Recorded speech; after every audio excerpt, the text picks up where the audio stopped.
Chapter 181, Fury. Chapter 181, Fury. Translator, Zayamoj. Yang Feng smiled lightly. He knew that he had subdued the heart of the peerless beauty that was Eunice. Until now, he was only controlling her through the liquid metal nanorobots, that was all. The wonderful feeling of taking hold of someone's goodwill and heart was more than 100 times better than just obtaining an empty vessel. Judy looked somewhat enviously at Eunice, then also went next to Yang Feng, kissed him on the cheek, and said with a radiant smile, "Thank you, Master." Yang Feng laughed out loud and embraced Judy and Eunice. Visit freewebnov.com for the best novel reading experience. After killing Aldrich, Yang Feng's large mechanical legion immediately spread across St. Colin City, before taking hold of all the strategic defensive locations.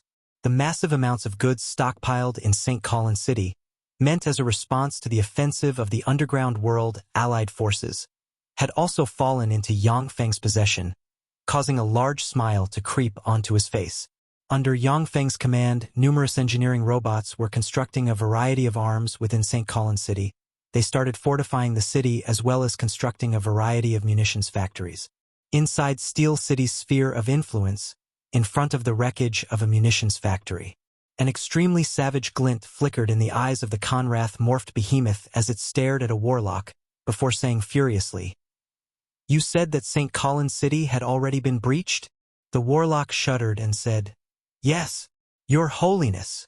While overflowing with killing intent, Conrath's eyes flickered with a touch of madness, and he snarled, "Impossible! That's impossible." St. Colin City was being guarded by two major forces, Warlock College Antalya and Black Dragon Tower. How could it be destroyed? How could it be breached so easily? Are you deceiving me? You're deceiving me, right? The warlock felt that if he gave the wrong answer, then he might be slapped to death by Conrath. The warlock reported fearfully, "Yang Feng's mechanical legion employed the mysterious weapon before which Camus and the others had fallen to destroy St. Colin City's city wall, killing the 1 million knight rank experts inside the city. Black Dragon Tower's tower master Anthony fled, while Aldrich died in battle. St. Colin City has already been occupied by Yang Feng's mechanical legion." "Motherfucker! Aldrich, you moron! You screwed me!" With bloodshot, Conrath faced upwards and issued a long and furious howl, before spitting out a large mouthful of blood. The plan to besiege Steel City by the 5 great warlock groups was formulated by Aldrich. Conrath had believed this plan to be a sure deal, which was why he personally took part in it, and led Savage Claw's experts to wreak havoc all over Steel City and destroy its munitions factories. Now that St. Colin City was conquered by Yang Feng, Savage Claw, White Elephant Ivory, and Black Dragon Tower, these 3 major forces were definitely the next targets of Yang Feng's retaliation. Conrath suddenly snarled, "What about Eyes of Justice? They hadn't reinforced St. Colin City.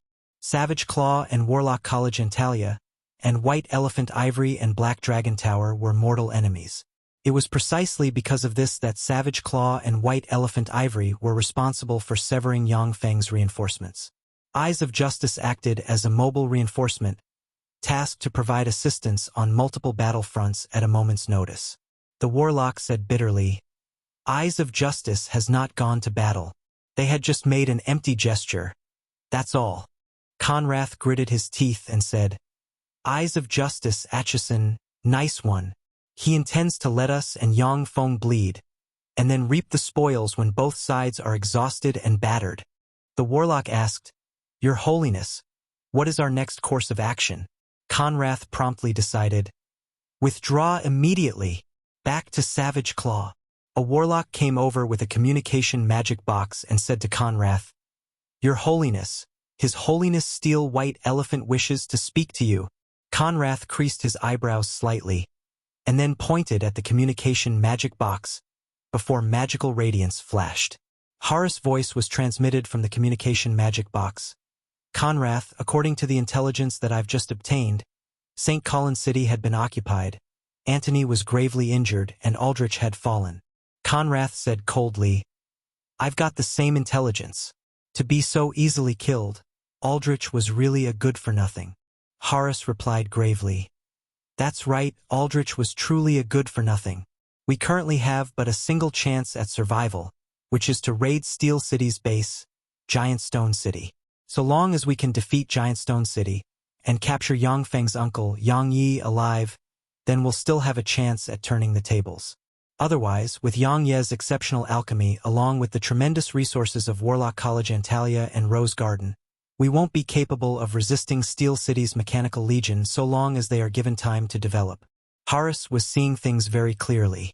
So long as Yang Feng was given time to develop and manufacture a great amount of level 8 battle robots, then Savage Claw and White Elephant Ivory would have to face certain doom. His only mistake was his judgment regarding Yang Yi, who didn't exist. Everyone's misconception regarding Steel City's alchemy master, Yang Yi, was because there was no way Yang Feng could be a peerless alchemy master. The intelligence on Yang Feng practicing cultivation in Warlock College Antalya had already been extensively dissected by the major forces. There was no way he was a peerless alchemy expert. The sole possibility was that an exceptional alchemy expert was serving him. An exceptional alchemy expert serving a good-for-nothing with an inferior level 1 soul aptitude, other than a blood relative, there was no other way to explain it. Thus, Yang Ye's image had become lifelike. Conrath said coldly. What about the mysterious alchemical weapon that had felled Camus and the others? Can you guarantee that there are none in Giant Stone City? Harris fell silent. Even someone as tyrannical as him would not dare to claim being capable of resisting a terrifying alchemical weapon from which 18 great warlock rank experts had perished. As for whether Giant Stone City had that sort of weapon, the conclusion was rather obvious. Conrath said indifferently, If you have to go, then go by yourself. I'm taking my people back to Savage Claw. If Yang Feng dares to knock on our doors, then I'll definitely wipe him out. Harris gave a long sigh and said, I suppose. Head back to Savage Claw. Conrath ordered at once. All the warlocks belonging to Savage Claws quickly mounted a variety of flying secret treasures or extraordinary life forms, and swiftly withdrew towards Savage Claw. Inside a secluded valley, a handsome middle-aged man dressed in white and brimming with a scholarly temperament said regretfully, Conrath and Harris hadn't proceeded to fight Steel City, truly regrettable. This middle-aged man dressed in white was impressively the leader of Eyes of Justice, Aeson. However, the offerings collected from this war are already enough. Aeson gave a light smile.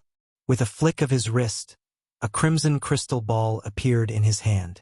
Inside the crimson crystal ball, countless departed souls were wailing.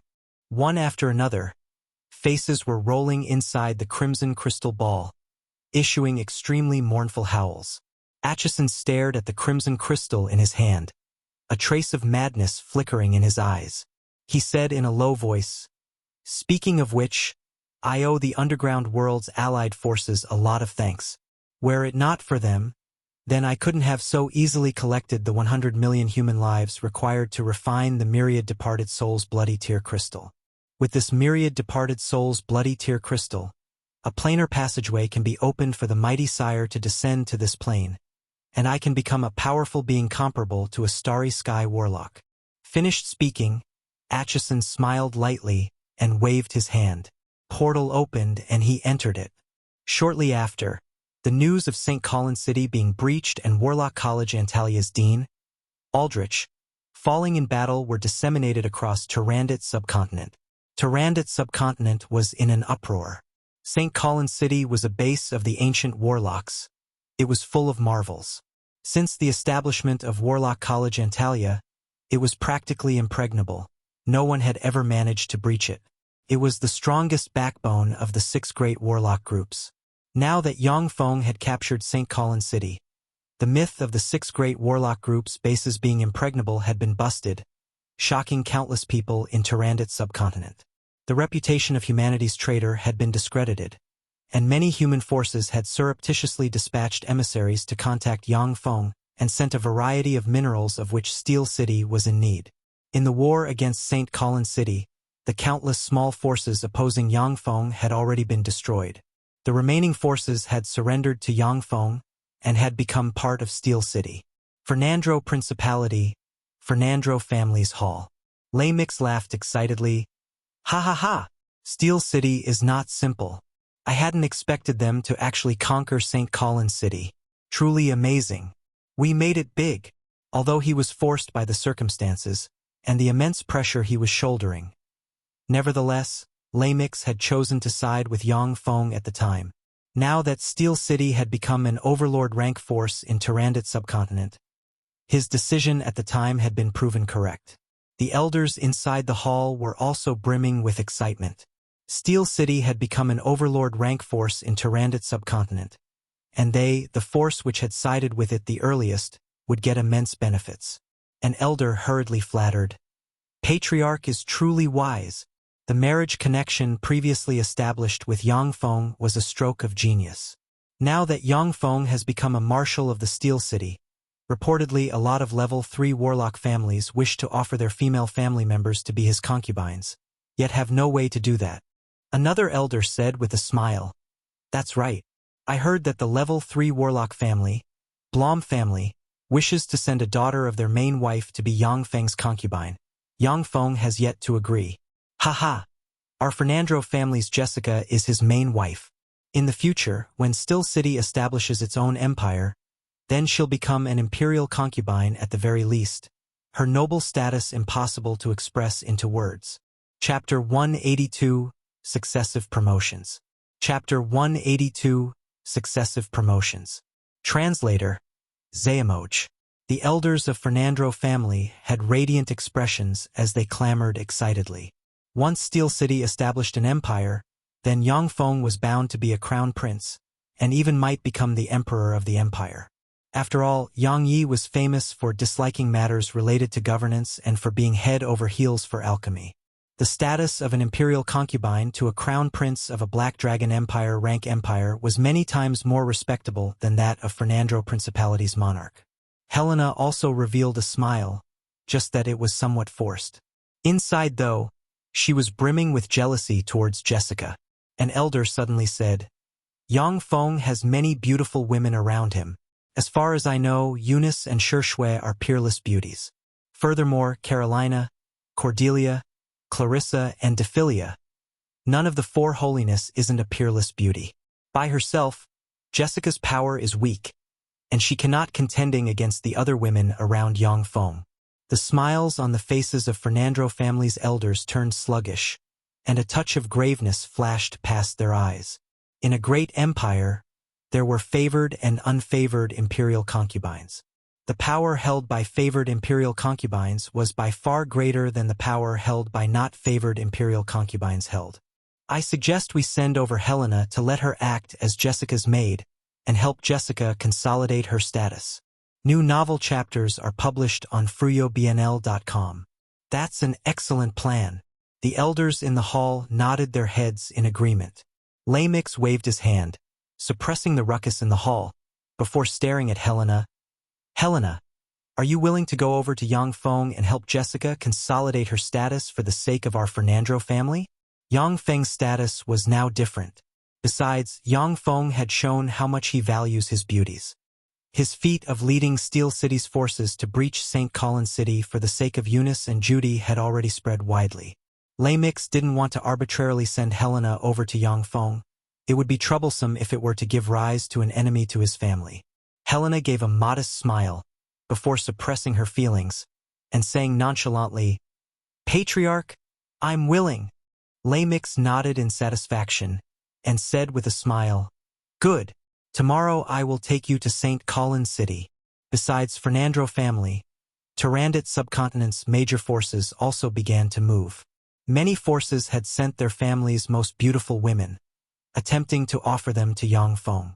After Yang Feng occupied St. Colin City, he resumed the construction of munitions factories all over and started fortifying St. Colin City. At the same time, he let Dephilia and Clarissa, the two female great warlocks, preside over St. Colin City's affairs. There were many Rose Garden's female warlocks within Warlock College Antalia's inner court. With Rose Garden's support and the two female great warlocks, Dephilia and Clarissa, overseeing, St. Colin City had once more become invulnerable, a part of its might restored. The Dark Elven experts had returned to the underground world city of the Dark Elves. After all the affairs were handed over to others, Yang Feng, Shui, Eunice, and Judy went to Rose Garden. In the depths of Rose Garden. This is Rose Garden's divine rank secret treasure, Rose Divine Pool. Carolina took Yang Feng's group of 4 to a pool, before pointing at it. Yang Feng looked carefully. Aquamarine roses bloomed midair above the center of the expansive pool. The pool seemed to possess life as it whirled and absorbed the surrounding magic energy.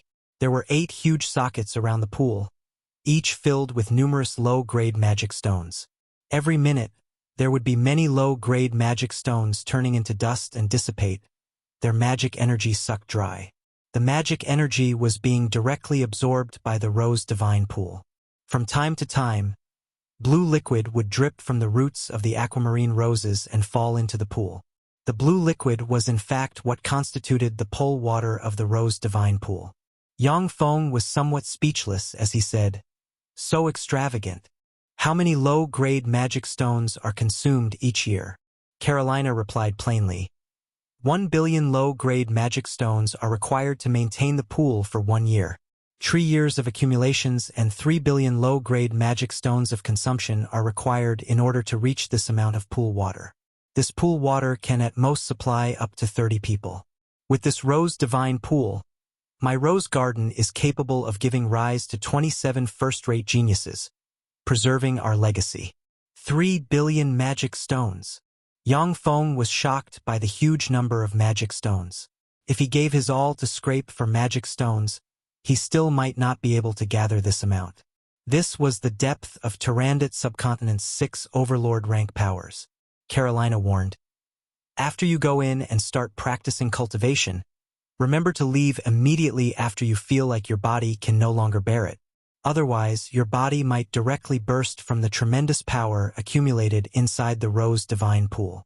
I have seen a lot of idiots who thought that they were exceptional geniuses, yet had their bodies burst, dying pointlessly. Yang Feng nodded slightly and took off his clothing. His figure flashed, and he jumped inside the Rose Divine Pool. As soon as Yang Feng entered the Rose Divine Pool, he felt an extremely pure life magic energy spreading through his entire body. As if a dry sponge, every cell in Yang Feng's body madly absorbed the extremely pure life magic energy they came across. Yang Feng operated the Black Dragon Morph Secret method, seemingly turning into a black dragon. He madly devoured the tremendous amount of life magic energy. Yang Feng's spirit sea churned. Formidable spirit force was released from his soul seed, before slowly gathering into the second innate spell model, Dragon Force. While practicing cultivation according to their secret method, warlocks with Black Dragon's bloodline would get an innate spell model for every promotion in level. Additionally, it was a fixed innate spell model. The level 1 innate spell model was Black Dragon Scales. The level 2 innate spell model was Dragon Force. The level 3 innate spell model was Dragon Breath. The level 4 innate spell model was Dragon Might. Once solidified in the spirit sea of a bloodline warlock with Black Dragon's bloodline, the 4 innate spell models would strengthen and evolve alongside the cultivator. Once a bloodline warlock with Black Dragon's bloodline practiced cultivation until the Great Warlock rank, the 4 innate spell models would then directly evolve into 4 level 4 innate spell models. This was also one of the aspects why bloodline warlocks were much more powerful than orthodox warlocks. The 4 innate spell models of orthodox Great Warlocks progressed gradually, from level 1 until level 4, but they didn't promote nor evolve along with the cultivation of the cultivators. Of course, the level 1 spells cast by Great Warlocks were much more formidable than spell cast by level 1 warlocks, yet there was no fundamental change. Yang Feng successfully broke through and had promoted to a level 2 warlock. After he started to once more madly absorb the life magic energy, he felt that every cell in his body started to become full. He was about to leave the Rose Divine Pool as he didn't want to insist. At this moment, the strange green bead at Yang Feng's chest suddenly flashed with an emerald green radiance, before madly devouring the Rose Divine Pool's life magic energy. As the life magic energy was being devoured, it was simultaneously being transformed into a higher grade emerald green power, which nourished Yang Feng's body. Under the nourishment of the emerald green power, Yang Feng felt that his entire body was becoming starved, madly devouring the emerald green power. He was being continuously strengthened. The traces of elixir residue accumulated in Yangfeng's body from the excessive ingestion of alchemical elixirs was also being slowly removed from his body. 1 hour later, Judy climbed out of the Rose Divine Pool. She could no longer absorb the power inside the pool. When Judy came out of the Rose Divine Pool, Carolina was roused in the distance, before faintly saying within, "This last aptitude is really bad. In the past, the geniuses who could enter the Rose Divine Pool could all at least bear 6 hours inside it." Judy's lack of aptitude could very well be imagined, as she could only bear 1 hour inside the pool. Time went by. 28 hours later, Eunice finally jumped out of the Rose Divine Pool, her body issuing formidable life force. She had made a leap in her cultivation, and had promoted from a level 1 warlock to a level 2 warlock. After Carolina was roused by Eunice, she smiled knowingly. "This little girl is not bad, her aptitude just slightly worse than mine was." Yang Feng, that fellow, had unexpectedly struck it big. Yang Feng and Xuanhuan have yet to come out. How unexpected. Could it be said that their aptitudes are more formidable than Eunice's? Impossible. Yang Feng's aptitude is known to be that of a good-for-nothing inferior level 1. Even though he had promoted to a level 1 warlock, and was also taking the depraved path of a bloodline warlock, but how could he stay inside the Rose Divine Pool for so long? A trace of anxiety flashed past Carolina's pretty eyes. Her figure flashed, and she directly appeared next to the Rose Divine Pool. She sent her tremendous spirit force into the Rose Divine Pool. 2 formidable life forces were transmitted from within the Rose Divine Pool, slightly comforting Carolina. Then, a touch of curiosity welled up inside her. "Since there are no issues, I'd like to see how long they can stay inside." 3 days later, the Rose Divine Pool turned and rolled, and Xuanhuan gently leaped out of the pool. The terrifying life force of a level 3 warlock erupted from her lovely body in a flash. Clearly, she had unexpectedly stepped straight into the level 3 warlock boundary. When Carolina was roused by Xuanhuan's aura, she immediately became stunned as she could not believe her eyes. 3 days? She had actually stayed 3 days inside the Rose Divine Pool. What sort of freak is she? The strongest genius of Rose Garden had just stayed 38 hours inside the Rose Divine Pool, while she had actually stayed 76 hours inside the pool. She's simply a freak. Soon after Xuanhuan had left the Rose Divine Pool, the pool churned, and Yang Feng jumped out of it. After Yang Feng had jumped out of the Rose Divine Pool, the pool had lost all of its magic power, and its water had become spoilt. Chapter 183, The Demons Descend. Chapter 183, The Demons Descend. Translator, Zayamoch. Yang Feng opened his eyes flickering brightly and brimming with vigor. An indescribable force filled his body. His entire person started to become more handsome and elegant, exuding a bewitching temperament.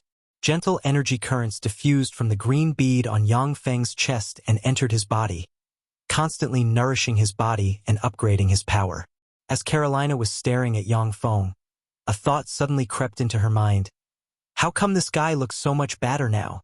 Black Dragon's bloodline were one of the peak bloodline in Tyrannid subcontinent, and Yang Feng had the bloodline of an ancient Black Dragon. The ancient Black Dragon's bloodline was imperceptibly changing him practically every day, evolving him into a more perfect being. Bloodline warlocks with Black Dragon's bloodline were all good-looking, and even bad-looking people would slowly become good-looking when influenced by the power of the bloodline. Only when cursed by a strong darkness-attributed spell would one continue to be bad-looking. While smiling merrily, Xuanhuan came over from the side and said, "Congratulations, sir. You have promoted to a level 2 warlock, as well as taken one further step on the path to become a great warlock." Yang Feng gave a carefree smile and said, "Haha, you have quite the sweet tongue. Say, what are you looking me for?" After Yang Feng's cultivation base was promoted to a level 2 warlock, his strength, survivability, and longevity had suddenly increased by a large margin, making him feel extremely invigorated. Xuanhuan said with a smile, "Sir, I have a matter to report to you, and would like to ask for your guidance on said matter." Yang Feng said lightly, "Speak." Xuanhuan said with a sweet smile, The Dark Elves had spent several hundreds of years to make arrangements in the surface world, fostering kindred hidden in the human world. The plan was to have them act as our chess pieces.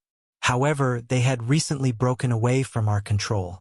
The Kindred Monarch actually plans to condense divinity and then ascend to godhood.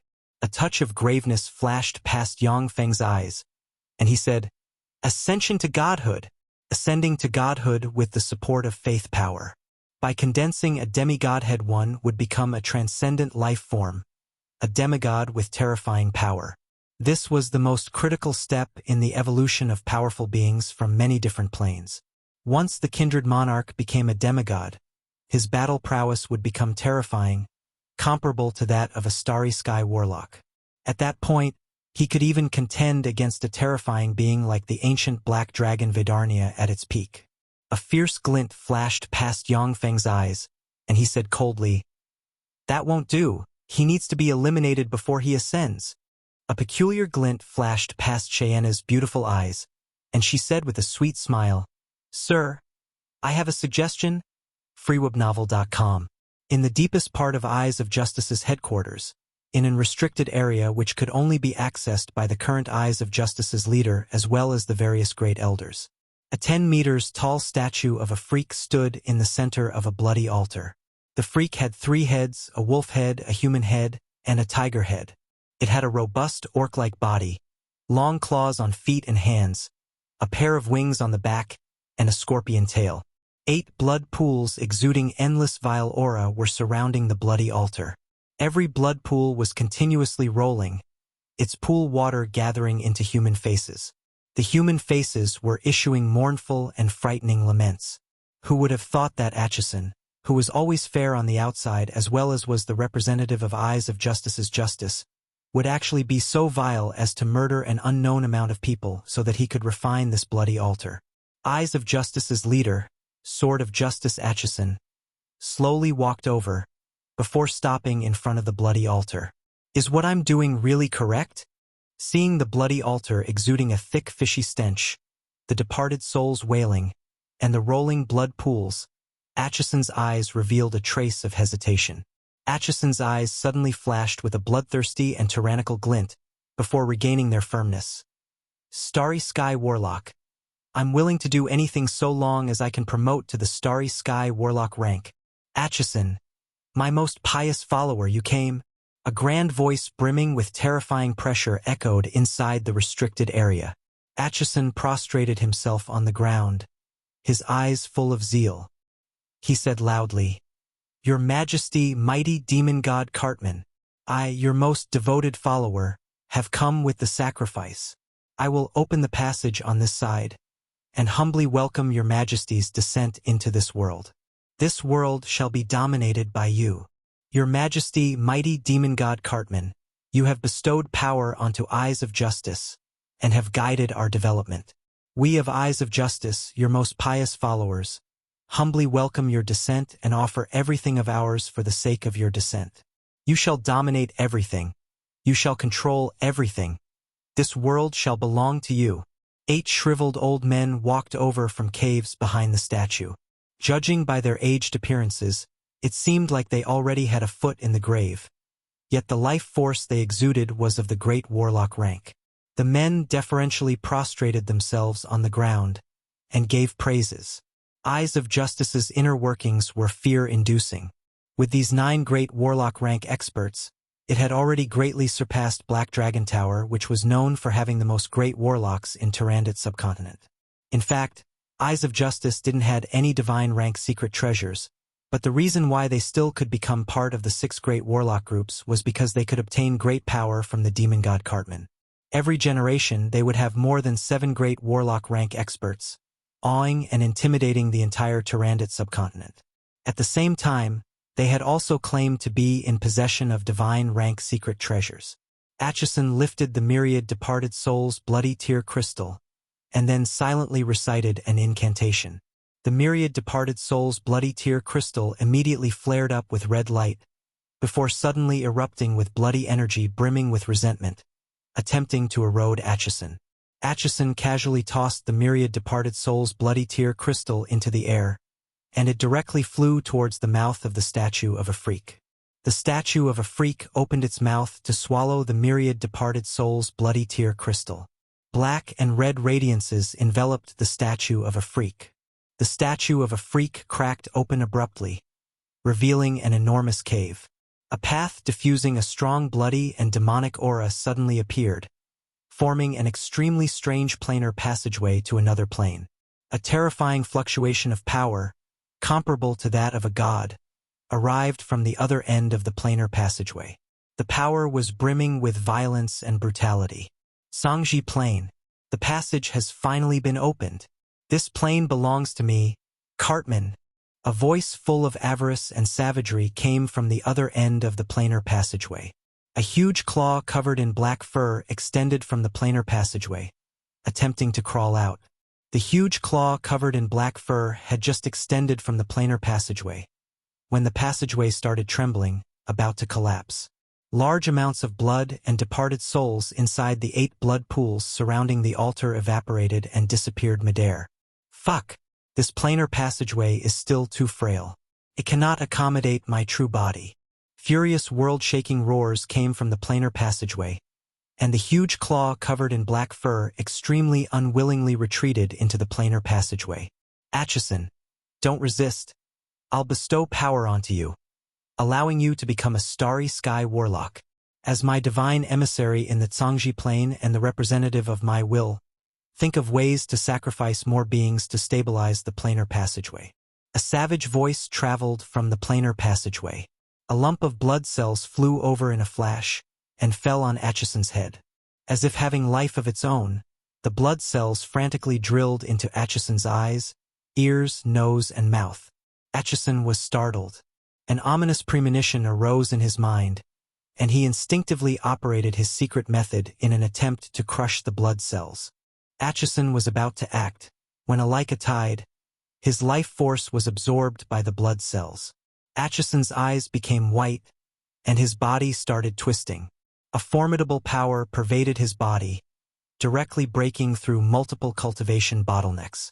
A boundless and terrifying life force, comparable to that of a starry sky warlock, slowly diffused from his body. The eyes of Justice's 8 great elders with aged appearances and a foot in the grave detected the terrifying life force being diffused by Aeson. Their eyes revealed traces of delight and longing, and they kowtowed and implored madly. Your Majesty, mighty demon god Cartman, we, your most pious followers, have devoted everything of ours for the sake of your great cause. Please be merciful and bestow upon us greater life spans and power. Eyes of Justice's great elders were at the end of their lifespans, about to die from old age. Only by devoting themselves to an exceedingly formidable being like Cartman would they have a chance at being bestowed greater lifespans and power. Now that they have sensed the starry sky warlock rank terrifying power exuding from Aeson, they became even more pious and deferential. Greater lifespans and power? Then so be it. A queer expression appeared on Aeson's face, followed by a sinister smile. He waved his hand. 8 lumps of blood flew out of the strange planar passageway, and then directly lunged at Eyes of Justice's 8 great elders. Eye of Justice's 8 great elders first revealed smiles, but then, as if seeing something horrifying, their expressions twisted, and a glint of despair flashed through their eyes. Shortly after, the bodies of the 8 great elders started to transform, turning younger and more powerful, before finally recovering the prime of their youths. Respectful greetings, Your Majesty, mighty demon Emperor Cartman. After the 8 great elders recovered the prime of their youths, their eyes flickered with inhuman glints, before kneeling in front of Aeson and saying reverentially. Excitement flickered in Cartman's eyes, and he laughed aloud. Ha ha! After thousands of years of arrangements, it's finally time for the harvest. Now that the Dawn dynasty has collapsed, the Sangji Plane has become a juicy piece of meat waiting to be snatched away. I, Cartman, shall open a planar passageway into the Sangji Plane, lead the demons to once more descend into this plane, and become this plane's ruler. I, Cartman, will promote to a genuine demon god because of this feat, Cartman said faintly. Go gather all of Eyes of Justice warlocks so that I can transform them into golems of our clan. The human warlocks are not weak, and they also practice the flawed secret method that I passed on to them. They can serve as cannon fodder in our conquest of Tyrannid subcontinent. Yes, your majesty. The demons draped in the skin of Eyes of Justice's 8 great elders agreed reverentially and retreated. Shortly after, Eyes of Justice's warlocks were gathered in the restricted area. After they exited the restricted area, although they were still draped in a layer of human skin, but inside they were no longer human. Before long, all of Eyes of Justice's human warlocks had been turned into demons. After every human in Eyes of Justice had been turned into a demon, an unending stream of grotesquely shaped demons started flowing from inside the planar passageway. Savage Claw's headquarters. 2 people sat at a large table inside a hall. They were Conrath and Harem. Conrath said with a slight frown, "Aeson wants to see the both of us? What is he thinking?" Harem analyzed indifferently. It should be to apologize for the incident of him not sending reinforcements. He should be feeling great pressure from Steel City. Visit fruyobnul.com for the best novel reading experience. Because of Yang Feng's seclusion the past few days, there haven't been any great movements from Steel City. However, an unending stream of various goods were being transported to St Colin City and Giant Stone City, and rumbling sounds were being issued day and night from the munitions factories. The 4 major forces were frightened and full of anxiety. The 4 strongholds, St Colin City, Rose Garden, Giant Stone City, and the City of Dark Elves, were rock solid and had no flaws. Conrath and the rest had no way of dealing with them. Caught in a deadlock, they could only watch helplessly as Yang Feng's forces grew and expanded. Conrath snorted coldly. That coward had actually fled midway. If he had provided support to Aldrich, then Aldrich might not have lost so fast. Warlock College Antalya had 9 7-story-tall warlock towers. According to Reason, 7 great warlock rank experts in tandem with countless warlock rank experts were required for Warlock College Antalya to exhibit its strongest military strength. For every additional great warlock rank expert, Warlock College Antalya's defensive strength would increase by 1-fold. If Aeson had stationed Eyes of Justice's experts in Warlock College Antalya's Warlock Tower, then Yang Feng might not have defeated Warlock College Antalya. Harem smiled wryly, but didn't respond. He was clear that even if Aeson had led Eyes of Justice's experts to assist Warlock College Antalya, Aldrich wouldn't allow them entry to the 9 core Warlock Towers. Otherwise, it would be equivalent to leading a wolf into one's home, that is, exposing all of his secrets to Eyes of Justice. Chapter 184, Conrath's Death. Harris's Surrender. Chapter 184, Conrath's Death. Harris's Surrender. Translator, Zayamoch. Sorry, I'm a bit late. Aeson had a graceful and elegant smile on his face as he strolled into the hall. Conrath said coldly with a furious and resentful expression. You still have the face to come meet us? Harem swept Aeson with a glance and slightly creased his eyebrows. He had a faint feeling that something was amiss, yet he could not pinpoint the reason for this feeling. Aeson said with a mysteriously smile, I know I'm at fault. Therefore, I've prepared a gift for the both of you. This gift, I promise that you'll like it. Conrath sneered. What gift? Does Eyes of Justice has anything good? The gift is. Aeson took a step forward. Suddenly, a cold glint flashed through his eyes. In a flash, he erupted with Starry Sky Warlock rank terrifying life force. Dense demonic chi covered his hands, and he rushed towards Conrath and Aeson. With a Starry Sky Warlock rank expert mounting a sneak attack at such a close distance, Conrath didn't manage to react. His body sparkled with defensive force fields. Simultaneously, the space distorted as he was on the verge of casting a short-range teleportation. Aeson's right hand covered in the endless demonic chi passed through Conrath's force fields and slammed into his chest, directly interrupting the teleportation spell and leaving a deep imprint on Conrath's chest.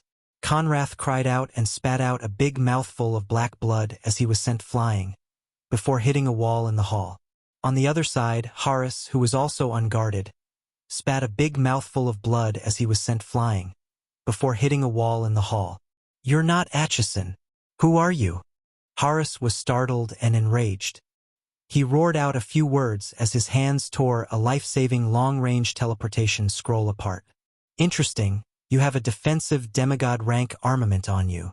Aeson revealed a trace of a smile. He reached out with his right hand towards Harus and released a spatial fluctuation. The spatial fluctuations shrouding Harus quickly dissipated. At the same time, the person himself was flung towards Aeson's outstretched hand. Aeson beckoned at Harus. With a stream of black light, the demigod rank armament white elephant armor flew out from Harus' body and fell into his hand. Aeson casually put on the demigod rank armament white elephant armor. This backward subcontinent also has a demigod rank secret treasure, worthy of the Zhangji Plane, the primary material plane rumored to contain the mysteries of eternity. FruyoBnul.com. Harus' insides churned and rolled, and he bled from his eyes. He said in anger, "You're not Aeson. Who the hell are you?" Cartman said with a light smile, "You're right. I'm not Aeson. I'm Demon Emperor Cartman. I've already turned all of Eyes of Justice's people into demons. Conrath, Harus, the both of you are among Tyrannid subcontinent's strongest experts, and I'm rather appreciative of you. If you side with me, then I'll spare your lives and grant you strength. As long as you render enough meritorious deeds, then I can even promote your strengths to the demigod boundary." A demon! After hearing that, Conrath and Harus were greatly shaken, a storm raging in their minds. At the end of the Third Warlock Dynasty, the demonic Divine Dynasty, the Zhangji Plane's human warlocks had discovered a formidable plane, the Demonis Plane. Demons were the aboriginals of the Demonis Plane. The demonic Divine Dynasty's human warlocks had launched a war of conquest against the Demonis Plane, but the fighting strength of demons was far beyond what the human warlocks had imagined. Although the Zhangji Plane's human warlocks had barely prevailed over the Demonis Plane's demons, in the end, however, both sides ended up losing. After this war, the human warlocks were no longer capable of suppressing the demonic Divine Dynasty's countless gods, fiends and devils, and the dynasty collapsed. The demons had become one of the Zhangji Plane's human warlocks' most frightening enemies. Whenever the demons descended into the Zhangji Plane, they would give rise to a frightening worldwide disaster, the Democalypse. The last time the extremely remote Tyrannid subcontinent had experienced the Democalypse was nearly 10,000 years ago. Therefore, Conrath and Harus had not expected Aeson to be controlled by a powerful demon. Cartman said faintly, "Have you come to a decision yet?" Conrath spat out a mouthful of blood and burst into loud laughter. "Ha ha ha, Conrath, Savage Claw's master and a man of indomitable spirit. How could I surrender to a freak like you? You demons used to be our slaves, but now you want to enslave your masters. What a pipe dream." During the Fourth Warlock Dynasty, the Star Dynasty, the Star Lord had conquered the Demonis Plane, integrating the plane into the human warlock sphere of influence and turning it into one of human warlock's colonies. Ever since the Fourth Warlock Dynasty, whenever a human warlock dynasty arose, the demons would act as human warlock slaves and lackeys. But once the human warlock dynasties collapsed, they would attack the weakened Zhangji Plane in an attempt to supplant and annihilate the human warlocks. "Stubborn fellow, you can go ahead and die." Cartman's eyes flashed with a frigid glint and he said coldly. He snapped his fingers. Immediately after, black demonic chi gushed out of Conrath's body. His body was blown up into a balloon, burst with a bang, and then dropped to the ground in the form of countless fragments. With his hands behind his back, Cartman swept Harus with a glance, saying lightly, "A wise man submits to fate. When you, Zhangji Plane's human warlocks, were powerful, we had no choice but to submit. The tables have turned. Now that Zhangji Plane had deteriorated and humans have degenerated, this plane shall belong to us demons, this subcontinent shall belong to me, the Demon Emperor Cartman. Harus, you have been strenuously practicing cultivation for centuries. Will you also be stubborn and choose death?" Harus hesitated for a moment, then gritted his teeth, saying, "Sir Demon Emperor Cartman, I'm willing to surrender to you. However, you must promise me not to control my thoughts via any method." Contempt flashed in the depths of Cartman's eyes. Yet he responded with an amicable smile. Very well, I promise. Although Zhangji Plane's human warlocks had deteriorated and the glory of the 8 warlock dynasties had already waned, but in the main continent, experts were still as common as clouds. Visit fruyobnul.com for the best novel reading experience. It was not that easy for demons to conquer the Zhangji Plane. Therefore, they had to use human warlocks to fight human warlocks, instigating them to massacre among themselves. Only like this would the demons have a chance at conquering the Zhangji Plane. This was the conclusion the demons came to after hundreds of thousands of years of experience. Therefore, Cartman valued greatly this first human great warlock to swear allegiance to him. Horus asked respectfully, Master, now that Conrath is dead, what are your plans regarding Savage Claw? Cartman responded faintly, I'll destroy it. My subordinates have entered Savage Claw alongside me. With Conrath dead, Savage Claw's headquarters are in my bag. Savage Claw was also a relic of the ancient warlocks. With enough great warlocks and level 3 warlocks, it could even suppress Starry Sky warlocks and could even somewhat contend against Moonlight warlocks. However, Savage Claw had sustained heavy losses in the campaign on Black City. Therefore, there was not enough great warlocks. Moreover, with Cartman killing Conrath, Savage Claw was leaderless and could not resist against Cartman, the Starry Sky warlock rank frightening expert. A cunning glint flashed past Cartman's eyes, saying in a deep voice, Horus, help me make an appointment with Black Dragon Tower's master, Anthony. I want to see him.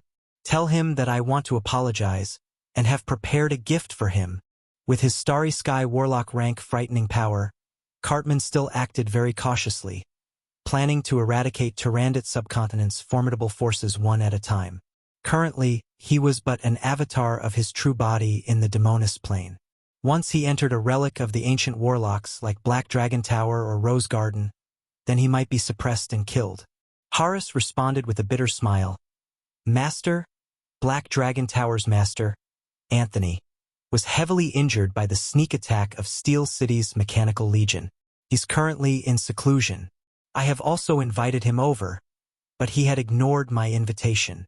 Cartman said with slight surprise, Steel City's Mechanical Legion? When had the Steel City emerged in Tyrannid subcontinent? So he only got Acheson's body, and not his memories. Horus was secretly moved slightly. Horus replied, Master, Steel City's master is called Yang Yi, and he's also a peerless alchemy genius. He obtained an alchemy inheritance from the 6th Warlock Dynasty, the Secret Treasure Dynasty, and refined a mechanical legion composed of steel golems. The Mechanical Legion is very powerful, and we cannot compete with it. Even Rose Garden and the Dark Elves have joined him. Master, if you want to become Tyrannid subcontinent's master, then Yang Yi is your greatest enemy. Cartman said faintly, Is that so? Where's Yang Ye's base? A peculiar glint flashed in the abyss of Horus' eyes, saying reverentially, His base is in Fernandro Principality's giant stone city. A peculiar glint flashed in Cartman's eyes, saying with a faint smile, Invite him, Rose Gardens Carolina and the Dark Elven Great Matriarch Cheyenne to White Ivory City for a chat. Tell them that we want to surrender to Steel City, and want to discuss with them in person the terms of surrender. Yes, Master. Horus was secretly disappointed, but on the surface he acknowledged reverentially. Cartman was already a Starry Star warlock rank expert, an unrivaled being in Tyrannid subcontinent, but he still acted so cautiously, not showing any flaws, and leaving Horus extremely disappointed. Not long after, White Elephant Ivory sent envoys to St Colin City.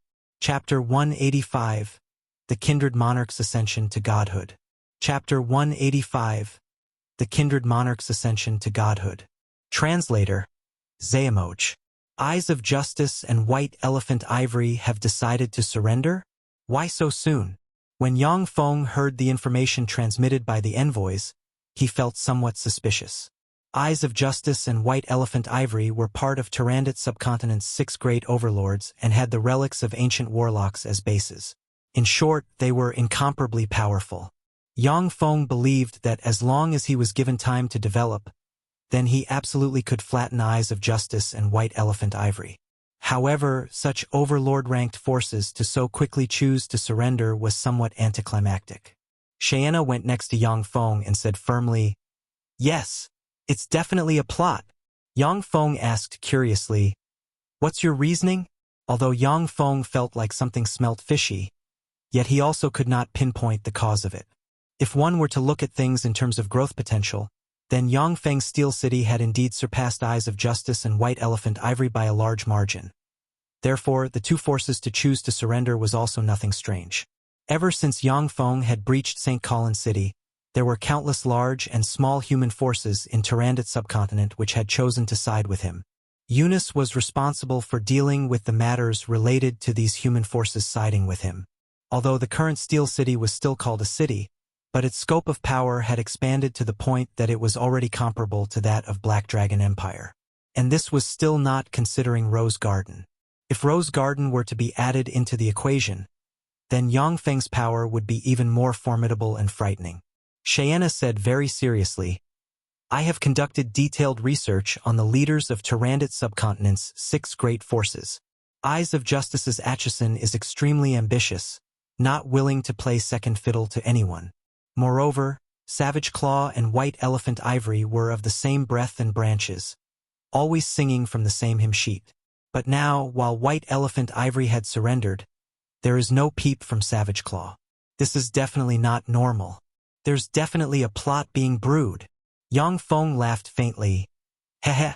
In that case, tell them, if they're sincere, then they shall come to Rose Garden for a talk. In any case, we hold the advantage, and even if they don't come, we still won't incur any losses." Xuanhuan replied, "Yes, sire." Yang Feng said all of a sudden, "What about the preparations?" A touch of graveness flashed past Xuanhuan's pretty eyes and she replied, "Everything's ready." The corners of Yang Feng's mouth rose slightly, revealing a trace of a smile. "Excellent." Tian's dukedom was a dukedom located next to Satsuma Marquisdom. It had a very vast surface area and its population numbered more than 1 million people. Nighttime, Tian's dukedom's capital, Palmer City. In the center of Palmer City lied a venue. At present, there were numerous magic lamps ignited and numerous handsome young men and beautiful young women gathered in the venue. While the ground was littered with miserable, dilapidated human bodies, these handsome young men and beautiful young women were giving vent to their lustful desires. As if pigs, numerous human young men and young women were huddled together to the side, watching the scene before their eyes with horrified gazes. From time to time, the naked handsome young men and beautiful young women would walk over to the human young men and young women and, as if selecting food, would pick a person, before opening their mouths, biting the necks of the human youngsters with their sharp canines, and madly devouring their blood. freewebnovel.com. Those handsome men and beautiful women were kindred as well as their artificially manufactured servants of vampires. The kindred were a powerful race, with every pureblood kindred after growing into adulthood possessing level 1 warlock rank terrifying power. Vampires were a product of pureblood kindred pouring their blood into other life forms, thus infecting them and turning them into their servants. Vampires turned by pureblood kindred were extremely low on the hierarchical ladder of the kindred, wholeheartedly obeying the pureblood kindred who had turned them and lacking the ability to resist. There were 2 ways for the kindred to increase their strength. One was the natural increase in strength over time, the other was by ingesting the blood of life forms with formidable souls. In Tyrannid subcontinent, what they liked the most was human blood. The lifespan of the kindred was far longer than that of many other races. The lowliest of kindred, if nothing else, could live for millennia, all the while slowly promoting to high-ranked kindred. The kindred were all good-looking from birth. After the Zhangzhe Plain's ancient warlocks had conquered the plain native to the kindred, they took the kindred in as pets and brought them back to the Zhangzhe Plain. Therefore, there were also kindred in Tyrannid subcontinent. For ordinary people, kindred and vampires were formidable beings impossible to defeat. However, for human warlocks, they were not difficult to deal with. Because of the great dissemination strength of the infection, the kindred in Tyrannid subcontinent had suffered greatly from human persecution, only being able to hide in dark nooks and crannies. It was extremely unusual for so many kindred to gather in a single place, like what was currently occurring in Palmer City. Moonlight fell from the sky. An extremely handsome golden-haired and blue-eyed young man with a lanky build and exuding a devilish charm slowly reached the center of the venue, reeking of blood and smelling of debauchery. This young man was the sole true-blood kindred in Tyrannid subcontinent, a great warlock rank powerful being, the Kindred Monarch. Behind the Kindred Monarch followed 25 high-ranked kindred. They were so good-looking that it was difficult to avert one's eyes from them. Among the kindred, the low-ranked kindred were the equivalent of human level 1 warlocks, the mid-ranked kindred were the equivalent of human level 2 warlocks, the high-ranked kindred were the equivalent of human level 3 warlocks, and the true-blood kindred were the equivalent of human great warlocks. The true-blood kindred had their kindred blood already purified until a frightening degree. In the eyes of some ancient kindred experts, only true-blood kindred were their fellow people and the rest were but ants. True-blood kindred could mass-produce low-ranked kindred by injecting their blood into other life forms, while ordinary kindred could just produce vampires, with their mode of reproduction not differing too much from that of humans. After reaching the center of the venue, the young man said loudly, "My fellow people and servants, I'm your monarch, Rerit. Long live the monarch. Our monarch. Long live." Below the venue, there was a loud buzz of earth-shaking cheers, with the eyes of the people watching the young man brimming with zealotry.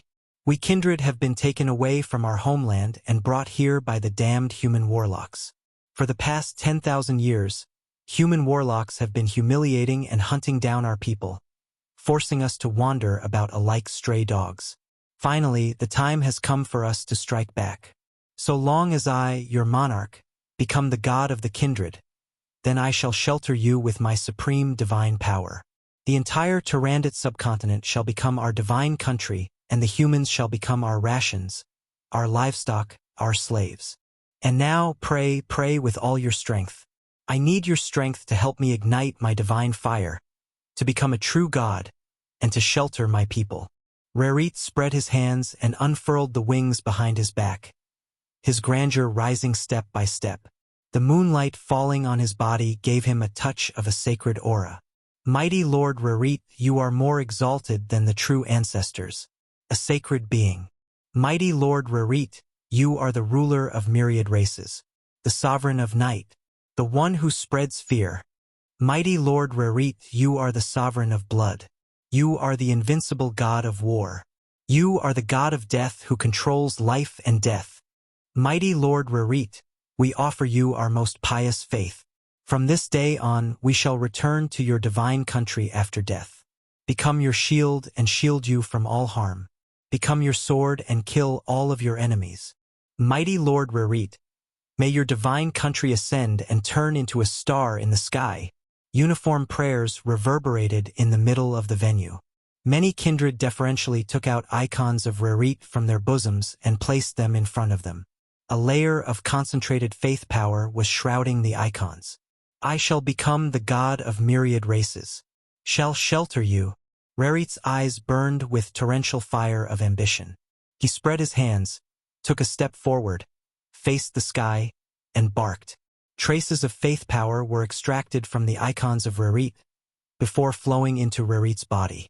The hundreds of thousands of kindred in the middle of the venue prostrated themselves on the ground and started extremely piously reciting prayers.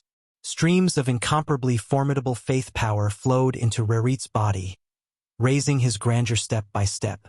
Suddenly, a golden flame took form in the space between Rerit's eyebrows, and his life force instantly undergone a terrifying transformation, turning comparable to that of a starry sky warlock.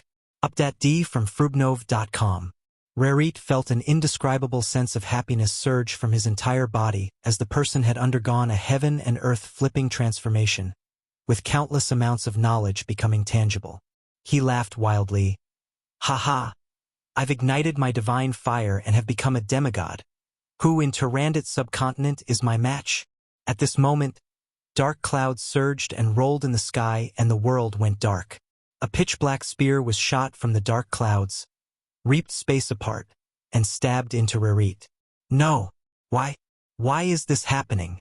Rerit faced the sky, uttered extremely mournful and heart-wrenching screams, and then his body started to crumble inch by inch. "Idiot! It's because the Zhangji Plane doesn't allow its natives to become gods. Light rays were distorted and Yang Feng's silhouette appeared. He looked at the crumbling body of Rerit. A complicated glint flashed through his eyes, and he sighed unhurriedly. Gods were the most powerful beings from another plane. Compared to the warlock path, the divine path had an incomparably great advantage, their lifespan, which was incomparably long.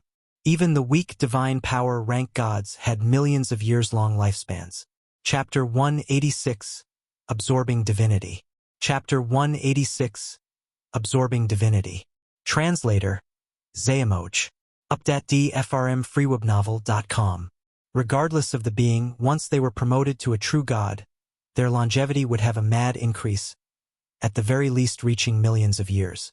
The most powerful warlocks walking the warlock path, such as First Warlock Dynasty's Time Lord, Second Warlock Dynasty's Taboo Lord, Third Warlock Dynasty's Demonic Divine Lord, Fourth Warlock Dynasty's Star Lord, Fifth Warlock Dynasty's Death Lord, Sixth Warlock Dynasty's Golem Lord, Seventh Warlock Dynasty's Magic Note Lord, and Eighth Warlock Dynasty's Dawn Lord, were the Zhangji Plane's 8 most powerful human warlocks.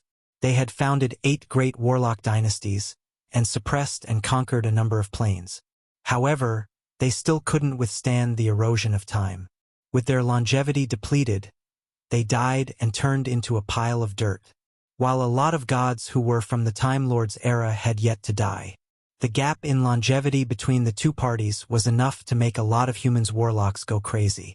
The spear that impaled Rerit was the most powerful secret treasure refined by First Warlock Dynasty's Time Lord. It had killed numerous gods and Zhangji Plane's ancient gods, the god-murdering spear. After the fall of the Time Lord, any being that were to ignite their divine fire in Zhangji Plane would be directly killed by the god-murdering spear. No matter how powerful a warlock was after igniting their divine fire, they still could not withstand a strike from the god-murdering spear. In Tyrannid subcontinent, this secret was known by only a small number of people, and the Dark Elven Great Matriarch Xuanhuan was among them. The way Dark Elves practiced cultivation and the human warlock path were very different. If Xuanhuan wanted to break through the legend boundary, then she would have to do it by promoting to a demigod. However, once one promoted to a demigod in the Zhangji Plane, they would be killed by the god-murdering spear. Therefore, she had researched this issue in depth and had come up with a method to break trough this bottleneck. Basically, she had to coerce other people to ignite their divine fire and become a demigod, snatch the broken divine fire of the dead demigod, absorb the divinity within, and transform into a divine life form. No! After Rerit issued a final wail, his body collapsed and then directly absorbed by the god-murdering spear. 3 golden divinity specks fell from the remains of Rerit. Yang Feng's figure shook and he rushed towards the 3 golden divinity specks. Stop! Go to hell!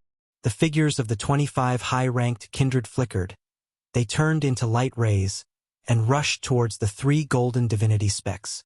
They knew instinctively that the 3 golden divinity specks were something good. Overconfident. Get rid of them. Yang Feng sneered and ordered. Yes, sire. Xuanhuan came out of Yang Feng's shadow, smiled sweetly, pointed at the 25 high-ranked kindred, and said frigidly, Ordeal! The level 4 divine spell Ordeal burst out in a flash. From Xuanhuan's lily-white finger, black light rays brimming with divine power shot towards the 25 high-ranked kindred. Once the 25 high-ranked kindred were hit by the black light rays, they immediately issued extremely mournful wails. Suddenly, blood flames burst out of their bodies and enveloped them, resisting the judgment of the ordeal. The mechanical Moffin demonic polar bear suddenly drilled out from below the ground and rushed into the midst of the kindred. While waving its gigantic claws around, it slapped the kindred and vampires into mincemeat. Dephilia waved her lily-white hand. Suddenly, an enormous ice phoenix gathered and pounced at the kindred and vampires, leaving ice and snow in its wake. The kindred and vampires were frozen into ice statues. The mechanical legion, which had been lying in wait in the surroundings of Palmer City, was also mobilized, hastening towards the city. At this time, Yang Feng reached out with his hand and grabbed the 3 divinity specks. When the 3 divinity specks fell into Yang Feng's hand, they directly entered his body. An endless amount of information poured into Yang Feng's mind as he felt like his brain was on the verge of exploding. The 3 divinity specks were the divinity of massacre, the divinity of blood energy, and the divinity of fear, respectively containing a trace of knowledge about massacre, blood energy, and fear. Even the slightest knowledge of laws was immeasurably great to Yang Feng, pushing his brain to the verge of explosion. However, Yang Feng had already promoted to a level 2 warlock and his physical constitution had reached a new high, so he forcibly received the tremendous amount of information. At the same time as the 3 divinity specks entered Yang Feng's sea of knowledge, they released 3 types of formidable energies: the divine energy of massacre, the divine energy of blood, and the divine energy of fear, before slowly transforming Yang Feng's body in the direction of a divine being. The divine energy of massacre could upgrade Yang Feng's massacre instinct. The divine energy of blood could enable him to freely manipulate his and even that of his enemy's blood, and the divine energy of fear, when battling enemies, would give rise to fear in their minds, weakening their fighting strength. With his current strength of a level 2 warlock, once Yang Feng ran into an ordinary army, he could give rise to fear in the people's minds and make the army collapse just by unleashing the power of the divine energy of fear. The 200,000 level 8 battle robots lying in wait in the surroundings of Palmer City killed their way into the city. Then, with an attitude of sweeping away all obstacles, routed all the kindred and vampires in their way, leaving rivers of blood in their wake. Ascent of divinity. Someone had just gotten their divinity. freewebnovel.com. A black light ray fell from the sky and Cartman suddenly appeared in front of Yang Feng. His gaze fell on Yang Feng. When Yang Feng was looked at by Cartman, it was as if a frog ran into a world of venomous snakes and was being stared at by countless venomous snakes. He instinctively felt great fear. At this moment, the image of a dragon inside the soul seed in his spirit sea suddenly snarled. His blood surged, and he erupted with pride and unyielding determination in a flash, dispelling the fear of Cartman.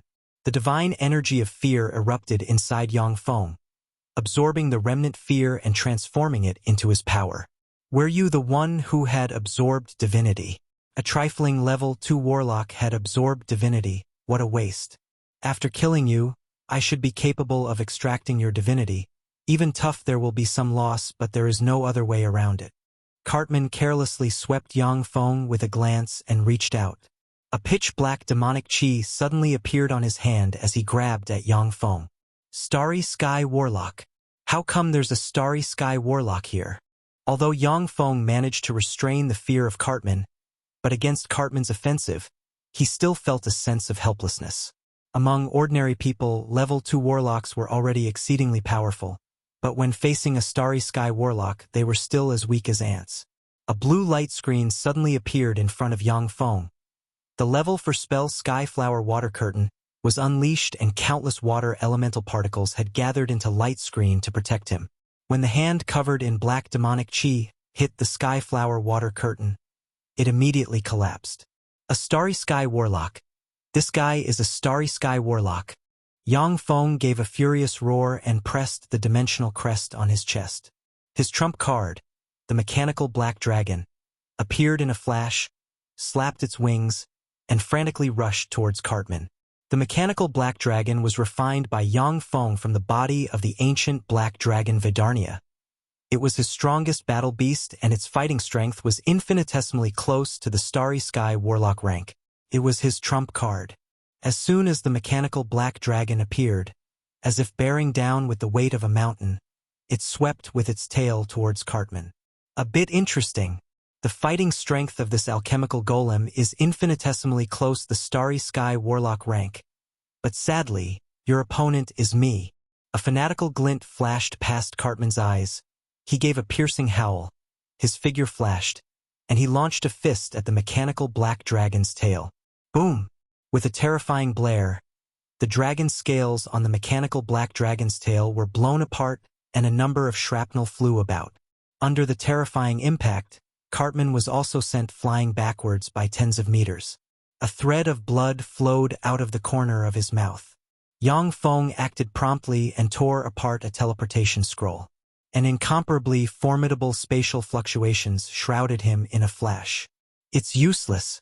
In front of a demon emperor, space-attributed spells are nothing more but hot air. Cartman sneered and pointed at Yang Feng. The spatial fluctuations shrouding Yang Feng dispersed in a flash. The scroll in his hands was also decimated, turning into countless fragments and scattering to the ground. Ordeal! Hearing Yang Feng's shout, the great warlock rank experts, who had been slaughtering Kindred, rushed over. Without demur, Xuanhuan directly cast the level 4 divine spell Ordeal. Black divine power gathered into black divine light, before shooting madly at Cartman. Ordeal? Pretty powerful. Woman, you're pretty good looking. Rather feat to become my breeding so. Cartman gave a faint smile. Boundless demonic chi burst out of his body and gathered into a protective cower. Streams of divine light shone onto the protective cover, issuing sizzling noises, yet the ordeal had no way to pass through. Xuanhuan's figure shook and she appeared beside Yang Feng. She looked at Cartman, a glint of bewilderment and uncertainty flashing past her eyes. You are not Eyes of Justice's Aeson? Who are you? Dephilia's figure shook and she also appeared beside Yang Feng. She gazed at Cartman, a trace of graveness flashing through her eyes. She could feel the terrifying life force being exuded from Cartman, the legendary Starry Sky Warlock rank life force. Cartman swept the empty space with a glance and announced proudly, I'm the Demonist Plains Demon Emperor Cartman. Lowly humans, submit to me and I will leave you with a path to survival. Otherwise, you won't leave this place alive, including the few women hiding around. Chapter 187 Heavily Injuring Cartman. Chapter 187 Heavily Injuring Cartman. Translator, Zayamoch. Light twister around a place Cartman's gaze had swept through and Carolina slowly walked out. She stood beside Yang Feng, a glint of graveness flashing past her beautiful eyes as she looked at Cartman. Yang Feng was quite clear about Tyrannid subcontinent's unstable situation. In order to obtain such a precious treasure as divinity, he had to personally set out with his true body. But before he set out, he had also convened his strongest experts. Assembling the 3 great warlock rank experts, Carolina, Xuanhuan, and Dephilia, should be enough to cope with any of Tyrannid subcontinent's great warlock rank experts. Even if the strong persons of Savage Claw and White Elephant Ivory were to ambush them, they could still protect Yang Feng and kill their way out of an encirclement. However, they never expected to meet Cartman, a demigod rank expert, a Demonist Plains demon emperor, a being from among the demons comparable to a weak divine power rank god. The complexions of Carolina and the 2 other women changed, their minds brimming with shock. If it was an ordinary Starry Sky Warlock or even a slightly weaker Starry Sky Warlock, then Carolina and the other 2 women along with Yang Feng's more than a dozen level 4 extraordinary life form rank mechanical battle beasts would have the power to contend against the opponent. However, even if the Demon Emperor's avatar only had Starry Sky Warlock rank power, his comprehension of power and battle was far beyond that of Carolina and the other 2 women. Cartman could easily interrupt Yang Feng's level 4 fixed teleportation scroll because his control of power and space had reached a freakish, terrifying realm. A peculiar glint flashed through Yang Feng's eyes and he said deferentially, Your Holiness Mighty Demon Emperor Cartman, I am Steel City's Marshal Yang Feng. It is not impossible for us to submit to you, to convince us, so that we will be willing to serve you. We only ask that you show us your unparalleled strength. As if a cat playing with mice, Cartman said with a complacent smile, You are Steel City's Yang Feng? Haha, it seems that my luck is not bad. Tell me, how do you want me to show you my strength? Do you want me to defeat you all? Steel City's alchemy is unparalleled. I have a few of Steel City's top alchemical golems on me. I have heard that demons are heroes with tyrannical fleshly bodies who both practiced magic and martial cultivation. If your majesty is capable of destroying the few top alchemical golems with just your fleshly body, then Steel City is willing to submit to you and serve you. Yang Feng pressed the dimensional crest on his chest. 2 Amani Lightwing Icebirds, 2 Kalaman Boas, 1 Buniman Hurricane Wolf, 1 Fire Lion, plus the mechanical Black Dragon in the sky. Altogether, 7 level 4 extraordinary life form rank mechanical battle beasts appeared in front of him. Cartman swept the 7 mechanical battle beasts with a glance and then said with a smile, "Interesting. Your Steel City's alchemy sure is terrific, even capable of refining so many level 4 extraordinary life form rank mechanical battle beasts.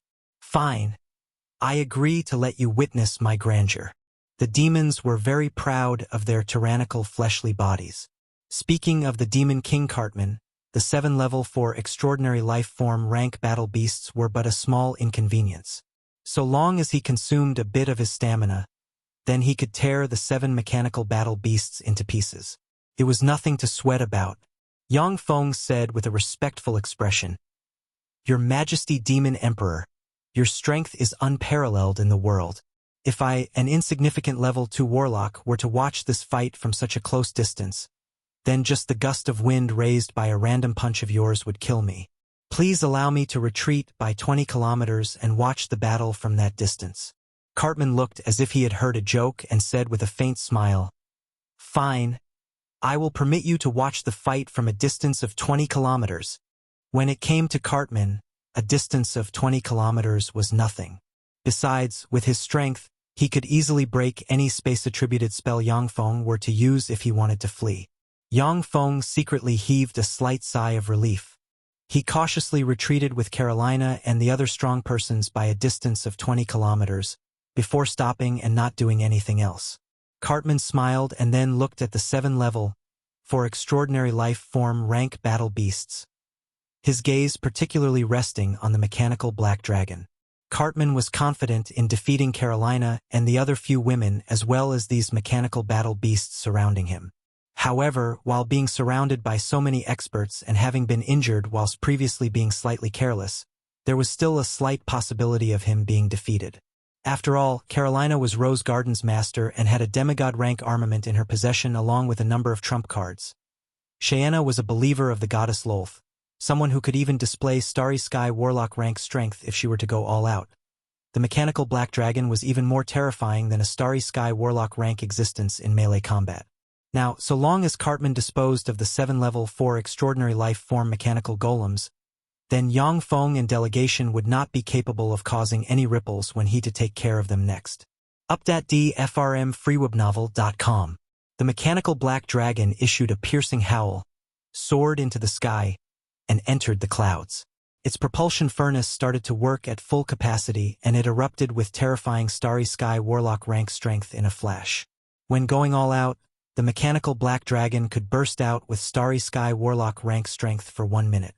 This outburst was extremely harmful to it, yet it was also its strongest killer move. The 6 mechanical battle beasts suddenly surged towards Cartman. "Idiot! Break for me!" Cartman sneered and his figure flashed, his 2 hands flickering with demonic light, before appearing in front of the 2 Amani light wing icebirds and slapping the 2 mechanical battle beasts on their heads. All of a sudden, Cartman's complexion changed and a glint of fear flashed past the depths of his eyes. In a flash, the nuclear warheads concealed inside the 2 Amani light wing icebirds blew up. Horrifying light and heat swallowed Cartman. Almost at the same time, the 4 mechanical battle beasts, 2 Kalaman Boa, 1 Bunyamin Hurricane Wolf, and 1 Fire Lion, also detonated the nuclear warheads inside them. 6 exceedingly frightening mushroom clouds rose into the sky. The earth quaked and the mountains shook, and incomparably berserk blast waves swept about. Alike a scene from an apocalypse, gray radiation clouds covered the sky and dust rose from the ground. Inside Palmer City, the hundreds of thousands of kindred and vampires, as well as the 200,000 battle robots of Yang Feng's mechanical legion were engulfed and then annihilated by the nuclear explosions, practically not leaving anything behind. "He is still not dead. Go quickly and get rid of him. Do not give him any chance to recover, or else the ones to die shall be us." The mushroom clouds of the nuclear explosions still had not dissipated, when Yang Feng's complexion suddenly changed and he barked out. From the incomparably formidable scanning system inside the mechanical black dragon, Yang Feng perceived an extremely worn-out black cocoon in the heart of the nuclear explosions, with incomparably formidable fluctuations of power being emitted from inside. Dephilia waved her lily-white hand and opened a portal. She entered the portal along with Carolina and Xuanhuan, and then appeared in front of the black cocoon. Sacred Rose Radiant Purification. Carolina radiated a sacred white light from all over like a goddess of light. She raised the demigod rank armament Rose Divine Mirror and pointed it at the black cocoon. A ray of pure divine light was shot at the black cocoon from inside the Rose Divine Mirror. Under the illumination from the ray of pure divine light, the extremely broken, worn-out cocoon began crumbling inch by inch, simultaneously transmitting Cartman's incomparably mournful screeches. Disintegrate! Before Xuanhuan had been promoted to a high priestess, she had been a legendary wizard among the Dark Elves. She waved her lily-white hand and released the level 4 save or die spell Disintegrate. A thread of disintegration fell on the black cocoon. The black cocoon instantly disintegrated and collapsed into bits, revealing Cartman inside it. Cartman's hands had been blown off and one of his eyes had been blinded. His body had been badly mangled and mutilated, to the point that even ghastly bones and dangling internal organs could be seen. Despite being in this state, he still was not dead. Demonic chi was twisting about his body, slowly mending it. The remains of the demigod rank armament white elephant armor were covering his body. Evidently, it was the demigod rank armament that had saved him. Carolina and the other 2 women were startled when they saw this scene. The might of the nuclear warheads exploding at close range was equivalent to an all-out strike from a moonlight warlock, capable of killing an unguarded starry sky warlock. For the unguarded Cartman not to die in the explosion of strategically detonated 6 nuclear warheads, his power and terror could well be imagined. All of you shall die. An exceedingly frightening voice, that seemed to have come from the depths of hell, was released from between Cartman's bare gums. Cartman opened his mouth and released a ray of demonic light, which passed through Carolina's life force cover and struck her. She spat a mouthful of blood and was sent flying tens of meters away. Extreme Cold Ice Phoenix. Dephilia's complexion changed. She silently recited an incantation and pointed with her lily-white finger. Copious amounts of cold air gathered into a 30-meter-long ice phoenix, which immediately rushed at Cartman. Countless ice flakes were released midair in the ice phoenix's wake. Evidently, all the moisture in the surrounding air had been instantly frozen. In the blink of an eye, the ice phoenix pounced onto Cartman and directly froze half of his body. Cartman's still functioning eye turned. His gaze fell on Dephilia, and an illusory ray of light suddenly flickered. Mommy! Dephilia seemed to have seen the most frightening thing she had ever experienced. She screamed, fell on the ground, rolled about in pain, and wept like a weak and helpless little girl. Grand Disjunction. Xuanhuan's complexion changed. She released the level 4 destruction spell Grand Disjunction, shooting a ray of disjunction at Cartman. Cartman opened his mouth and shot out a black tongue at the ray of disjunction. The black tongue, along with Grand Disjunction, were both broken apart. Chapter 188, Cartman Flees in Defeat. Chapter 188, Cartman Flees in Defeat. Translator, Xayamoj. Cartman's figure shook. He suddenly appeared in front of Xuanhuan and sent a kick at her.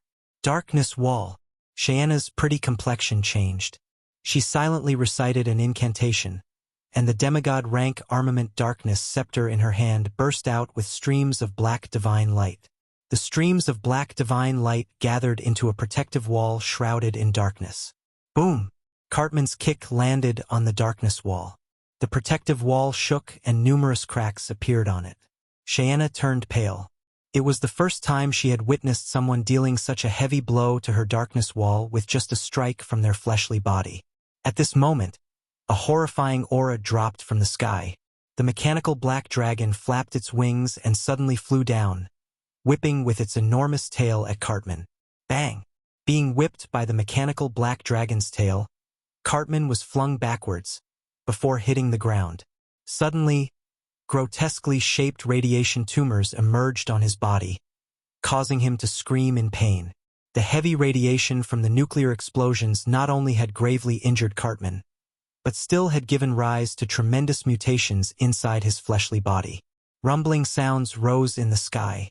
Lightning supersonic fighters equipped with Gauss cannons suddenly emerged from the clouds, madly firing at Cartman.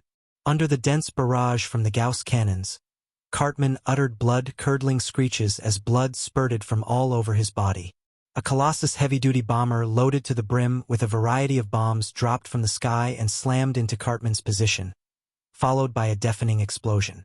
The Colossus heavy-duty bomber detonated in a flash, and a small mushroom cloud rose into the sky. According to the analysis done by the portable fortified stronghold's supercomputing chip, the destructive force resulting from the detonation of a Colossus heavy-duty bomber was comparable to that of an offensive spell cast by a great warlock. However, the flying speed of the Colossus heavy-duty bomber was too low, and in actual combat it was fundamentally unable of hitting a great warlock. Cartman was powerful to the extreme. Even though he was hit by the detonation from a Colossus heavy-duty bomber, he still did not die. He just spat out a large mouthful of black blood. Resisting the pain, he rushed away. If he stayed in place, he was bound to suffer setbacks from the Mechanical Legion. Ew. Next page. Icebind. When she saw this scene, a peculiar glint flashed inside Dephilia's pretty eyes. She took out the legendary secret treasure snow ice box, opened it, silently recited an incantation, and pointed at Cartman. 2 white streams of cold air flew out of the snow ice box, and just like chains, flew towards Cartman's legs and icebound them. Cartman was greatly alarmed and exerted his strength. Numerous wisps of demonic chi gushed out, before inch by inch shattering the ice chunks binding his legs. 3 Colossus heavy-duty bombers fell down, before hitting Cartman and blowing up. 3 mushroom clouds rose into the air. Cartman was badly mutilated, and the remains of the demigod rank armament white elephant armor were further cracked. Midair, the mechanical black dragon had finished gathering its energy. It opened its bloody maw and shot at Cartman from its dragon breath cannon. The mechanical black dragon's dragon breath cannon, its greatest trump card, had vaporized Cartman's lower body in a flash, prompting him to once more issue miserable shrieks. "You damn ants, you dare injure me! I will never let you off. Just wait for me to nurse my injuries. Then I will give you hell. I will capture you alive, and then torture you day and night for 500 years. Cartman uttered incomparably malicious curses. His remaining upper body turned into a black ray of light, fleeing into the distance. After a series of strikes from Yang Feng and delegation, Cartman had suffered grievous injuries. If he did not run away, then only death would await him. With great difficulty, Cartman had finally managed to descend to the Zhangji Plane via an avatar. With the avatar, he had planned to open and consolidate a planar passageway for his true body to descend from the Demonis plane. It was only natural that he would not let his avatar die so quickly. Cartman had just started fleeing, when a figure suddenly blocked his escape route. The legendary dagger kiss of the damned easily pierced into his body, instantly erupting with 12 kinds of curses and prompting Cartman to once more issue blood-curdling screams. After being sneak-attacked by Romulage, Cartman spat out a ray of black light, striking Romulage's lovely body. As if a broken kite, Romulage dropped from the sky, slammed into the ground, and spat out a big mouthful of blood. Cartman had just stopped in place when he was blasted by countless Gauss cannons, causing him to spill blood time and again. Cartman looked hatefully at Romulage. While carrying the kiss of the damned's 12 curses, he into a black ray of light and flew towards Eyes of Justice's headquarters. A grave glint flashed inside Yang Feng's eyes and he said solemnly, "He has to be killed. If we let him recover, we will be in danger." Cartman had fallen into Yang Feng's trap and was heavily injured by the 6 nuclear explosions. Then, he was besieged by the 3 peak Great Warlock rank experts plus the mechanical Black Dragon. Finally, he had suffered a surprise attack from Romulage. Under such circumstances, he still managed to heavily wound Carolina and Romulage. His strength was beyond Yang Feng's imagination. After Carolina coughed up a mouthful of blood, she said faintly, "Please treat my wounds." Cheyenne silently recited an incantation, then pointed at Carolina, and instantly released the level for divine spell Great Healing. Streams of divine light fell on Carolina, quickly healing her injuries. Although Carolina was also proficient in healing spells, but in terms of healing efficiency, the High Priestess Cheyenne, who employed divine power, was more formidable. Yang Feng beckoned. A lightning supersonic fighter descended and then landed on the ground. Carolina and the other 3 women jumped into the lightning supersonic fighter's cabin. The flying speed of the lightning supersonic fighter could not compare to the speed of a full-strength flying spell cast by Carolina and the other women. However, that was just regarding short-range flight. When it came to long-range flight, the lightning supersonic fighter was definitely superior. The lightning supersonic fighter took off in a flash, before chasing after Cartman at full force. I also should do my part. A cold glint flashed inside Yang Feng's eyes. He put on a helmet and started transmitting a string of orders. The 1 million level, 8 robots garrisoned at St Colin City entered dimensional personnel carriers in succession, and the dimensional personnel carriers in turn swiftly entered Thunder Demon heavy-duty transport aircraft. Thunder Demon heavy-duty transport aircraft suddenly rose into the air and, under the protection from several thousand Falcon heavy-duty assault helicopters, headed towards Eyes of Justice. The level for humanoid robots which did not manage to enter the Falcon heavy-duty assault helicopters swiftly assembled, before hurrying towards Eyes of Justice. A large number of dimensional personnel carriers filled with high-energy crystals followed the humanoid robots, prepared to replenish their energy at a moment's notice. From inside Giant Stone City emerged 800,000 level, 8 robots of different types, flying Thunder Demon heavy-duty transport aircraft towards Eyes of Justice. Rumble! Rumble! Following a loud noise, the ground below Giant Stone City split open and a huge sphere 500 meters in diameter flew out. This content is taken from fgaiwebnavio.com. The huge sphere was covered in a variety of thick artillery barrels and equipped with a variety of military weapons. At a glance, it was clear that it was an incomparably fierce military fort. The huge floating sphere was Yang Feng's currently strongest military weapon, the Level 1 portable fortified stronghold. After the Level 1 portable fortified stronghold flew out, it was followed by another Level 1 portable fortified stronghold soon after. In total, Yang Feng had produced 3 Level 1 portable fortified strongholds. He had made up his mind, if there was ever a time when he could not go on in Tyrannid subcontinent, then he would escape to somewhere else. Now that he had deployed 2 Level 1 portable fortified strongholds and had revealed his trump card, he was adamant on killing Cartman as well as eliminating Cartman's subordinates in Tyrannid subcontinent in one fell swoop. After the 2 portable fortified strongholds had risen, they swiftly headed towards Eyes of Justice's base. Next page. While under the pursuit of thousands of lightning supersonic fighters dispatched by Yang Feng, Cartman cut a sorry figure while fleeing. The legendary dagger kiss of the damned lodged inside him would erupt with curses from time to time, causing him unbearable pain, abruptly reducing his speed, followed by him being overtaken by the lightning supersonic fighters. Besides, the legendary dagger kiss of the damned constantly emitted unique curse fluctuations. Cartman could not pull out the kiss of the damned. If he were to pull out the legendary dagger while in a weakened state, then he would be captured. If Cartman did not have the legendary dagger kiss of the damned lodged inside him, then according to his ability, he would have long since escaped the pursuit of Yang Feng and delegation. Cartman had no choice but to madly flee towards Eyes of Justice. After 3 days and 3 nights of tag, Cartman had finally managed to break free and escape into Eyes of Justice. Your Majesty! As soon as Cartman entered Eyes of Justice, his 8 subordinates leading 100+ level 3 warlock rank demon experts went to greet him. Cartman immediately opened his mouth and breathed in. The 100+ high-ranked demons exploded, then turned into streams of bloody mist and entered his mouth. The 8 great warlock rank demon commanders standing respectfully to the side watched everything indifferently. Among the demons, the strong were respected. Take the demon Emperor Cartman for instance. He regarded his subordinates no different than pigs and dogs, only regarding demon commander rank experts with a bit of importance. As for the high-ranked demons, there were as many as hair on an ox among the demons. Chapter 189 Nuclear Explosions, Exterminating the Demons. Chapter 189 Nuclear Explosions, Exterminating the Demons. Translator, Xuanhuan.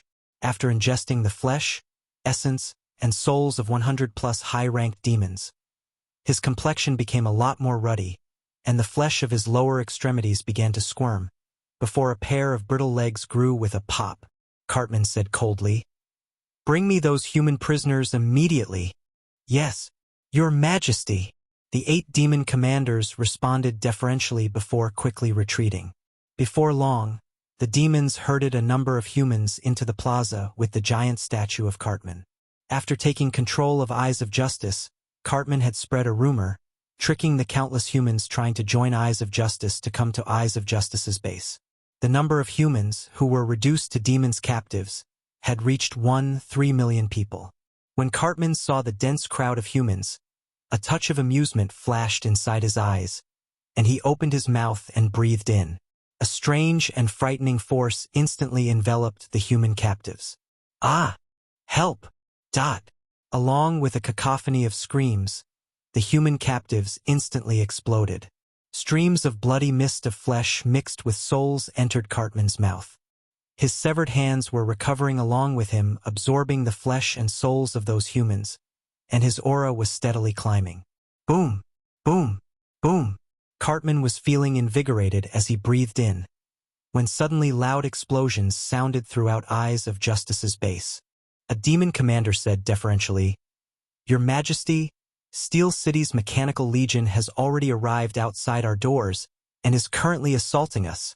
Cartman said very impatiently, "Immediately go destroy Steel City's mechanical legion." "Yes, Your Majesty." The 8 demon commanders responded deferentially. Their figures shook and they quickly rushed out. At this moment, apart from Eyes of Justice's restricted area, everywhere else had already turned into a sea of flames. Under Yang Feng's order, the Colossus heavy-duty bombers loaded with huge amounts of white phosphorus incendiary bombs dumped their bombs onto Eyes of Justice, turning it into a sea of flames. From inside the sea of flames came the miserable screams of countless demon folk and other kinds of demons. A cold glint flashed inside the eyes of a demon commander when he saw the countless demon folk and other kinds of demons miserably screaming inside the sea of flames, and he barked. His Majesty had ordered everyone to follow me to kill Steel City's lackeys. Kill them! Kill them! Those brave and fierce demon folk and other kinds of demons issued angry roars, their bloodshot eyes and their moral rising to the extreme. They followed the 8 demon commanders towards the edge of Eyes of Justice. The demon experts who had crossed the planar passageway exceeded 1 million individuals, with many grotesquely shaped demon folk among them. With demonic chi twisting around them, they followed the 8 demon commanders to the edge of Eyes of Justice like ants. The 8 demon commanders had just led the army of countless demons to the edge of Eyes of Justice, when missiles carrying nuclear warheads dropped from the sky. Boom! Boom! Boom! Boom! Without waiting for the 8 demon commanders to act, dozens of nuclear warheads detonated and mushroom clouds rose into the sky. An endless amount of light and head instantly swallowed the 8 demon commanders as well as all the demons beside them. Mountains collapsed and earth shook. Even the most restricted area in Eyes of Justice's headquarters had been swallowed by the horrific nuclear explosions. The 1 million demons, who had captured humans, had been swallowed by the endless light and heat coming from the explosions of the dozens of nuclear warheads. Up.dfrmfreewebnovel.com. Cartman had already recovered some of his strength, but he had also been consumed by the explosions. The hands and feet that had just grown had been instantly turned into ash. More than half of Eyes of Justice's mountain range had collapsed from the explosions. Without getting a chance to display their strength, the 8 great warlock rank demon commanders were insta-killed. When Dephilia saw Eyes of Justice's headquarters disappear and the mountain range crumble, she could not help but to inhale a mouthful of cold air, and then exclaiming, "Such a horrific weapon! The might of these weapons is really too horrible." An extraordinary splendor flashed past Cheyenne's pretty eyes, and she smiled silently. Carolina's eyes flashed with a brilliant glint, and she said faintly, "I finally understand why he does not use this weapon easily. Although its might is immense, but its weakness is equally immense." Dephilia promptly asked, "What weakness?"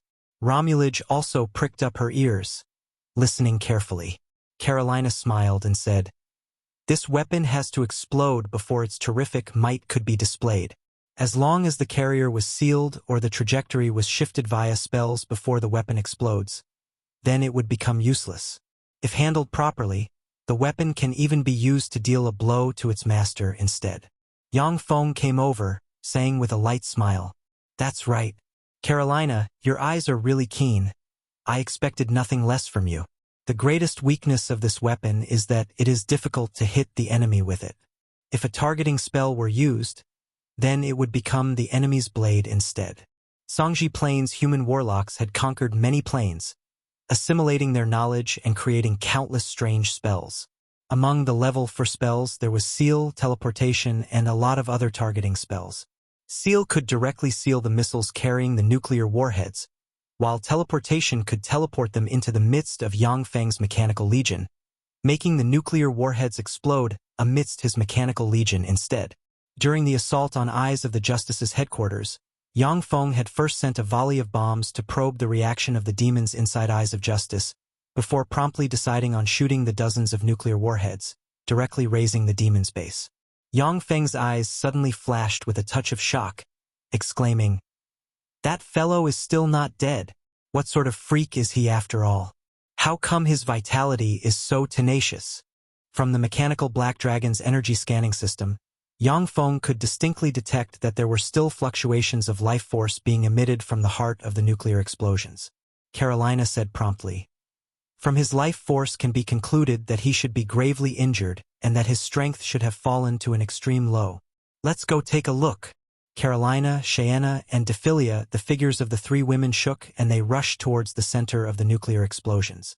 At the same time, Carolina grabbed Yang Feng and, carrying him like some kind of merchandise, hurried towards the center of the nuclear explosions. The center of the nuclear explosions was heavily contaminated with radiation.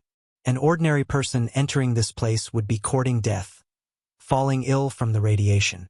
The three women were great warlock rank experts and their bodies were already comparable to those of extraordinary life forms. They were not worried about the radiation. Only if directly hit by the explosion from a nuclear warhead, and their life force covers being destroyed, only then would the radiation invade their bodies and disgusting radiation tumors would grow on their bodies. Cartman, missing his arms and legs, blind in one eye, and just left with half of a broken body, was struggling in pain in the very center of the nuclear explosion site, the demonic chi covering his body scattering. His aura, which had originally been insurmountable, was nowhere near as powerful. Cartman, his body broken, was unblinkingly staring at Yang Feng and his party, his eye filled with resentment. He said in a row, "You ants dare to injure the great demon Emperor Cartman's avatar. The great demon Emperor Cartman will never let you off. The world of human warlocks has declined and the era of demons is nigh. The entire Songji Plane is littered with our planar passageways, with this one being just one of them. What you are about to kill is just an insignificant avatar of mine.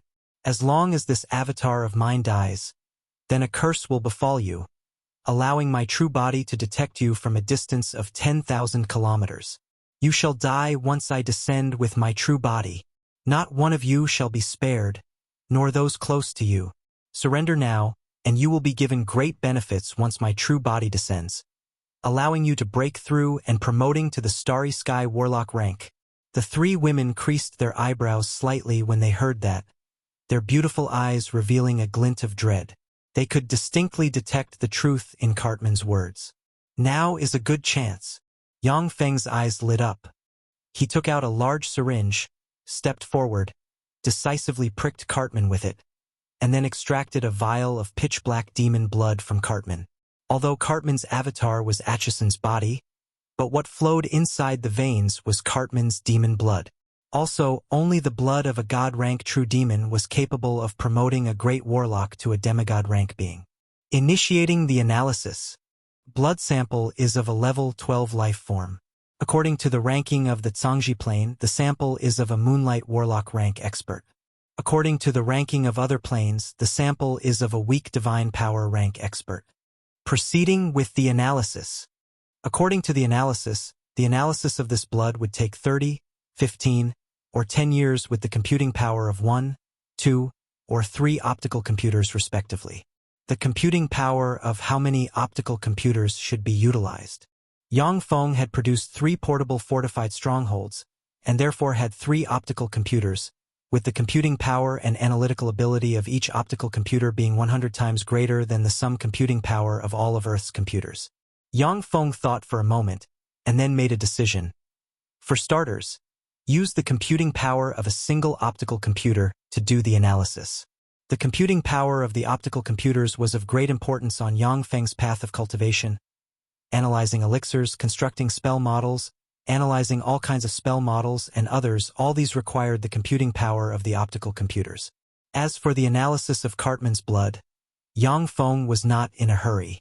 After all, he was currently only a level 2 warlock. Immediately after extracting Cartman's demon blood, he injected Cartman with a vial of the liquid metal nanorobot elixir. Chapter 190, Kong Fangao. Chapter 190, Kong Fangao. Translator, Xuanhuan. Less than a second after the liquid metal nanorobot elixir was injected into Cartman, it had been completely annihilated by Cartman's demon blood, leaving nothing behind. Cartman said with a cold smile, "You want to use drugs to control me? That is pointless. My true body is a demon emperor of the Demoness plane and is fundamentally different from ants such as yourselves. My true body is a formidable being comparable to a god. There is no way for ants such as yourselves to control me through drugs." Yang Feng ignored Cartman, asking in his mind, "Can this life form be controlled through the liquid metal nanorobot elixir?" Analyzing the information sent back by the liquid metal nanorobots. The life form's blood had exceedingly strong power. Foreign bodies are basically incapable of mixing with nor invade the blood. Liquid metal nanorobot elixir capable of controlling the life form cannot be produced unless its blood is fully analyzed. Yang Feng suddenly turned towards Carolina, asking, "Carolina, is his true body aware of the things happening to his avatar here?" Carolina smiled bitterly, saying, "I don't know. The knowledge related to the avatars of gods circulating in Tyrannid subcontinent is extremely sparse. After all, it had been nearly 10,000 years since anyone from our Tyrannid subcontinent had left to explore other planes. After the collapse of the 8th Warlock dynasty, there were hardly any Tyrannid subcontinent's great warlocks leaving to explore other planes. The exploration of other planes was extremely dangerous. Human great warlock coming across other planes like the Demoness plane would most likely be captured and then eaten by the inhabitants of the planes, and even Moonlight Warlock rank experts would fall if they were to be the slightest bit incautious. Coupling with demons manipulating eyes of justice to slowly remove the knowledge pertaining to demonic and divine beings, there were fewer and fewer people with said knowledge. Yang Feng's gaze fell on Dephilia and Cheyenne. Both women shook lightly their heads. Obviously, they were also not privy to this knowledge. "I might be of help regarding this knowledge." A voice suddenly came from the side. Everyone's expressions changed. Then they looked in the direction from where the voice had come from. They saw a handsome young man dressed in a white gown similar to the traditional male gown from ancient China. With the temperament of a son of a noble family, the young man slowly walked over. Yang Feng could not help but to secretly complain, "This fellow is truly handsome. If he were to appear on Earth, male actors would find themselves unemployed." The young man with the temperament of a son of a noble family said with a gentle and courteous smile, "My humble self is called Kong Fangao, and have come from the continent's eastern world Great Cloud Dynasty. According to the information my humble self had obtained, a democalypse was to erupt here. I have specifically come to suppress the democalypse. Unexpectedly, the Demon Emperor's avatar had already been suppressed by you guys. You guys are truly amazing. A person from the continent." The complexions of Carolina and the other women changed slightly, their gazes exposing a trace of respect. On the other side of the Sea of Monsters, the continent, was the holy land all warlocks yearned to practice cultivation at. Human warlocks with overwhelming power, capable of subjugating gods and fiends, were basically all assembling on the continent. Were it not for the Sea of Monsters being incomparably treacherous, then Tyrannid subcontinent's warlock geniuses would have already left for the continent. Yang Feng made the introductions. "I am Steel City's Marshal Yang Feng. This is Snow White Madame Dephilia. This is Rose Garden's Master, Carolina, and this is the dark elven great matriarch Xuanhuan. After exchanging some pleasantries, Yang Feng asked directly, Kong Fangao, can this avatar share its perceptions with the true body?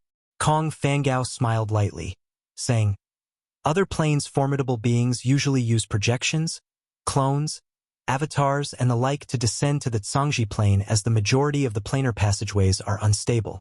The more formidable a being is, the harder it is for them to cross the planar passageways. When using projections to descend to another plane, a trace of those formidable beings' consciousness would be separated. Once the projection was retracted, then those formidable beings would become aware of everything that the projection had experienced in the other plane. The destruction of a projection would not harm their true body. A clone is formed from those formidable beings separating a part of their soul, with the clone and the true body being linked, and the true body being capable of simultaneously perceiving everything that happens to the clone. Killing a clone would harm the true body. An avatar is formed by separating a part containing the true body's power and secrets, such as blood, limbs, divinity, and the like, as well as a trace of consciousness from the true body before combining it with another being. The avatar and the true body are relatively independent. The avatar has to be retrieved before the true body can perceive anything that happened to the avatar. This Cartman is evidently the demon Emperor Cartman's avatar that had descended to this world. As long as he does not return to the true body, then the demon Emperor Cartman will not perceive anything that happens on our side. Listening to Kong Fangao's explanation, the complexions of Carolina and the other women had become a bit better. This chapter is updated by freewebnovel.com. Kong Fangao then added, however, there are no absolutes. As long as there was a strange secret treasure or some strange spell involved, then the demon Emperor Cartman might be capable of simultaneously perceiving everything that happens to the avatar via some secret method. After all, the Demoness plane is also one of the 36 primary material planes, not inferior to our Zhangji plane. The Demoness plane's demon emperor rank experts are already equivalent to other planes' feeble divine power rank gods. Their power far beyond ordinary people's imagination. It is a pity. Originally, I had planned to capture him and treat him as a research object. In this case, I cannot keep him. Yang Feng said somewhat regretfully before clapping his hands. The mechanical black dragon in the sky opened its large mouth and shot a stream from its dragon breath gun. The dragon breath landed on the demon Emperor Cartman's avatar, directly disintegrating the avatar. Yang Feng smiled, giving an invitation. Kong Fangao, would you like to join me and go to St Colin City for a chat? As the host, I would like to treat you to a drink. Kong Fangao smiled and said, I do not want to impose, but, indeed, it would be my pleasure. The top floor of St Colin City's most luxurious restaurant. Yang Feng and Kong Fangao were enjoying Tyrannid subcontinent's top cuisine while talking about the customs of a variety of places. Kong Fangao was from an influential family of the continent, his insight and experience extremely bountiful. Besides, he was exceedingly eloquent and entertaining. Yang Feng was benefiting greatly from the conversation. After a few drinks, Kong Fangao pondered for a moment, and then said, Brother Yang, I can vaguely feel a trace of Black Dragon's bloodline's fluctuations of power. Have you transplanted a Black Dragon's bloodline and practiced the secret method Black Dragon Morph? A glint of admiration flashed past Yang Feng's eyes, and he said, I have. Previously, Yang Feng had not cast any spells. Even such a peak great warlock like Carolina had difficulty sensing that he had Black Dragon's bloodline. Kong Fangao, on the other hand, had sensed the Black Dragon's bloodline inside Yang Feng just from having a few drinks with him. Such insight was simply shocking. A glint of regret flashed across Kong Fangao's eyes, and he exclaimed, Brother Yang is extraordinarily gifted. How come you are practicing such an inferior secret method like the Black Dragon Morph? After all, the secret method Black Dragon Morph only has 5 levels. It is a dead end after laboriously practicing cultivation to the Starry Sky Warlock rank. Yang Feng was speechless. The Black Dragon Morph was the core secret method of Black Dragon Tower, one of Tyrannid subcontinent's 6 great warlock groups, and such a formidable secret method was judged to be inferior by Kong Fangao. Yang Feng was speechless. Yang Feng said while maintaining his composure. Black Dragon Morph can be practiced until the Starry Sky Warlock boundary. It should be considered to be a relatively formidable secret method, so how could it be inferior? The Zhangji Plane is one of the 36 primary material planes. In the olden days, countless planes were conquered with the overwhelming power of the human 7 great warlock emperors. How did we humans manage to reduce gods, fiends, devils, and the like to our lackeys? Of course, it was because of the supreme strength of our human warlocks. The strength division of our Zhangji Plane's warlocks is as follows. Level 1 Warlock, Level 2 Warlock, Level 3 Warlock, Great Warlock, Starry Sky Warlock, Moonlight Warlock, Glorious Dawn Warlock, Bright World Warlock, Infinity Warlock, Warlock Monarch, Holy Spirit Warlock, Warlock Emperor. Starry Sky Warlocks are only at the 5th rank, and in the Great Cloud Dynasty, are only capable of becoming hegemons of a city. They are nothing special. Only Moonlight Warlock rank powerhouses and above could be considered to be Great Cloud Dynasty's genuine experts. I am 24 years old and am already a great warlock. If nothing else, I can be promoted to a Starry Sky Warlock within 3 years. Only when promoting to a Moonlight Warlock would I experience some difficulties.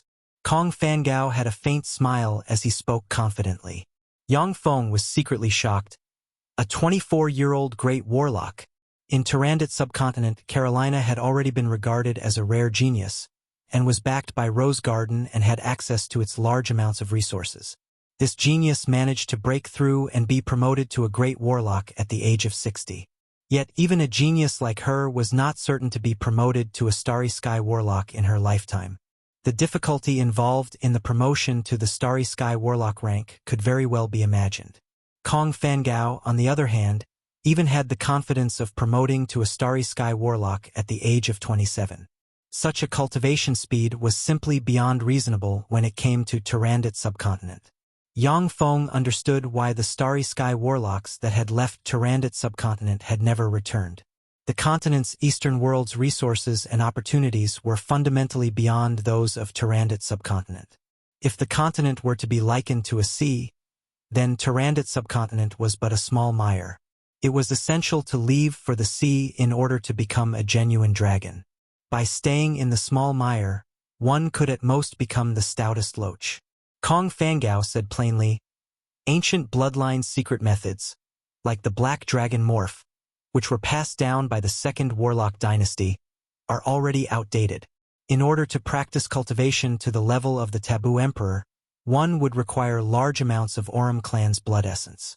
Yet the Aurum clan had already been exterminated by the Taboo Emperor. Therefore, this path is basically a dead end. Yang Feng smiled wryly.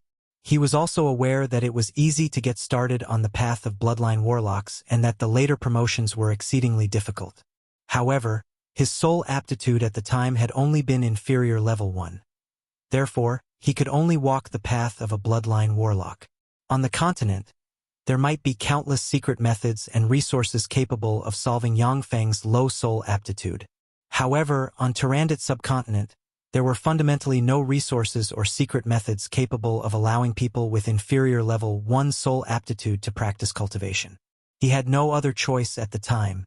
Kong Fangao continued, making things worse, you have also absorbed divinity. Divinity is indeed good stuff. It contains an endless amount of knowledge and a trace of the mysteries of law, and is a first-rate material to refine demigod rank armaments as well a compulsory material to promote to a god. But with the god-murdering spear present, anyone attempting at igniting their divine fire on the Zhangji Plane is courting death. Even though the divinity inside you will allow your strength to progress quickly short-term, but once you are ready to charge towards the Starry Sky Warlock rank, the divinity will become the most frightening obstacle barring your evolution when transforming your soul. Also, as you keep practicing cultivation and your strength increases, the divinity will gradually transform you into a divine life form. There will be no helping you after you promote to a great warlock. Yang Feng was secretly alarmed. After he absorbed the 3 specks of divinity, his strengths had soared by leaps and bounds. He had turned complacent, thinking that he had made a killing. However, he could have never expected the 3 specks of divinity to turn out to be a horrifying slow-acting poison. A trace of bitterness flashed across Yang Feng's eyes. This is the result of a lack of knowledge. If I had no better, then I would have never swallowed those specks of divinity. Yang Feng asked solemnly, Brother Kong, is there no way to salvage my situation? Kong Fangao replied, It is not that there is no way. You are currently a level 2 warlock. If you go to the continent and ask a Moonlight Warlock powerhouse to give you a hand, then the divinity inside you can be removed completely. However, your body will lose its divine nature after the divinity is removed and your strength will take a great hit. Apart from this, you could look for some heavenly treasure, such as the True Mystic Clone Bead, the Life Clone Bead, the Immortal Mark Clone Lotus Root, and other unique clone treasure. With them, you could transplant the bloodline and divinity in your body into a new clone. Afterwards, the new clone could be sent to another plane to become the plane's god, killing 2 birds with 1 stone. However, unique clone treasures like the True Mystic Clone Bead are exceedingly rare, and even glorious Dawn Warlock rank powerhouses and above would go mad for them. Such treasures are precious and difficult to come by even on the continent. Therefore, you might as well forget about them. Yang Feng was slightly stirred within, saying, Brother Kong, please describe to me the characteristics of the True Mystic Clone Bead and other such treasures. I might as well assign people to pay attention. Perhaps there is really such a treasure on Tyrandot subcontinent. I still have some influence on Tyrandot subcontinent. Okay. Kong Fangao reached out in a straightforward manner. A magic screen appeared, flickered, and revealed images of treasures sung in legends before Yang Feng. That is the True Mystic Clone Bead. Kong Fangao pointed to images of treasures, introducing them to Yang Feng. Yang Feng gazed at the Life Clone Bead, before suddenly becoming excited inside. Life Clone Bead. This bead looks just like the green bead I obtained in the Gloom Cave's base. Chapter 191, Crown of Blasphemy. Chapter 191, Crown of Blasphemy. Translator, Zayamoch. The Life Clone Bead was the treasure Yang Feng had gotten a hold of after crossing the planar passageway in Gloom Cave's headquarters. Yang Feng had not known what kind of treasure the Life Clone Bead was. Nevertheless, he was still careful while wearing it around his neck. Now that he knew that it was a treasure for which even glorious Dawn Warlocks would go crazy for, he felt secretly elated. A trace of a scorching radiance flashed across Yang Feng's eyes, saying solemnly, Brother Kong, can you teach me the method for separating one's bloodline and divinity from one's true body and then condense it into a clone? Kong Fangao hesitated. I am well aware of the custom. According to the custom, a corresponding price has to be paid when trading secret methods and knowledge among warlocks. This is a level 4 extraordinary life form rank mechanical golem. Is it enough to be exchanged for the method? Yang Feng pressed the dimensional crest on his chest. Suddenly, a fire lion mechanical battle beast appeared, releasing formidable, great warlock rank fluctuations of power. Kong Fangao said apologetically, This secret method is not anything special, and can be imparted by some of Great Cloud Dynasty's mid-ranked sections. However, when practicing cultivation in the sect, I had once vowed that I would never impart the knowledge taught by the sect without permission. Therefore, I am very sorry, but I cannot impart you with this secret method. There was a look of disappointment on Yang Feng's face. He lowered his head and fell into a state of deep contemplation. Kong Fangao comforted, However, Brother Yang, if you come to the continent, I can give you a letter of recommendation to enter Heavenly Garments sect to practice cultivation. Although Heavenly Garments sect is not part of Great Cloud Dynasty's 10 great sects, yet it is still a first-rate sect only second to the 10 great sects. In the sect, secret methods are aplenty, with the method to separate the bloodline and divinity into a clone not being anything special. Yang Feng suddenly asked, Right, Brother Kong, you have just mentioned 7 great warlock lords having overwhelming power, but didn't we have 8 great warlock dynasties? Update D from FRYOUBnovel.com. Kong Fangao sneered, saying, Heh, Dawn Dynasty's Dawn Lord was far too inferior. How can he even be mentioned on equal terms with the 7 great warlock lords? After sneering, Kong Fangao added, Brother Yang, although the Dawn Lord was nothing special, but in the end, He was still one of humanity's strongest experts. I do not want to speak ill of him. Yang Feng mused before saying, Brother Kong, I want to go to the continent together with you. What do you think? Originally, Yang Feng had intended to stay in Tyrannid subcontinent and to dominate the entire subcontinent. He wanted to painstakingly practice cultivation. He would go to the continent after practicing cultivation until the Great Warlock boundary.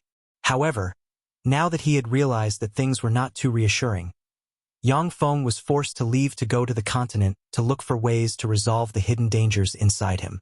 Kong Fangao smiled brightly and said, All right. 3 months later, a fleet of the Phoenix Cry merchant group will come to Tyrannid subcontinent to do business. At that time, we can go together to the continent. 10 days later, the city of Dark Elves, inside of the goddess Loltha's shrine.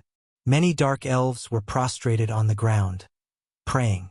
Yang Feng stood in a corner of the goddess Loltha's temple, quietly watching the scene. Via his glasses, he could see traces of faith power coming out of those Dark Elves, and then enter idol of the goddess Lolth, resulting in the idol releasing a faint layer of divine light. 2 people stood behind Yang Feng, namely Joanna and Romulich. After finishing their prayers, the Dark Elves respectfully left the temple. Romulich was a bit dissatisfied, saying, Have you come to see the prayer? Is there any point to it? Romulich was a legendary assassin. She was extremely powerful, and had no faith in the goddess Lolth. Joanna was a legendary archer, and equally had no faith in the goddess Lolth. Among Dark Elves, apart from the priestesses raised in the temple, the more powerful they were, the more they disdained the goddess Lolth. No one would like a god who constantly sowed discord among their kind for their own amusement. In order to gain strength, the bottom rung of Dark Elves rather piously believed in the goddess Lolth. To such a darkness god, as long as one offered enough flesh, blood, and souls as sacrifices, the believer would be generously rewarded in terms of power. Gods had great use for faith power and souls. Among many gods, all kinds of transactions were conducted using powerful souls as currency. Let me show you the power of Steel City's latest black technology product, the Crown of Blasphemy. Yang Feng smiled, put on a black crown, and approached the idol of the goddess Lolth. Mighty Lady Lolth, you are the ruler of Dark Elves, the adjudicator of night, the queen of darkness, the patron of spiders, the commander of fear. I am your most devoted believer, a priest hurting your people. Please grant me my request and bestow divine power onto me. Show your divine might, protect your sheep, adjudicate your enemies. Pure spirit fluctuations were emitted from Yang Feng's body as he recited the priest's prayer. He seemed to have transformed into the most pious priest, even more pious than the Dark Elven Great Matriarch Shaena. In fact, the Dark Elven Great Matriarch Shaena was not very devout towards the goddess Lolth. It was just that matriarchs or great matriarchs had to be priestesses or great priestesses, and had to let the goddess Loltha's divine power spread throughout their bodies. If they were to betray the goddess, then the divine power inside them would burn them to ciders. Streams of incomparably pure divine power shot out of the idol of the goddess Lolth, and shone onto Yang Feng's body, displaying divine grace. Romulich was dumbstruck, not willing to believe her eyes. What is this? He is clearly a non-believer who is not even a pseudo-believer. How come he had transformed into a fanatic? Besides, he had still received divine grace. How is this possible? Whenever he dealt with Romulich and the other Dark Elven experts, Yang Feng had never bothered to cover up his disgust for the ruler of Dark Elves, the goddess Lolth. Such a person was definitely a non-believer. Now, a non-believer had actually turned into a fanatic, and had even received divine grace. What a monster. Joanna was also shocked silly. What's going on? How could he have become a fanatic? Besides, he had still received divine grace, and had directly soared to a priest. How can this be? Shaena was speechless. Because she was not pious enough in her belief, even she had not received divine grace. It was only because of her tyrannical strength, because her body was capable of supporting being immersed in Loltha's immense divine power, that she had become the goddess Loltha's great priestess. Many thanks, "O mighty goddess!" Yang Feng laughed heartily, then walked over and said somewhat proudly, "It is a pity, but it is only at the standard of a level 2 priest. But it is still not bad. After all, the healing effect of divine power is still much greater than that of many level 2 spells." Romulage quickly asked, "How have you done it?" "Yang Feng, you obviously are not a believer of hers. How come you have received divine grace?" Assassin was a high-risk class, where one walked on the edge of a blade and could incur serious injuries from being the slightest bit inattentive. Were Romulage to gain access to divine spells and were she to become a priestess, then her fighting strength would increase geometrically. There was still the divine spell legendary stealth among the goddess Loltha's divine spells, which was a godly skill for assassins. Although the shadow goddess Myri was extremely weak among the great warlock rank experts, but with the help of all kinds of outrageous shadow divine spells, she had already assassinated several great warlock rank strong persons much stronger than herself. Yang Feng gave a faint smile, saying, "Although gods are powerful, but they still cannot always pay attention to every plane. The day-to-day matters are basically all mechanically handled by relying on the godhead. The crown of blasphemy can simulate a fanatic's spirit fluctuations. One just has to pray to deceive the godhead and receive power. As long as one does not make too much of a disturbance and does not draw her attention, then one can use her divine power at will." Joanna said unceremoniously, "Good stuff. I want one." Romulage laughed and said with a beaming smile, "I also want one." Dark elven peak strong persons like Joanna and Romulage had no faith in the goddess Lolth. They were very eager to promote their strength. With their strength, they could become high priestess and release formidable divine spells by drawing support from the goddess power. Yang Feng handed Shaena the crown of blasphemy. "Shaena, you also wear one. With it, you can prevent her divine power from corroding your body. In the future, I will think of a way to deal with the hidden danger inside your body." Shaena took the crown of blasphemy, revealing an incomparably charming smile towards Yang Feng. "Thank you, sire." When releasing divine spells, God's priests would suffer from divine power corrosion, allowing the divine spell to spread through their body and soul. Once the priests died, their souls would be directly drawn into their god's divine country via the divine power, followed by them being reborn inside the divine country. The precondition was that the god had their own divine country. Not every god had their own divine country. To establish a divine country required massive amounts of resources and tremendous faith power. Some new gods had no divine countries, which was also when they were at their weakest. They could be easily spotted and then killed by powerful enemies. Gods with divine kingdoms were very powerful inside their divine kingdom. A weak divine power rank god entering a feeble divine power rank god's divine country to fight was akin to seeking death. Even an intermediate divine power rank god would not have any certainty regarding the outcome were they to enter a feeble divine power rank god's divine country. As the dark elven primary god, the goddess Lolth also had her own divine country, which in turn was the reason why many dark elves had faith in her. However, many of Tyrannid subcontinent's legend rank strong persons were unwilling to have faith in gods. The reason being that when they died, they would enter the god's divine country, and would have to continue fighting for said god. It was analogous to being a slave. In Tsangji Plane, strong persons who had accepted the human warlock's ideology were naturally unwilling to become god's slaves after their deaths. Chapter 192, Armed Merchant Ship Storm Cry. Chapter 192, Armed Merchant Ship Storm Cry. Translator, Xayamoj. Yang Feng asked, "Shaena, I heard that you dark elves have received a divine decree, and therefore have launched an assault of the surface world. Why did she let you attack the surface world?" "She wanted us to occupy the surface world and look for a treasure. It was for this bead." Shaena pointed with her lily-white hand and a stream of magic radiance flickered.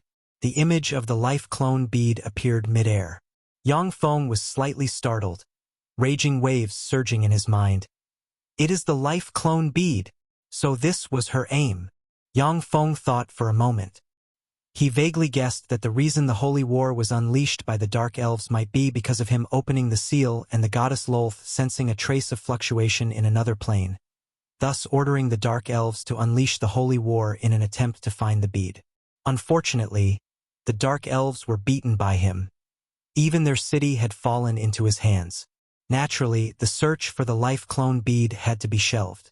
Yang Feng mused before saying, I intend to travel to the continent to search for more powerful secret methods. Is anyone willing to go with me? Once he said this, Xuanhuan and the other two creased their eyebrows slightly. Xuanhuan said, Sire, it is not that we are not willing to go with you, but rather, in the continent, human warlock strong persons are as common as clouds, firmly holding their rule. Their great warlocks do not count for much. Once we go with you to the continent, then very likely we will immediately become the prey of others. Please forgive me for being blunt, but Sire's strength is not enough to protect us on the continent. Romulage said also frankly, Right. On the continent, some human strong persons like to exterminate people from other races. It would be difficult for us to survive were we to encounter such a human strong person. Although I am good at concealment secret methods, but in front of the continent's human warlocks, I am still vulnerable. Xuanhuan, Joanna, and Romulage, the three women were Tyrannid subcontinent's most peak-strong persons. However, on Zhangji Plain's continent, they were not regarded as anything special. On Zhangji Plain's continent, the human warlock's most peak-strong person could even subjugate gods and ancient fiends. Such beings could easily suppress the three of them. On Tyrannid subcontinent, Yang Feng could already claim hegemony. But once he went to Zhangji Plain's continent, he would have to tug his tail between his legs. Otherwise, he would be killed if inattentive. Yang Feng mused for a while before saying decisively, I think there was an error in my previous thinking. Then how about this? I will go to the continent first. Once I gain a foothold there, I will come back to pick you up. White Elephant Ivory's headquarters. Harris held a letter written by Yang Feng, advising him to surrender. His complexion alternated between pale and flushed, wanting to tear the letter to pieces.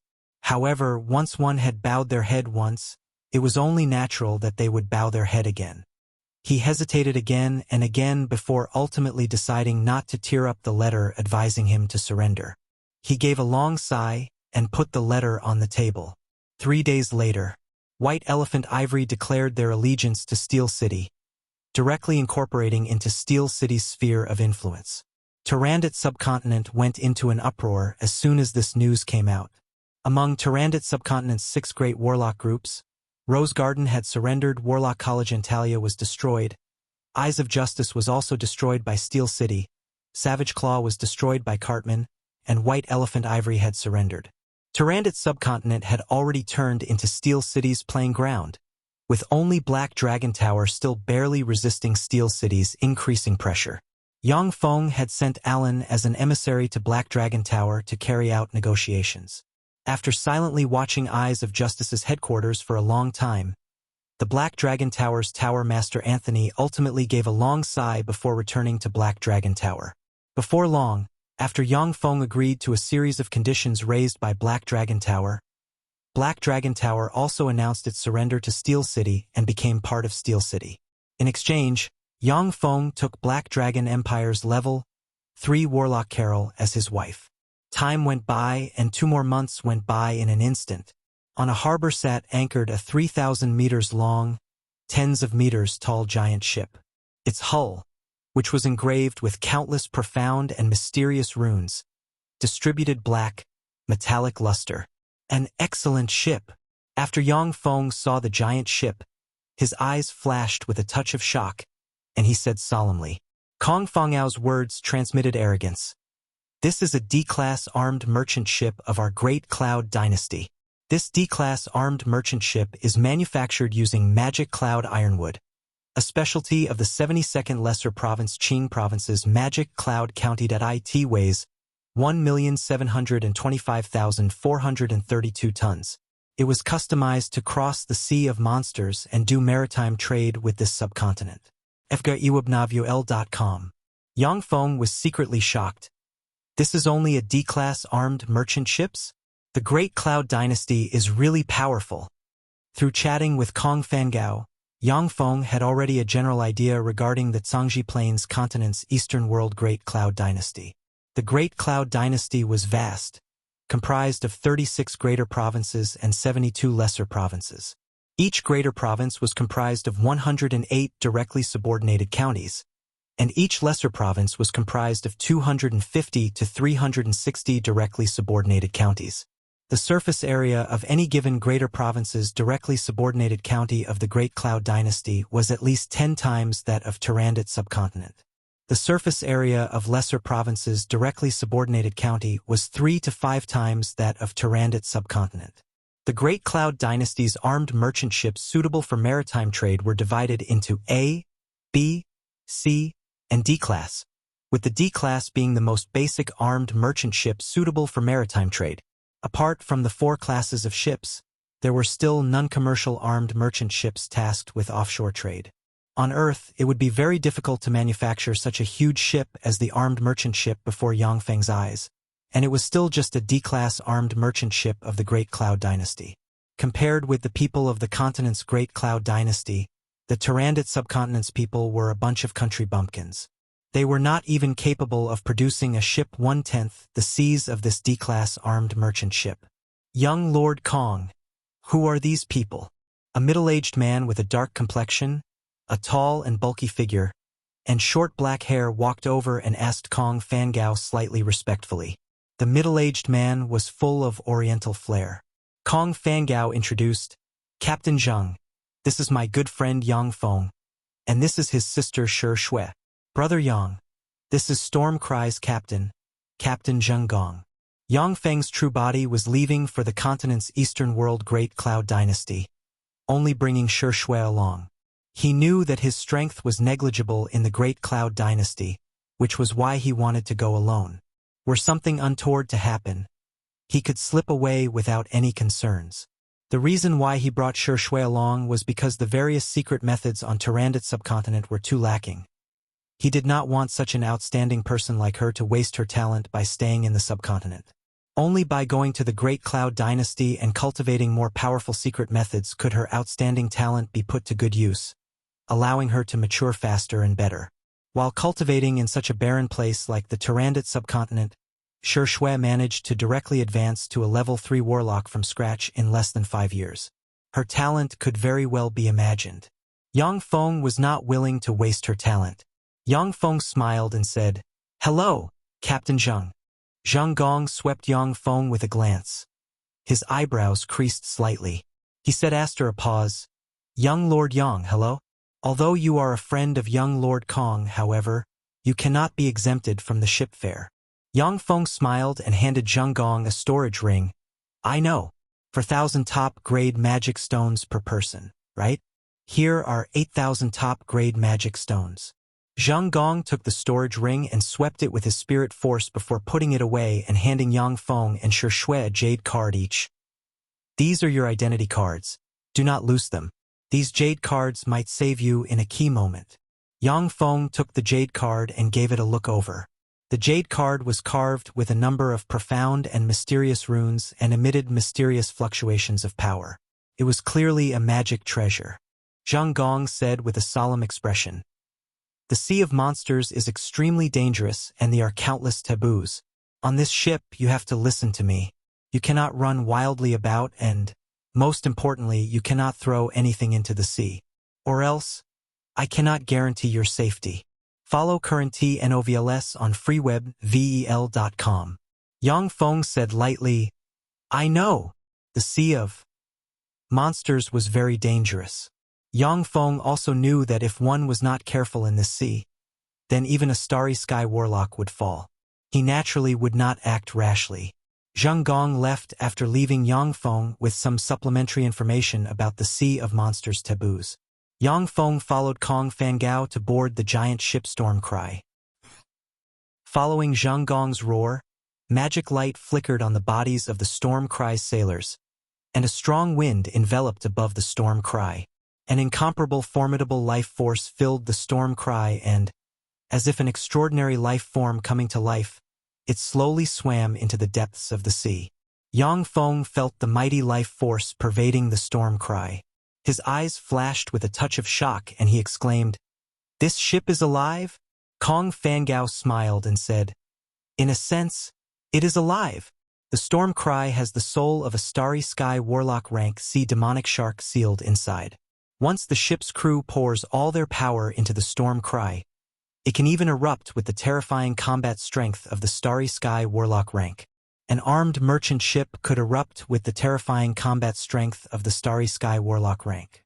The great Cloud Dynasty's power once more shocked Yang Feng. As if riding the wind, the storm cry speedily rushed atop the sea, splitting the sea into two. Yang Feng let the optical computer do some calculations.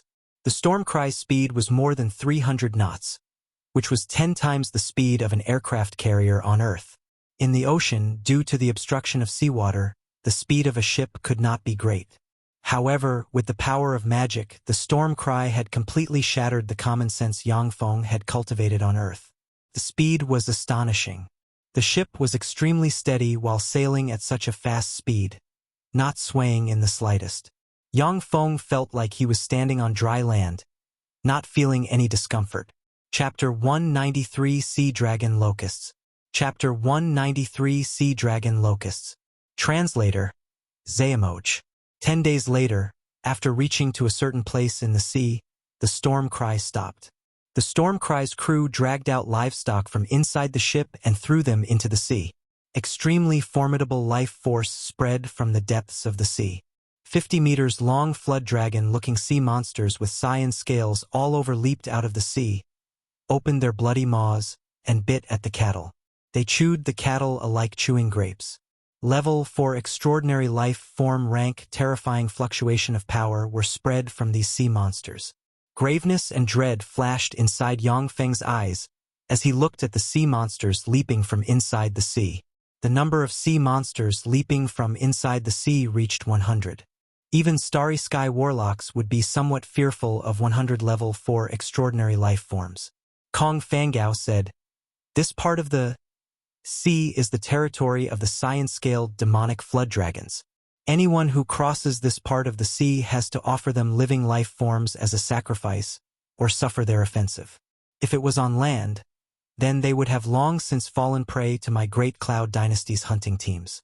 Unfortunately, in the Sea of Monsters, it is relatively difficult to hunt them." Up.dfrmfgaewebnvel.com. Zhang Gong shouted loudly as he gave Yang Feng's group a meaningful look, with the abyss of his eyes exposing a trace of a warning. "No one is allowed to go near the railing. If these monsters see anyone while they eat, they will also see them as prey." Zhang Gong had sailed for many years, had traveled to many different subcontinents, and had seen many people. People came in all sorts. Many have simply ignored his warnings, bringing great trouble to his ship. It was precisely because of this that he charged such a steep ship fare, raising the threshold and refusing too many outsiders on the ship. Yang Feng smiled indifferently and continued to observe the level 4 extraordinary life form cyan-scaled demonic flood dragons. After the cyan-scaled demonic flood dragons ate their fill, they dove into the sea in satisfaction. Zhang Gong shouted loudly. The storm cry emitted the terrifying life force of a level 5 extraordinary life form, spreading it in every which way. The large group of cyan-scaled demonic flood dragons dispersed, diving into the depths of the sea. The storm cry was once more surrounded by the strong wind. With its sails were completely unfurled, it sailed into the distance. Kong Fangao explained, "This is a relatively safe ship route that the Phoenix Cry merchant group had spent millennia to come up with. Some places in the Sea of Monsters are extremely scary, with level 5 extraordinary life forms roaming about. There, even moonlight warlocks would be in great danger." Yang Feng nodded silently. 3 days later, the storm cry was sailing the boundless sea. Suddenly, a black cloud drifted over from beyond the horizon. "Shit, everyone, prepare for battle." Zhang Gong's complexion suddenly changed greatly and he barked. In a flash, he erupted with a terrifying life force infinitely close to that of a starry sky warlock. On the storm cry, all the sailors erupted with terrifying life force and took out the secret treasures on them. They very vigilantly observed the sky. Yang Feng silently sensed the strength coming from the Storm Cry sailors. 8 Great Warlocks, 336 Level 3 Warlocks, and 2,653 Level 2 Warlocks. The strength of this D-class armed merchant ship's crew is astonishing. On Tyrannid subcontinent, the 8 Great Warlock rank strong persons would be enough to contend with Eyes of Justice, one of the subcontinent's 6 Great Warlock groups. On the Storm Cry, these 8 Great Warlock rank strong persons were merely small-time leaders. In the sky, they saw a group of monsters, each about 1 meter long, flying over while forming a black cloud. The monsters had small dragon heads, a pair of locust wings, a thick body, and a pair of dragon-like claws. Zhang Gong roared. Sea dragon locusts are the most vicious type of extraordinary life forms in the Sea of Monsters. Mature individuals possess the terrifying fighting strength of level 2 extraordinary life forms. The most frightening thing about them is that they are social life forms, with the smallest of communities being comprised of hundreds of thousands of individuals.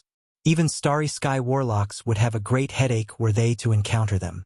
They fear flame-attributed spells, and even the level 1 spell Fireball can harm them. The best way to deal with them is to use fire-attributed spells as much as possible.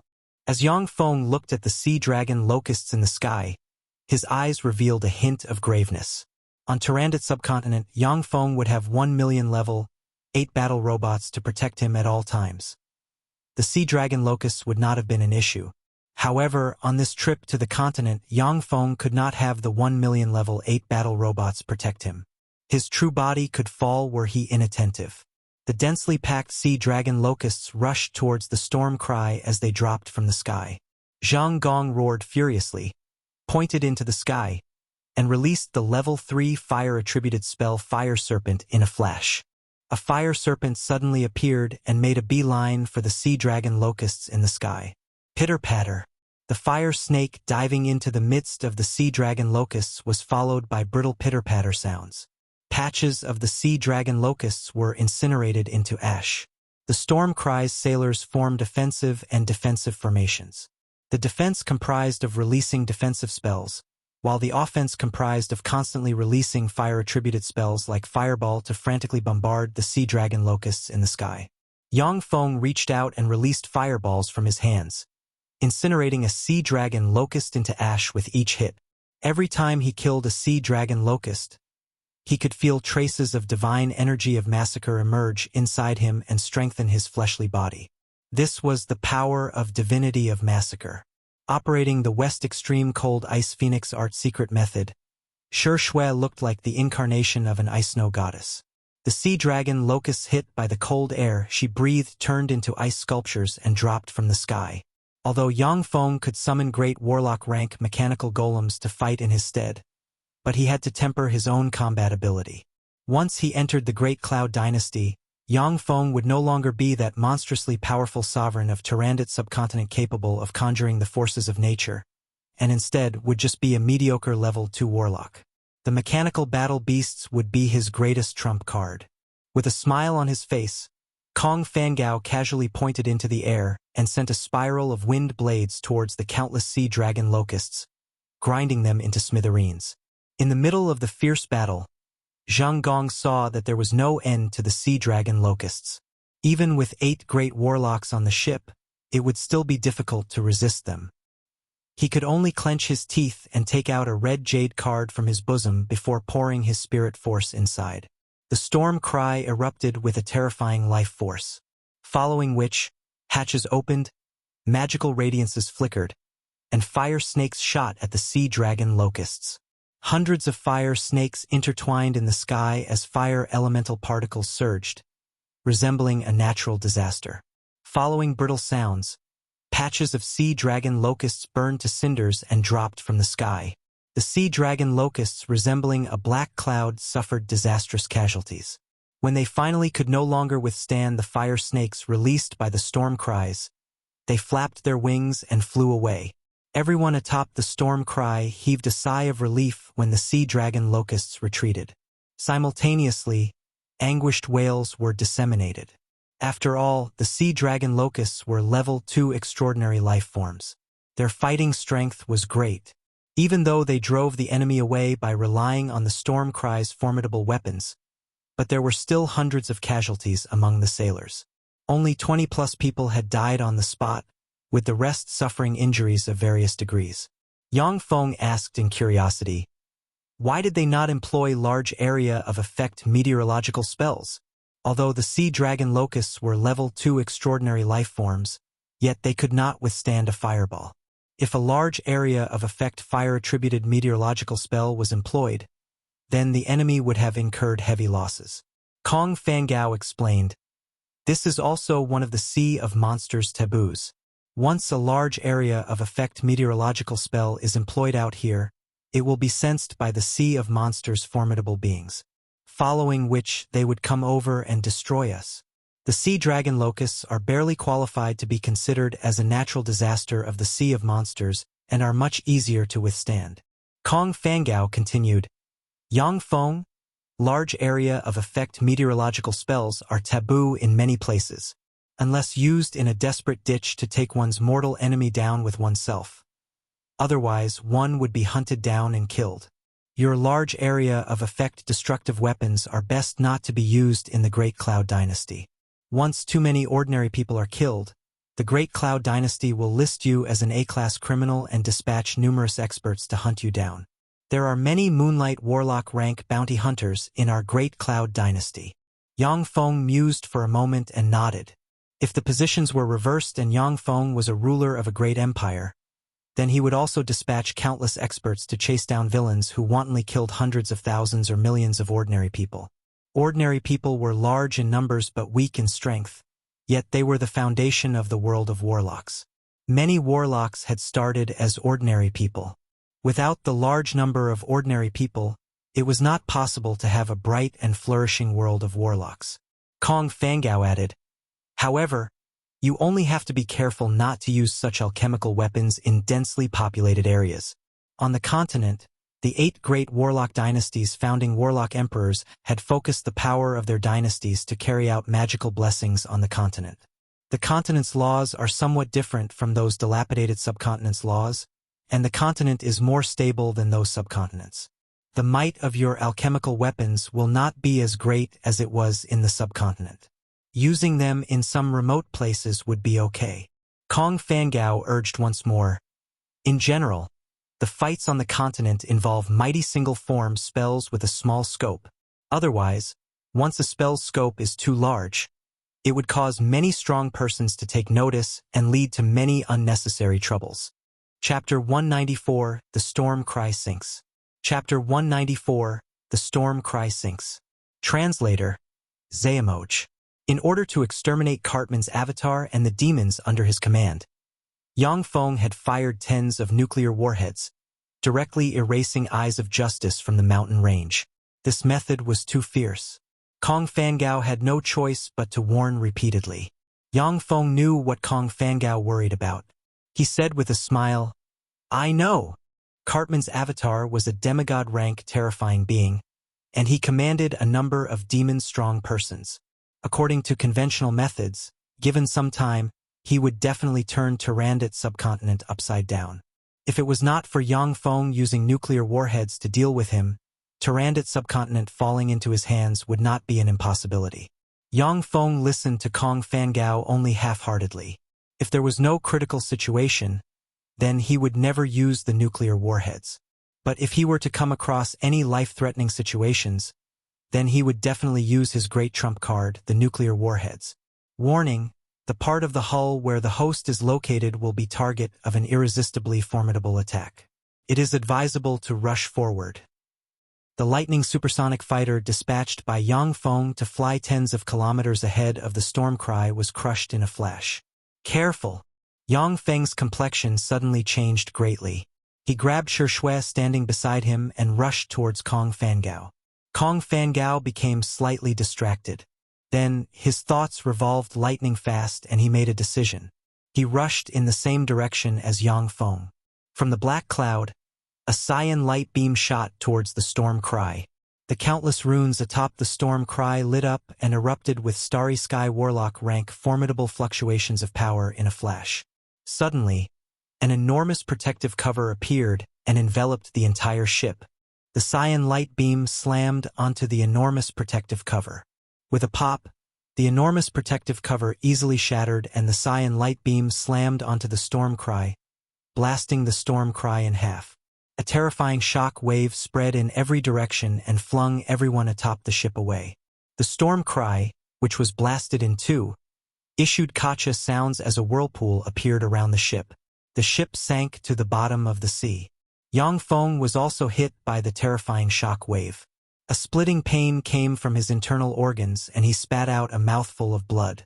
He fell into the sea and lost consciousness. "Big brother, wake up!" There was an ice-cold feeling coming from his forehead. Yang Feng woke up. He opened his eyes and saw Xuanhuan's anxious face. Yang Feng looked around. He discovered that he was deep under the sea, sinking. A layer of life force, which could only be employed by official warlocks, covered his body, cutting him off from the seawater and filtering out traces of air for him to breathe. In the Zhangji plane, warlocks employed secret methods to cultivate a kind of life energy. So long as they were not dead, they would have a layer of life force surrounding them at every given moment. The stronger the person was, the stronger the life force would be. Life force had all sorts of incredibly mystical powers that allowed warlocks to survive in many inhospitable environments. Yang Feng pressed the dimensional crest on his chest, and a 100 meters long level, for extraordinary life form rank mechanical battle beast, Baron Electric Sea Eel, appeared in front of him. He took Xuanhuan's hand and hopped into the Baron Electric Sea Eel's cockpit.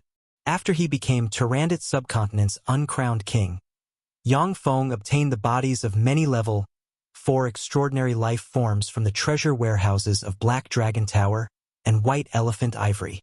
He used the portable fortified stronghold to manufacture those bodies into mechanical battle beasts and took them with him. Xuanhuan asked, "Big brother, what should we do now? Do we go back?" While the storm cry sailed through the sea of monsters, Yang Feng had secretly recorded the route. Yang Feng mused for a while and then said decisively, "That won't do. The sea of monsters is too dangerous.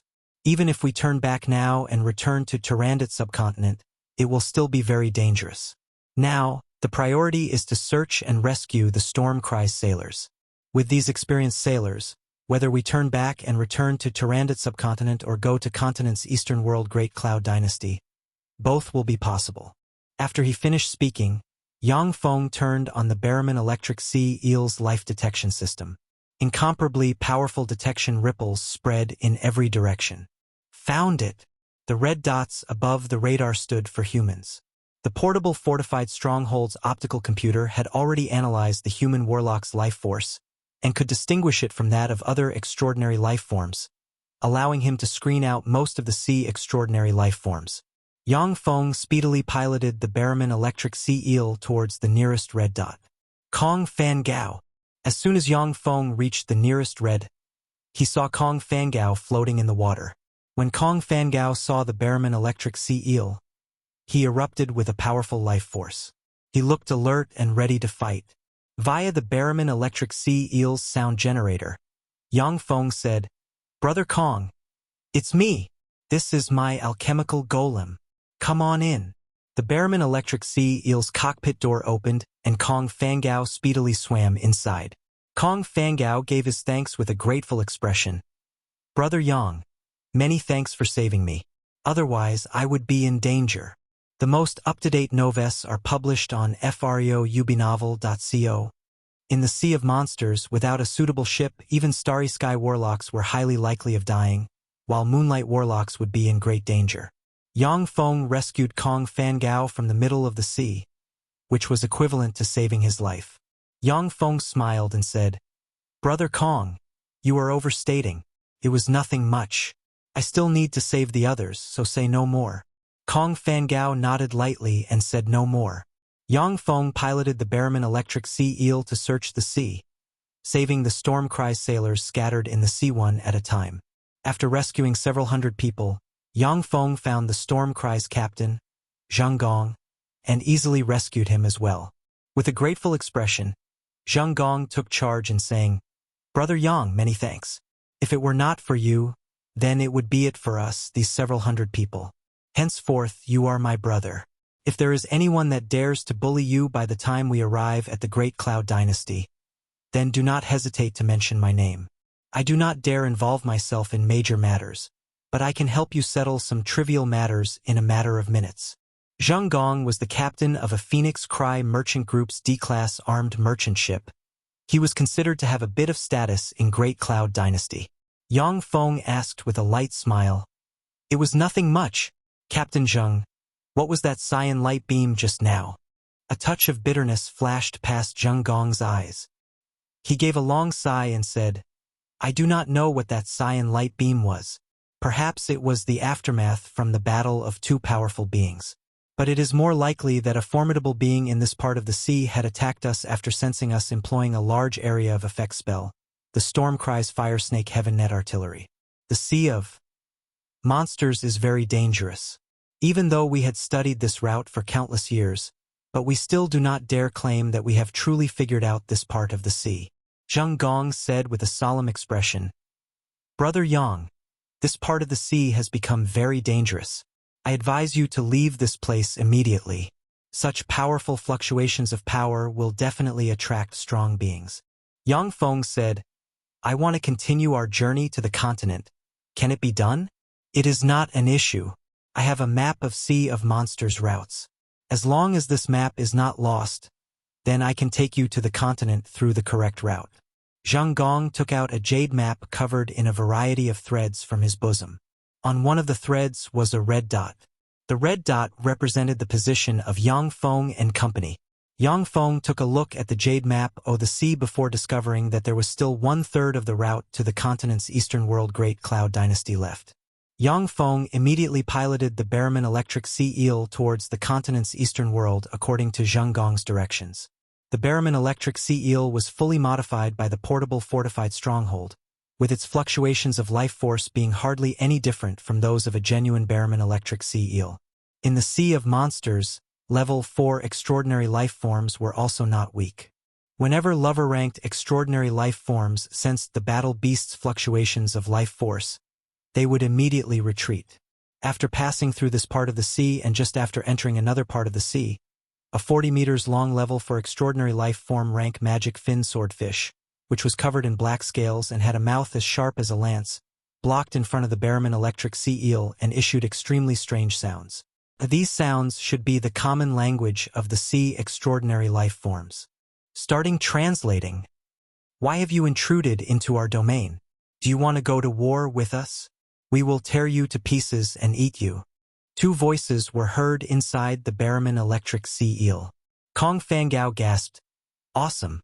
Even the sea extraordinary life form's common language is not a problem. Brother Yang, I have a new level of respect for your Steel City's alchemist. Zheng Gong's eyes lit up, saying, That's right. Sea extraordinary life forms are also intelligent life forms. They also have their own common language which we had never managed to master. Brother Yang, is it possible to sell us the translation secret treasure when we reach Great Cloud Dynasty? Let me think about it, said Yang Feng with a lightly smile. The sea extraordinary life form's common language was knowledge left behind by a great warlock who specialized in studying the sea extraordinary life form's language in Tyrannid subcontinent. This knowledge was very out of the way. Besides, it could not upgrade a warlock's cultivation base, so there was practically no one who would learn it. Yang Feng had scanned and placed it inside the optical computer's database. At last, it had this miraculous effect. Each plane and every world had its own exceptional heroes, talented geniuses, and distinct knowledge. Some knowledge may seem out of the way and useless, but was of tremendous benefit in certain circumstances. Chapter 195, Dragon Devil Cormorant. Chapter 195, Dragon Devil Cormorant. Translator, Zayamoch. My friend, I am lost and am looking for the way back home. I am very sorry for accidentally passing through your territory. I will leave immediately and will not touch the prey in your territory. Yang Feng operated the Barman Electric Sea Eel to issue a series of sounds in the common language of the sea extraordinary life forms and to erupt with extremely formidable life force. Go ahead then. However, remember what you just said. If you do hunt the prey in our territory, then we will tear you apart. The magic fin swordfish saw that the Baron Electric Sea Eel acknowledged its mistake. With a cold groan, it dived deep into the sea. Level 4 extraordinary life forms generally already possessed intelligence not inferior to that of humans. Of course, due to a lack of a systematic transfer of knowledge, those extraordinary life forms generally would appear to be a bit more stupid than humans. However, they also would rein in their instincts and not engage in unnecessary battles. There were no absolutes, of course. With enough benefits on the table or facing mortal enemies, these extraordinary life forms would fight to the death. The wages of avarice was death. Everyone in the cockpit felt relieved when they saw the magic fin swordfish withdraw. Although the Baron Electric Sea Eel was indeed stronger than the magic fin swordfish, yet this was the magic fin swordfish's territory, and there might be more than a single individual. If the two were to fight, they would attract more magic fin swordfish. That would be dangerous. New Envel chapters are published on freewebnovel.com. Yang Feng piloted the Baron Electric Sea Eel to float 50 meters below the sea level. This way, he avoided many unnecessary conflicts. For the most part, formidable sea extraordinary life forms had a huge build and they resided in the depths of the sea. They normally didn't rise to the sea level. After crossing several territories, warning, discovered a level 5 extraordinary life form dragon devil cormorant moving in this direction. The life form's target, with 80% probability, is this vessel. Yang Feng's complexion changed greatly. He ordered promptly, "Full power. Dive at once." The dragon devil cormorant was a level 5 extraordinary life form and its fighting strength was comparable to that of a starry sky warlock. In the sea of monsters, it hunted a variety of formidable sea extraordinary life forms. Regarding the Baron Electric Sea Eel Yang Feng piloted, it was simply a terrifying existence. It was its natural predator. Following Yang Feng's order, the Baron Electric Sea Eel released a great amount of gas and absorbed a lot of seawater. It sank frantically towards the bottom of the sea. Only by sinking to the bottom of the sea would Yang Feng and company have a chance at survival. If they were to confront the dragon devil cormorant, it would not bode well for them. The Baron Electric Sea Eel had just moved when the dragon devil cormorant, with a wingspan of more than 100 meters, appeared in the distant sky. It looked peerless and imposing. It had a pair of wings which looked just like those of a dragon, a sharp beak, and a pair of sharp, hooked claws. It exuded terrifying demigod-rank pressure. In a gust of wind, the dragon devil cormorant set off waves in its wake. Like lightning dropping from the sky, it forcibly split the sea by harnessing the power of the wind and flew towards the bottom of the sea. Although the Baron Electric Sea Eel gave its all as it dived frantically, but its diving speed still fell short of the dragon devil cormorant's flying speed. "Yang Feng, let me lend you a hand," howled Zheng Gong. He silently recited an incantation, pointed at the Baron Electric Sea Eel, and cast the level 4 spell Deep Sea Movement. Instantly, an azure radiance enveloped the Baron Electric Sea Eel. The level for spell Deep Sea Movement was developed by human warlocks in order to infiltrate the deep sea to search for a variety of magic resources. With this spell, the caster could freely move underwater as well as increase their speed underwater. Under the blessing of the level 4 spell Deep Sea Movement, the movement speed of human warlocks in the sea could even reach the movement speed of some sea extraordinary life forms. Under the blessing of the Deep Sea Movement, the Baron Electric Sea Eel's diving speed increased sharply. "Open the cockpit. I want to give it a piece of my mind," shouted Wand Lang, who was the vice-captain of the Storm Cry, a men with the cultivation base of a great warlock. Yang Feng opened the cockpit door without delay. "Super Inc." Wang Lang went to the doorsill of the cockpit door, silently recited an incantation, pointed upwards, and cast the level for spell Super Inc. Suddenly, large quantities of black gelatinous matter appeared in the sea, forming a large mass of gelatinous-like ink. As if having a life of its own, the gelatinous-like ink quickly spread in all directions, polluting and completely covering the tract of sea. The gelatinous-like ink not only severed the dragon devil cormorant's line of sight but at the same time severed its formidable perception. The level 4 spell Super Ink was impressive. With its perception severed by the black ink, the dragon devil cormorant angrily rushed downwards. Yet it passed and missed the Barraman Sea electric sea eel piloted by Yang Feng.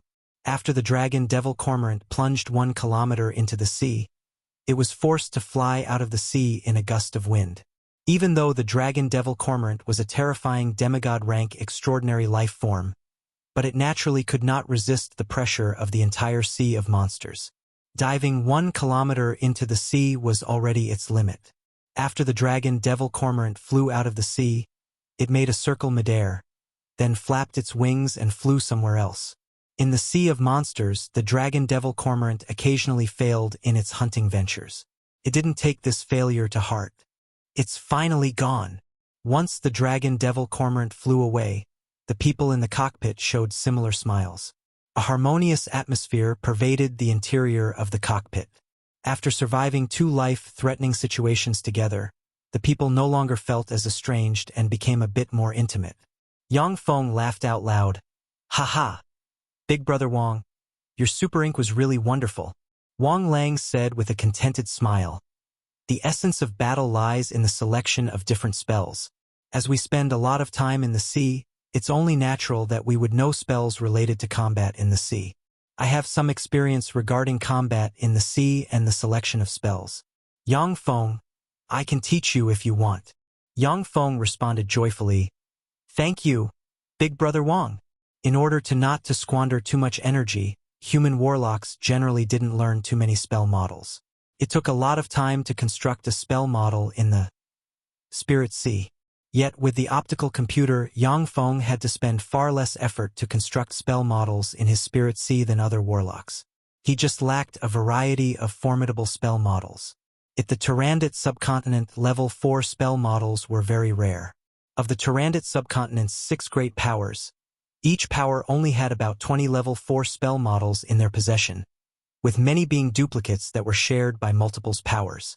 Thus, it was natural that Yang Feng would be interested in collecting a variety of formidable spell models. Wang Lang smiled, took out a knowledge crystal, and handed it to Yang Feng. "This knowledge crystal contains the spell model for the level, for spell Super Ink. Study it after you advance to the Grand Warlock rank." With a straightforward smile, Zhang Gong also took out a knowledge crystal, poured about a dozen of sea-attributed spell models into it, and then handed it to Yang Feng. "Yang Feng, here is the spell model for the level 4 spell Deep Sea Movement, as well as a few other level 4 spell models: Deep Sea Super Visual Range, Deep Sea Super Perception, Ice Sea Arrows, Storm." Yang Feng saved several hundred crew members of the Storm Cry, which made Zhang Gong look at the other in a more favorable light. Thus, as a thanks, he gave the other all the sea-attributed spell models he possessed. Kong Fangao hesitated for a moment before also taking out a knowledge crystal, imbuing it with a secret method, and handing it to Yang Feng. "Brother Yang, didn't you want to get your hands on a clone secret method?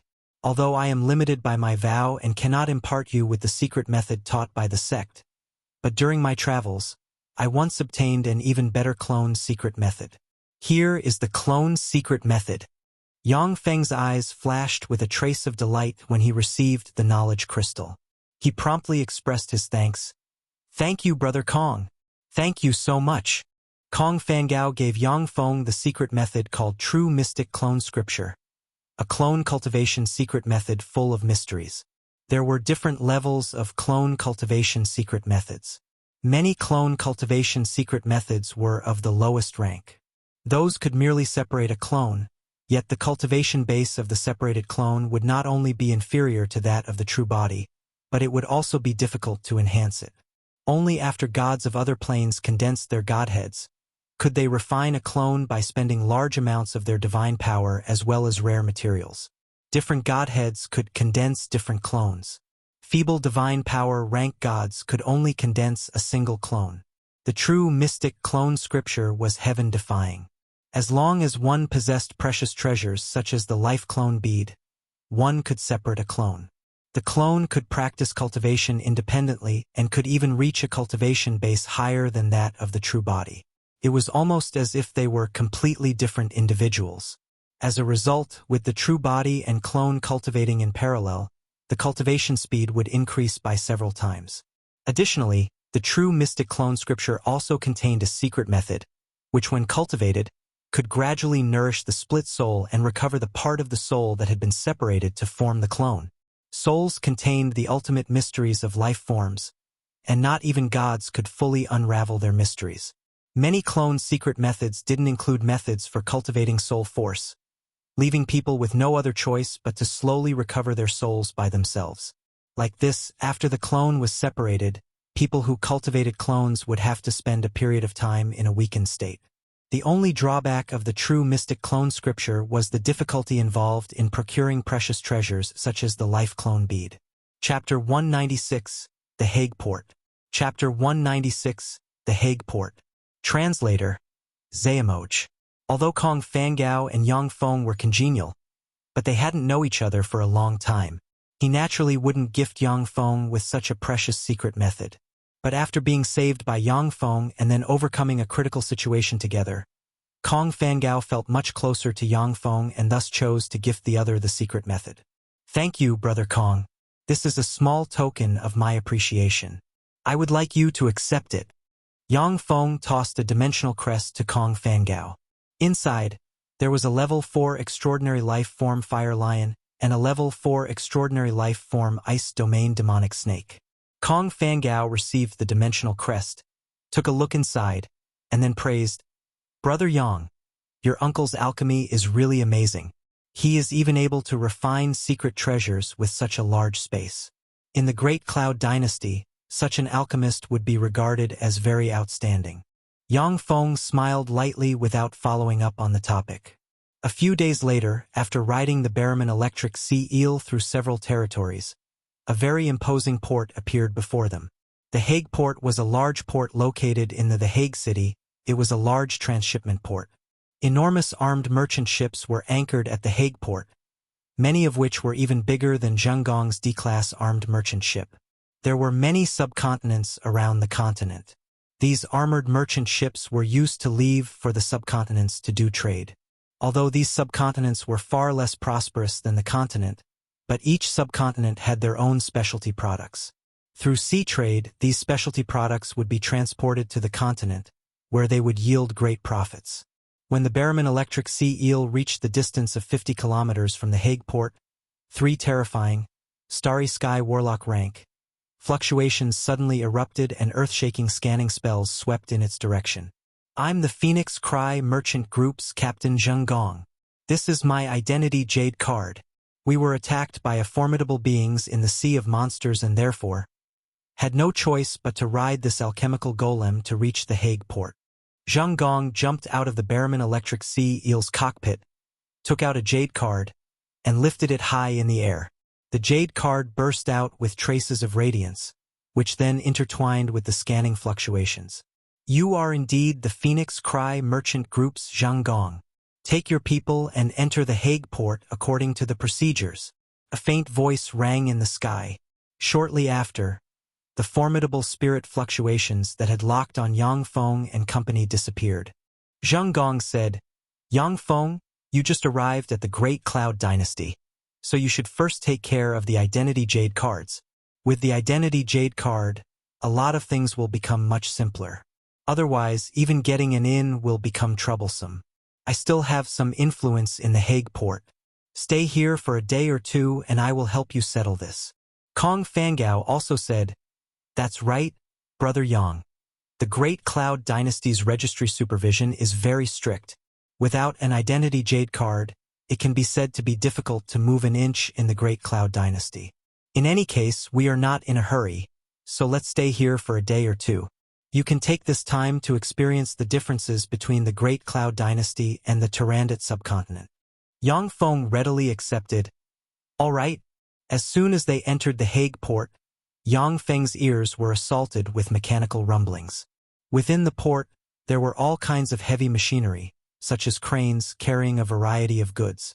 Magic chariots of all kinds of shapes and colors drove around the port while transporting all kinds of goods, issuing fluctuations of magic power. In the port, many workers were casting a variety of spells to load and unload cargo as well as to do a variety of other things. Yang Feng felt like he arrived at a different world with a higher degree of science, technology, and civilization than that of Earth, as well as exceedingly formidable magic. This civilization was extremely developed. Yang Feng pointed at the workers casting various kinds of spells and asked Kong Fangao with some disbelief. "These workers are all warlock? How could this be? Isn't it very difficult for warlocks to practice cultivation? So how come there are so many warlocks here?" It is indeed difficult for official warlocks to emerge in backward places like the Tyrannid subcontinent, but in the Great Cloud Dynasty, we have a ratio of 1 official warlock for 100 ordinary people on average. As for why there is such a disparity, that's because civilizations in these two places are fundamentally at different levels. In the Great Cloud Dynasty, a 12-year-long compulsory education is basically the norm. Everyone that reaches the school age can go to school and learn a variety of basic knowledge. Students that pass the university entrance exam are basically guaranteed to be at the apprentice warlock rank, while some outstanding students would be promoted to official warlocks at the university. In the Great Cloud Dynasty, low-grade magic stones, mid-grade magic stones, high-grade magic stones, and even top-grade magic stones are used on a variety of extraordinary plants for mass synthesis. A low-grade magic stone is worth 100 gold coins in the Tyrannid subcontinent, while here it can be purchased for 1 silver coin.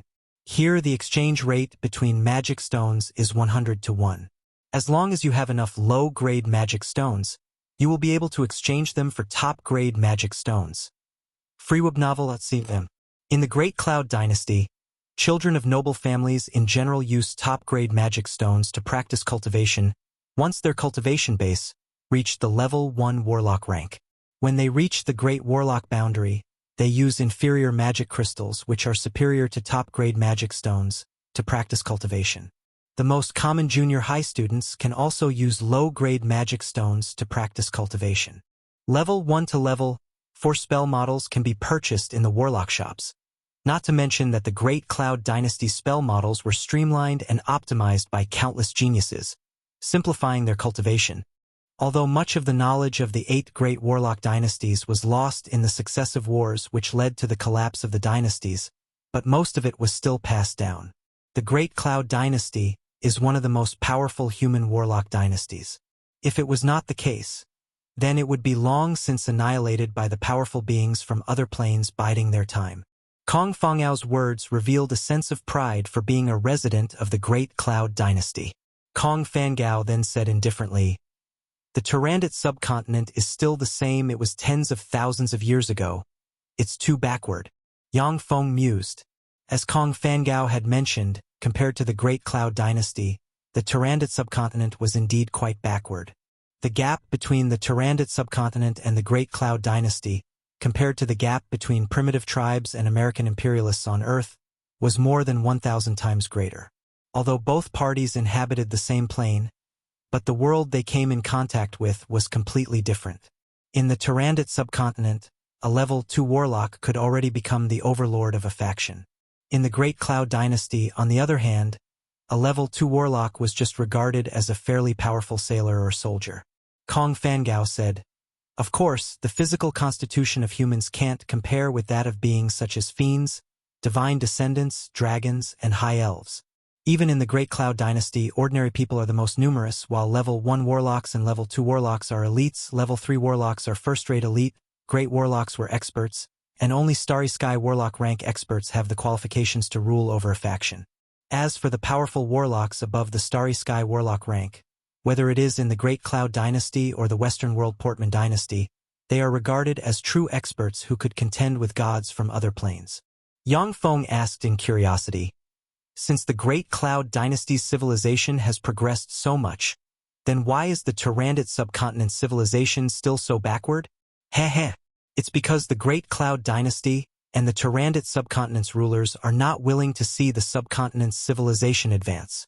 Kong Fangao smiled contemptuously and said meaningfully, "The more backward a place was, the more resistant it would be to the spread of an advanced civilization. Moreover, resistance often comes from the top. In the future, if you go to those planes controlled by gods, you will come across many planes full of misery with backward civilizations. In fact, the reason behind this is very simple, for only ignorant, backward people from places full of misery would have faith in gods. We of the Zhangji Plane don't have faith in gods. We only believe in our own strength. Among the 7 great warlock emperors, I admire the Time Emperor the most. With the bones of countless ancient gods and the might of a warlock dynasty, he forged the god-murdering spear. Since then, in the Zhangji Plan, no one can ascend to godhood. It was precisely because of this that the Zhangji Plane's formidable beings were forced to pursue evolutionary paths without ascending to godhood, creating resplendent and flourishing warlock civilizations. At that time, if the Time Emperor had chosen to become a god, then with his terrifying strength, the entire Zhangji Plane might have slowly transformed into his divine country. We would have been turned into slaves and sheep of a god, becoming backward and ignorant. We would only have faith in him and only live to have faith in him. After listening to Kong Fangao, Yang Feng understood why the Tyrannid subcontinent was so backward. Previously, all of the Tyrannid subcontinent's power and knowledge had been under the control of the 6 great warlock groups as well as the warlock groups of different sizes attached to them. These warlocks were top dogs among humans. If a civilization like the Great Cloud Dynasty were to spread over, their monopoly on knowledge and status would become a thing of the past. Therefore, they unconsciously resisted the influence of the continent's civilization. And the Great Cloud Dynasty was also happy to let the Tyrannid subcontinent continue with its ignorance so that it could make huge profits through the sea trade. Yang Feng asked in curiosity, if level 1 to level for spell models can be purchased in warlock shops, then what about the spell models and knowledge above level 4? New novel chapters are published on freowebnovel.com. Kong Fangao replied, the spell models and knowledge above level 4 are too formidable. They are in the hands of the major forces. You can choose to join a sect or directly join the Imperial Court. If you serve the Imperial Court, then according to your contributions, you can get different secret methods and various powerful spell models. Chapter 197, Anti-Gravity Photoelectric Vehicle. Chapter 197, Anti-Gravity Photoelectric Vehicle. Translator, Zayamoch. Yang Feng's eyes flashed and he asked solemnly, Brother Kong, can you tell me about the Great Cloud Dynasty's 10 great sects? Kong Fangao coughed mildly before replying, the Great Cloud Dynasty's 10 great sects are the Tai Yi sect, St. Lotus sect, St. Demon sect, Demon Fighting sect, Bright Moon School, Star River sect, Corpse Demon sect, Golem Gate, Beast God School, and Myriad Snow Gate. However, Brother Yang, I'm afraid that with your aptitude, you won't be able to enter any one of the 10 great sects. Yang Feng inquired, that can't be true. After all, I am a level 2 warlock. I might not be qualified to become an inner sect disciple, but I should be qualified to become an outer sect disciple or at least a disciple in name, right? Kong Fangao laughed, saying, heh. The Great Cloud Dynasty's territory is boundless and its population is measured in trillions. There is no lack of geniuses and outstanding personages. Nearly half of the geniuses target the 10 great sects. Therefore, the 10 great sects don't lack in geniuses. Only youngsters who became level 1 warlocks before the age of 13 and whose sole aptitude is superior level 6 or higher can join as disciples in name, and then slowly climb their way up to the inner sect. Brother Yang, it's basically impossible for you to enter the 10 great sects. Yang Feng was speechless. At the time, in the Tyrannid subcontinent, Jessica, with her sole aptitude of superior level 6, was already regarded as a genius among geniuses. In the Great Cloud Dynasty, however, it wasn't even enough to become a disciple in name of the 10 great sects. The number of geniuses in the Great Cloud Dynasty could very well be imagined.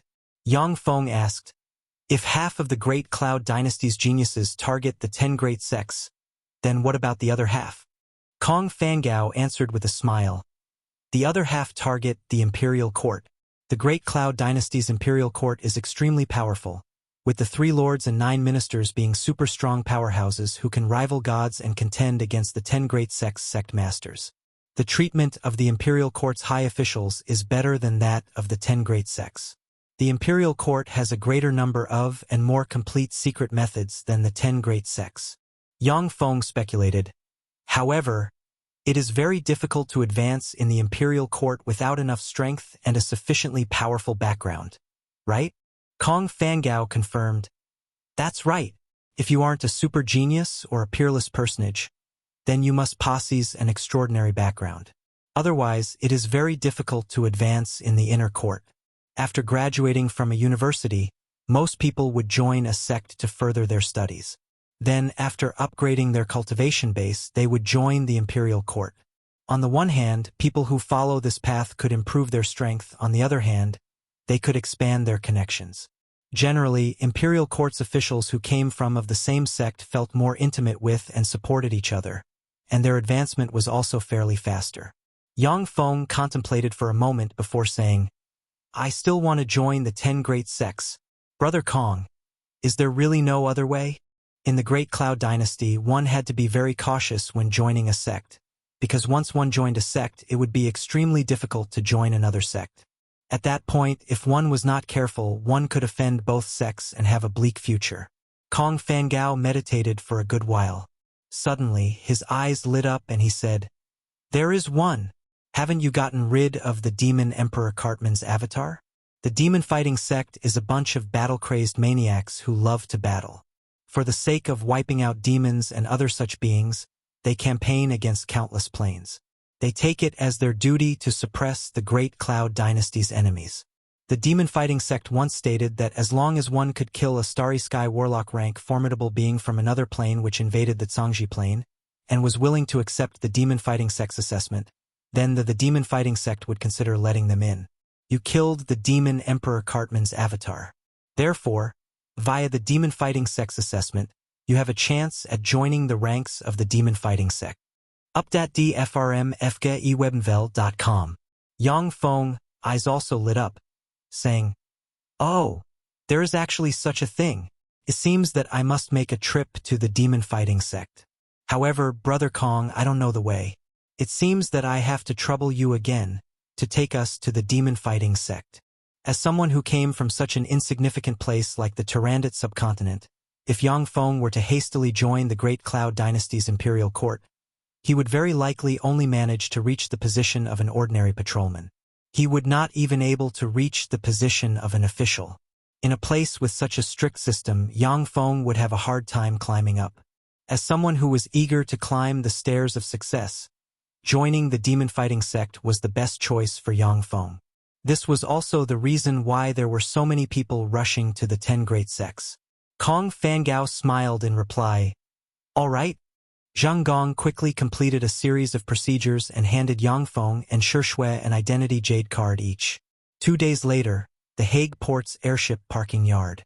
Hundreds meters long, boat-shaped airships with countless mysterious runes engraved on the sails were parked at the Hague Port's airship parking yard. With flickers of magical radiances, some of the enormous airships had enormous metal covers extend out of them before covering the upper half of the ships, while others released faint protective covers.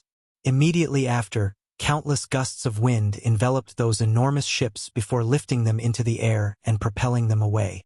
What a magnificent sight! Standing near the airship parking yard, Yang Feng praised as he watched the airships soaring into the sky. These airships were alchemical products which perfectly combined the Zhangji plane's magic and mechanics. Xuanhuan asked in curiosity, Big Brother Kong, why do some of the airships have metal covers and others don't? Kong Fangao explained, Those that have metal covers are ordinary airships, while those that don't are luxury airships. Luxury airships have to release the level 3 area of effect spell air barrier at all times to guard the airship and allow the passengers to enjoy the view below. Moreover, the defensive strength of the level 3 spell air barrier is a lot greater than that of a steel alloy cover. Therefore, traveling on luxury airships is much safer. Yang Feng asked, Brother Kong, are there no teleportation arrays that directly lead to the demon-fighting province? The 10 great sects had an esteemed status in the Great Cloud Dynasty, with each of them occupying a greater province. Their power monstrous. Among the Great Cloud Dynasty's 36 greater provinces, 10 were named after the 10 great sects. Kong Fangao smiled weirdly, replying, There are. In the Great Cloud Dynasty, teleportation arrays can be found in every major city. However, a total of 6 lesser and 3 greater provinces lie between the Hague City and the demon-fighting province. If you want to go to the demon-fighting province via the teleportation array, then it would cost you 100,000 inferior magic crystals per person. Are you sure that you want to use the teleportation array? Yang Feng's complexion changed, exclaiming, 100,000 inferior magic crystals? So expensive. In the Tyrannid subcontinent, magic crystals were exceedingly precious. Only some magic stone veins of the highest grade, as well as the Warlock College Antalia's ancient energy-absorbing tree, could produce some each year. After scrapping most of the Tyrannid subcontinent's wealth, Yang Feng only had 100,000 inferior magic crystals, which could only cover the teleportation cost of a single person to the demon-fighting province. This shocked him greatly. Kong Fangao said, "That's only natural. The bigger the teleportation distance, the greater the consumption of energy. The distance between the Hague City and the demon-fighting province exceeds 1 million kilometers. The consumption of energy to teleport across such a long distance could very well be imagined. This kind of teleportation array is not something ordinary people can use." Yang Feng coughed lightly, saying, "Then I'd rather take an airship." Magic crystals were much more precious cultivation resources than top-grade magic stones. Yang Feng was reluctant to use them up on teleportation. After scrapping most of the Tyrannid subcontinent's wealth, Yang Feng believed that even though he might not be the richest person under the Heaves, but he could be considered to be very rich. However, it was only after he reached the Great Cloud Dynasty that he understood that he could be considered to be slightly well off at most, and that there was an insurmountable chasm between him and a genuinely rich person. After buying the tickets, Yang Feng and his party boarded a luxury airship. With flickers of magical radiances, the luxury airship rose into the air and flew towards the horizon. Yang Feng looked down as he leaned on the railing of the luxury airship's deck, enjoying the view below. The flying speed of the luxury airship far exceeded the speed of sound. However, there was no wind or noise on the deck. The flight was extremely smooth, giving off the impression of standing on land. Looking at the view below, Yang Feng thought, "The Great Cloud Dynasty is really high-end, with its degree of technology being an untold amount of times higher than that of Earth. The Tyrannid subcontinent can't compare at all." The technology involved in the luxury airship vastly overshadowed that of Earth's airplanes, with its safety factor being also much higher than that of Earth's airplanes. If this luxury airship were to appear on Earth, then all major airline companies would go bankrupt. A month later, we arrived at the demon-fighting province. We asked the passengers to alight this ship in order. In a vast, magnificently decorated airship parking yard, Yang Feng alighted the luxury airship and exhaled a long breath. After an entire month of flying in the sky, Yang Feng felt extremely suffocated. He felt much relieved after leaving the airship. Kong Fangao smiled and said, "Let's go. We're taking an anti-gravity photoelectric vehicle. This vehicle is very fast. In about 30 minutes, we can reach the demon-fighting sect. The ticket price is also inexpensive. A top-grade magic stone per person." Yang Feng's expression twisted slightly, sighing inside.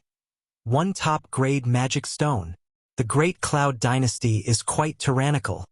In the Tyrannid subcontinent, for the sake of a top-grade magic stone, great warlock rank powerhouses would vie over it. For level 3 warlocks, a top-grade magic stone was a peerless treasure. But in the Great Cloud Dynasty, a ticket cost 1 top-grade magic stone. This high cost was simply appalling. Under Kong Fangao's lead, Yang Feng and company left the airship parking yard. When they went outside, they saw a world full of high-rise buildings, extremely spacious streets, and a variety of first-rate chariots. The clothes the people on the street wore were varied, very fashioned and beautiful, and not in the least bit inferior to those on Earth. Besides the chariots on the ground, there were still wheelless vehicles flickering with magic radiances as they traveled above transparent tracks about 50 meters above the ground. Seeing Yang Feng look at the hovercars, Kong Fangao explained, "Those are anti-gravity hovercars. They are the Great Cloud Dynasty's latest magic chariots. These chariots use top-grade magic stones as the power source. They don't produce any exhaust gases. Their engine's noise is minimal, and their speed is much faster than that of conventional magic chariots. Their emergence has greatly alleviated the traffic in urban areas. However, due to some low-class people who like to throw garbage from high altitudes, managing them is also a pain. Yang Feng commented, "The Great Cloud Dynasty's alchemy is really developed." Kong Fangao said proudly, "That's only natural. The Great Cloud Dynasty is capable of suppressing countless planes by relying on its extremely formidable alchemy, as well as endless knowledge inheritances." Yang Feng smiled and said no more. Under Kong Fangao's lead, Yang Feng and company arrived at what looked like a subway station before stopping next to a platform. Crackle. Countless sparks flickered, issuing bursts of brittle noise. On the platform, a white train carved with countless mysterious runes suddenly appeared, hovering above the railway. Kong Fangao, on one hand proudly, while on the other hand ruefully, said, "The anti-gravity photoelectric vehicle is the Great Cloud Dynasty's latest magic train. It can reach 1,000 times the speed of sound, which is around 340 kilometers per second. The only drawback is that its manufacturing cost is too high and it cannot be produced on a wide scale. Because of its ticket price of one top-grade magic stone, which ordinary people can hardly afford, it is difficult to popularize it statewide. Only some of the greater provinces have such anti-gravity photoelectric vehicles." A glint of astonishment flashed past the depths of Yang Feng's eyes as he looked at the white train. 1,000 times the speed of sound. Amazing! After purchasing the tickets, Yang Feng and delegation boarded the anti-gravity photoelectric vehicle. Upon boarding the train, Yang Feng could feel a gentle force being released from the train and then wrap around him. Kong Fangao warned, "Don't resist and break this layer of magic power. Otherwise, the ultra-high speed travel will cause you harm." At the time when the anti-gravity photoelectric vehicle had just hit the market, there has been a lot of idiots turning into minced meat due to breaking the layer of magic power. Yang Feng nodded and didn't resist. "The train is about to leave. Please do not break the magic cover. The train is about to leave. Please do not break the magic cover. Ignore this warning at your peril." After several warnings, sparks flickered around the train.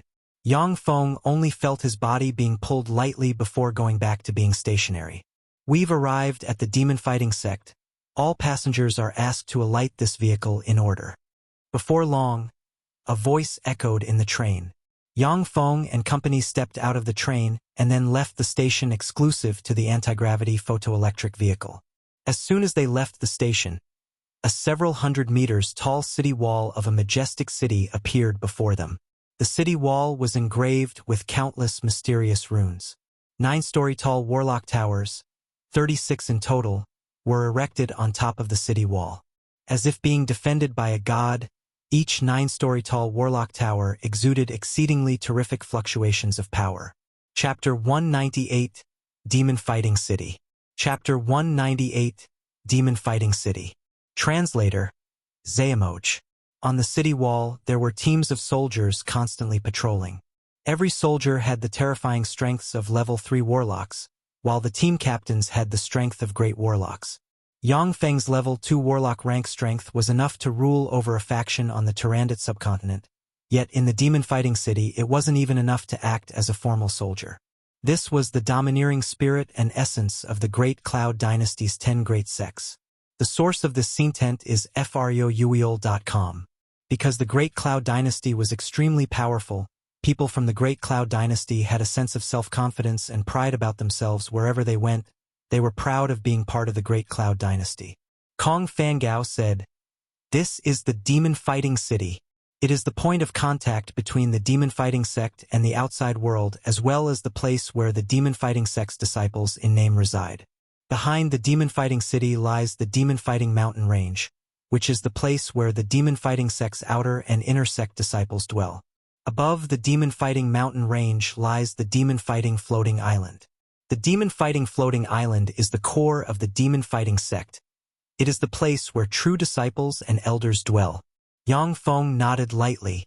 He followed Kong Fangao into the Demon Fighting City after having their identities verified. The Demon Fighting City was extremely bustling. It was even more bustling than Beijing, Shanghai, and other big cities of Earth. However, the Demon Fighting City's urban design was extremely scientific, with the streets being spacious. At the same time, there were numerous floating flyovers interweaving and forming a huge traffic network mid-air. There was not the slightest feeling of congestion while crossing the huge traffic network. Yang Feng's eyes were dazzled as he walked the streets of the demon-fighting city. Everything looked so fantastic, as if a country bumpkin who had entered the capital. He could not have enough of this novel sight. Everything was so different from what he had seen on the Tyrannid subcontinent. Simultaneously, the air inside the demon-fighting city contained extremely pure life magic energy. This rich life magic energy was not the slightest bit inferior when compared with the life magic energy inside 5-story tall Warlock Tower's elemental pools in the Tyrannid subcontinent. In the center of the demon-fighting city stood an ultra-large-scale purification tower. The exceedingly formidable purification fluctuations the purification tower exuded neutralized the life magic energy unconsciously released by formidable warlocks, preventing any strange phenomena from emerging. Even ordinary people could live well with the purification tower around. Under Kong Fongao's lead, Yang Feng and company arrived before a towering, no less than 300-story tall silver-colored skyscraper. In front of the silver-colored skyscraper stood an enormous sign, Demon Fighting Sect's public office. After entering the building, they saw 4 12- or 13-year-old boys and girls standing respectively in front of 4 desks, which handled admission applications. When Yang Feng's group of 3 entered the building, it attracted a lot of gazes. The gazes were all attracted by Xuanhuan, who had a cold temperament and a peerless countenance. She already looked to be 15 years old. Under Xuanhuan's astonishing looks, Yang Feng and Kong Fangao were reduced to mere supporting characters. A demon-fighting sect's outer sect disciple, who looked to be over 20 years of age, smiled lightly and handed an identity card to a very beautiful and adorable girl. Xu Jingman, 13 years old, soul aptitude inferior level 7, current strength at the level 1 warlock rank, practices an orthodox warlock's cultivation method. Qualified, you can become a disciple in name of the demon fighting sect. This is your identity card. Come back tomorrow to receive guidance and choose a secret method. The girl smiled sweetly, saying, "Thank you, Brother Ming." Ming Sheng smiled lightly, saying, "No need to thank me. As you fulfilled all the requirements, I can only let you in. If you had not fulfilled the requirement, then I would also have no way to let you in." Soul aptitude inferior level 7. This girl's soul aptitude is comparable to Carolina's and Cheyenne's. In the demon fighting sect, geniuses are as common as cabbage and powerhouses are everywhere. After sweeping Xu Jingman and Ming Shang with a glance, Yang Feng suddenly felt great pressure. Although Ming Shang was only an outer sect disciple, but Yang Feng could sense through the life force unconsciously released by him that he was at the peak Great Warlock rank and was infinitely close to the Starry Sky Warlock rank. He was no weaker than Tyrannid subcontinent's overlord tier powerhouses like Aldrich, Carolina, and Anthony. Xu Jingman walked up to Xuanhuan. Her clear black eyes flashed with a crafty glint, and she blossomed into a smile. "Big sister, I'm called Xu Jingman. Have you also come to take the demon fighting sect's admission test?" Xuanhuan smiled sweetly and hugged Yang Feng's arm, her matchlessly pretty face blooming with a blinding radiance. "I'm Xuanhuan, and I'll join the demon fighting sect if big brother Yang Feng joins." Inside the building, the gazes of both males and females were attracted by Xuanhuan. Among them, the 2 boys, who had come to take care of their admission applications, couldn't help but reveal a trace of envy in their gazes. "Xuanhuan, big brother Yang Feng is a bit too old. As I see it, it will be very difficult for him to enter the demon fighting sect." While imitating the posture of an adult, a 12 or 13 years old, black-haired, and rather handsome boy, who carried a trace of feminine charm, walked over and smiled light, saying, "I'm called He Feng. My soul aptitude is superior level 6 and my cultivation base is at the level 2 warlock rank. I just received the demon fighting sect's admission qualification. Big brother Yang Feng, go take the admission test. If you fail the test, then I can have my family recommend you to the Ling Province's Green Wolf County's Pin sect. My He family has a bit of a reputation in the Green Wolf County." Yang Feng was speechless as he looked at the little shit, who had yet to grow pubes, flaunting his background in front of him to pick up girls. When he was 12 years old, he was a young pioneer who knew nothing apart from the party's indoctrination. At that time, to attract the attention of the girl he liked, his best move had been to pull the other party's hair. 1. Yang Feng walked up to the demon-fighting sect's outer sect disciple Han Ning. Han Ning swept Yang Feng with a glance. His eyes bloomed with magic fluctuations. A yellow radiance shot from his eyes and landed on Yang Feng. Yang Feng immediately felt a prying force pervade his body. Han Ning withdrew his spell and said politely, Yang Feng, 29 years old, Soul Aptitude Superior Level 6, Black Dragon's Bloodline, Level 2 Warlock Rank Cultivation Base. Unfortunately, Yang Feng, you don't meet the conditions to join the demon-fighting sect. The demon-fighting sect rarely recruits bloodline warlocks because of their limited potential. Unless the bloodline warlock is a powerful being of the Moonlight Warlock rank or higher. Otherwise, there is no chance to be recruited by the demon-fighting sect. Actually, it is not the demon-fighting sect that is at the forefront when it comes to research on the power of bloodlines, but rather the Beast God School and the Myriad Snowgate. You should give these two sects a try.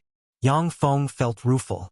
In the Great Cloud Dynasty, the Beast God School and the Myriad Snowgate were indeed the two sects at the forefront when it came to research on the power of bloodlines. However, these two sects were also part of the 10 Great Sects, and their requirements regarding new disciples were also extremely high.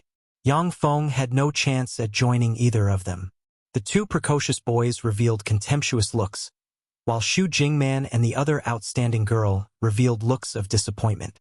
At the early stage of cultivation, bloodline warlocks had it easy, but at the later stages of cultivation, they had it extremely difficult due to the shackles of the bloodlines. If it was a formidable Moonlight Warlock bloodline and above, it would still receive some attention. Black Dragon's bloodline, however, was a great Warlock rank bloodline at most. Even in remote places of the Great Cloud Dynasty, great Warlock rank bloodlines were nothing much, let alone in the demon-fighting sect, which was one of the 10 great sects. This is the head of the Demon Emperor Cartman's avatar, who was killed by me after descending to the Tyrannid subcontinent from the Demonist plane. I've heard that the demon-fighting sect specializes in recruiting heroes who are willing to kill the Great Cloud Dynasty's other race enemies, that so long as one kills a Starry Sky Warlock rank freak from another plane invading the Zhangzhe plan, they can get the opportunity to enter the demon-fighting sect. Killing the Demon Emperor Cartman's avatar should be enough for me to get a chance to be assessed, right? Yang Feng took out a box and opened it, revealing the severed head of the Demon Emperor Cartman's avatar. Suddenly, tyrannical residual pressure of the demigod rank pervaded the area. He Feng and the other boy called Wang Shuang, when they felt the residual pressure coming from the severed head of the Demon Emperor Cartman's avatar, their complexions changed greatly and they involuntarily retreated by a dozen steps. The pretty complexions of Xu Jingman and other girl called Wang He also changed and they retreated backwards, a glint of fright flashing past their beautiful eyes. Although He Feng and the other three were all exceptionally talented geniuses, but they were too young. They had been practicing cultivation in their homes, seldom going outside to gain experience. Therefore, the severed head of the Demon Emperor Cartman's avatar had scared them. Xu Jingman's pretty complexion changed and a glint of fright flashed past her beautiful eyes. He can kill such a freak. That's so amazing. Han Ning was surprised at first. Then his gaze congealed and his expression turned serious. Suddenly, he released peak Great Warlock rank terrifying life force, looked at Yang Feng, and said while stressing each syllable, "You were the one who killed it? Impossible. Yang Feng, you must know that those who play tricks on the demon-fighting sect would pay dearly for their offense. It's still not too late to take your words back. Otherwise, once I cast my spell and find out that you lied to me, I might kill you right here and now." A Demon Emperor rank powerhouse of the Demonist plane was a formidable being that could contend against gods. This avatar possessed the terrifying strength of the Starry Sky Warlock rank. Han Ning was not the opponent of this avatar. Therefore, he didn't believe that Yang Feng could kill this freak himself. The other three demon-fighting sect's outer sect disciples also revealed unfriendly gazes as they stared coldly at Yang Feng. Although on the outside, they usually carried friendly expressions, but on the inside, they had the haughtiness of the demon-fighting sect's disciples.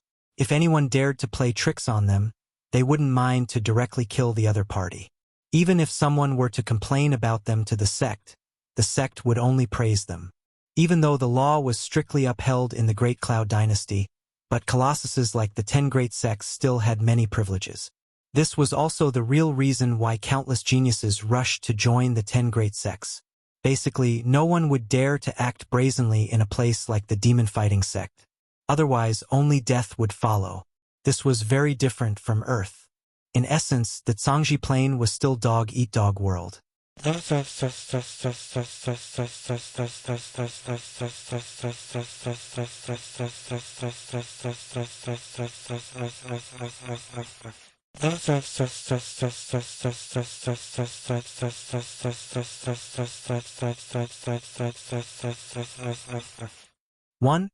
https:/n.wikipedia.org/wiki/young_pioneers. Chapter 199 Causing a Stir. Chapter 199 Causing a Stir. Translator. Xuanhuan. Yang Feng said calmly, I killed him, or rather, I first employed a plan to severely injure him, and then besieged him with my subordinates. Lastly, I used an alchemical golem of mine to kill him. You can use spells to test whether what I said is true. Han Ning silently recited a spell and pointed at Yang Feng. A spell capable of detecting lies was cast on Yang Feng. Immediately after, white light rose from Yang Feng. Han Ning's eyes flashed with a glint of incredulity and he sighed in admiration. What you say is all true. You're actually capable of killing him. Really amazing. The other 3 demon-fighting sect's outer sect disciples also showed a trace of admiration. The demon emperor Cartman was a demoness plane's formidable being comparable to a god. In the demon-fighting sect, only true disciples and elders were capable of dealing with him. As for an avatar of his, even the demon-fighting sect's inner sect disciples might not necessarily be capable of killing him. Regardless of the method, Yang Feng being capable of killing an avatar of the demon emperor Cartman was very remarkable. Han Ning smiled, saying in admiration, Yang Feng, to be capable of killing an avatar of a demoness plane's demon emperor, you are a true man.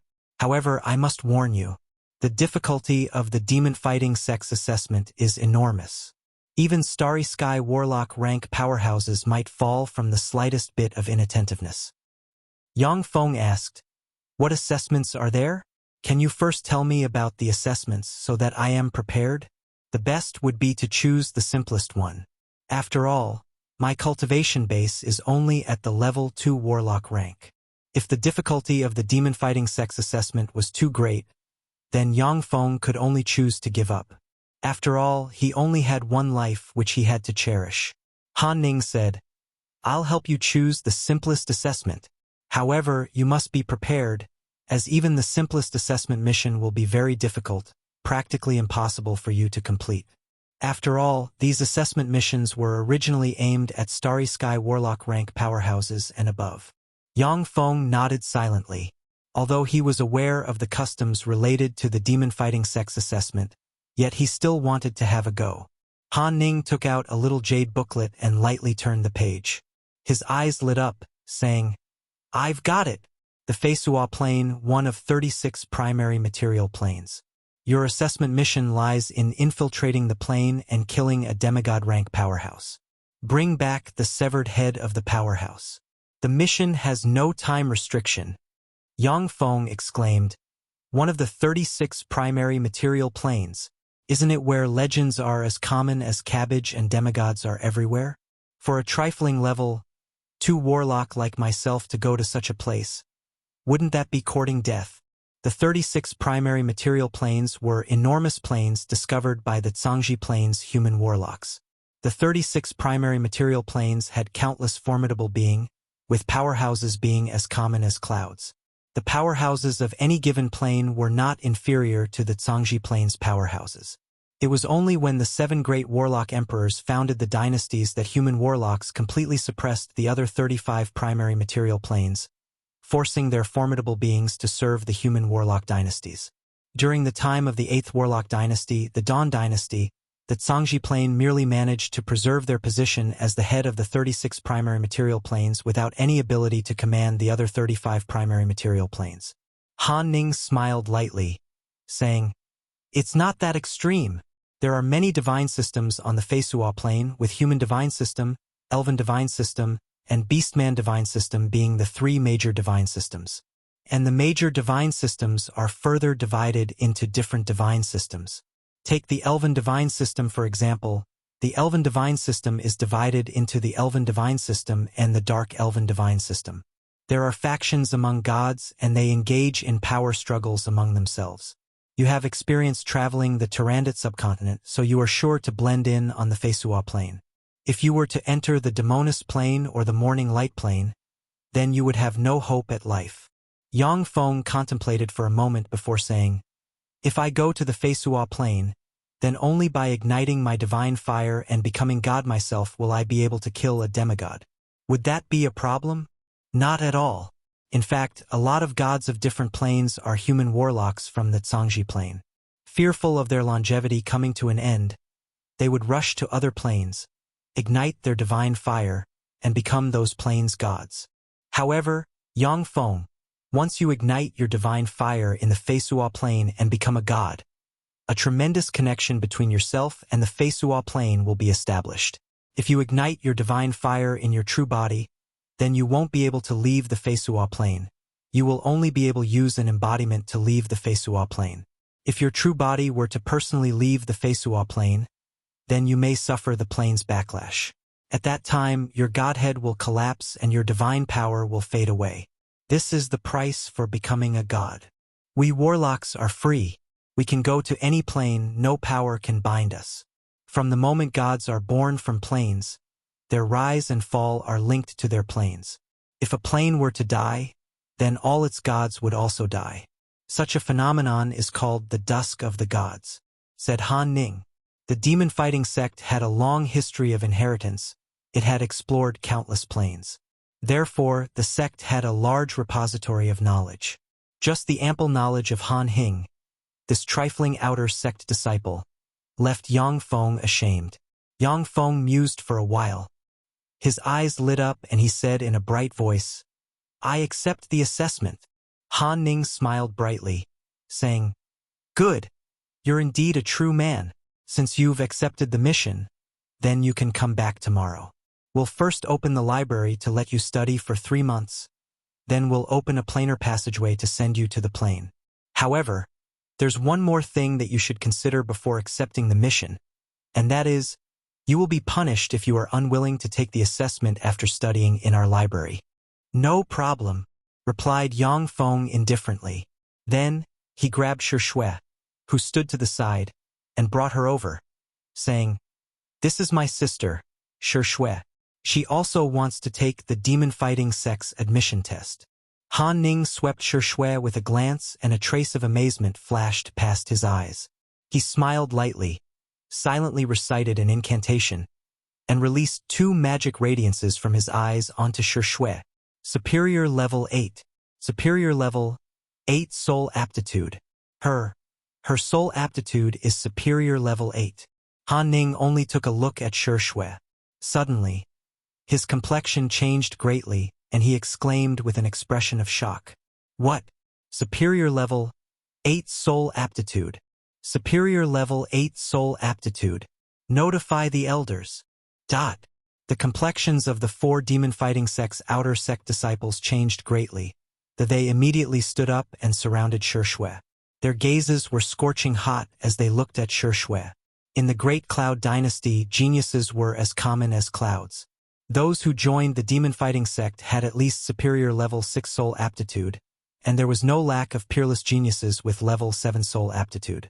However, level 8 soul aptitude was as rare as phoenix feathers and unicorn horns, let alone superior level 8 soul aptitude.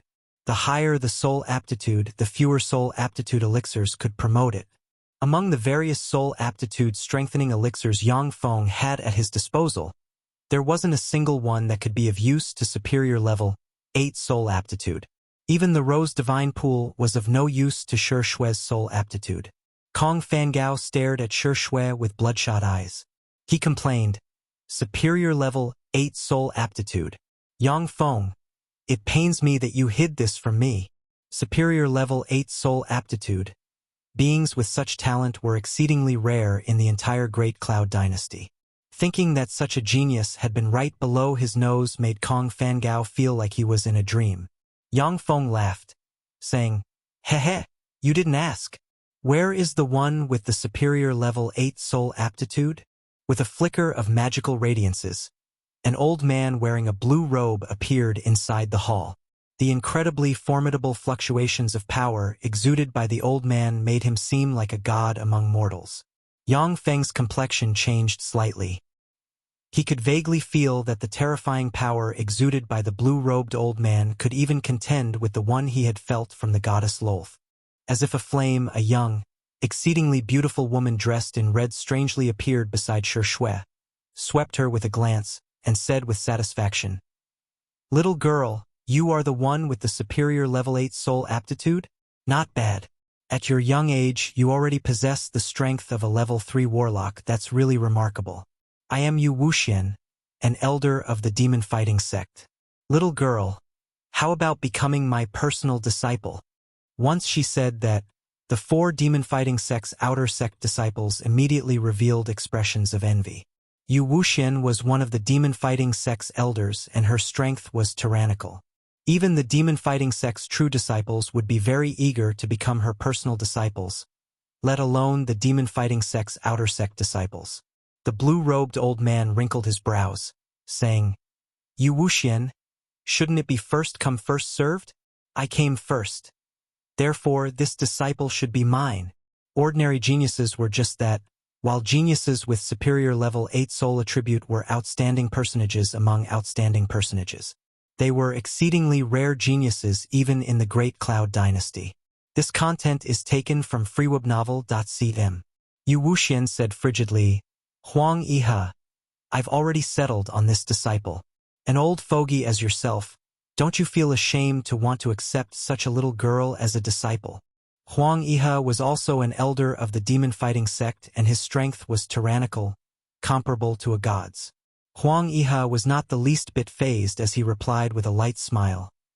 "On the path to eternity, what matters is master and disciple and not male and female. I'm not giving up."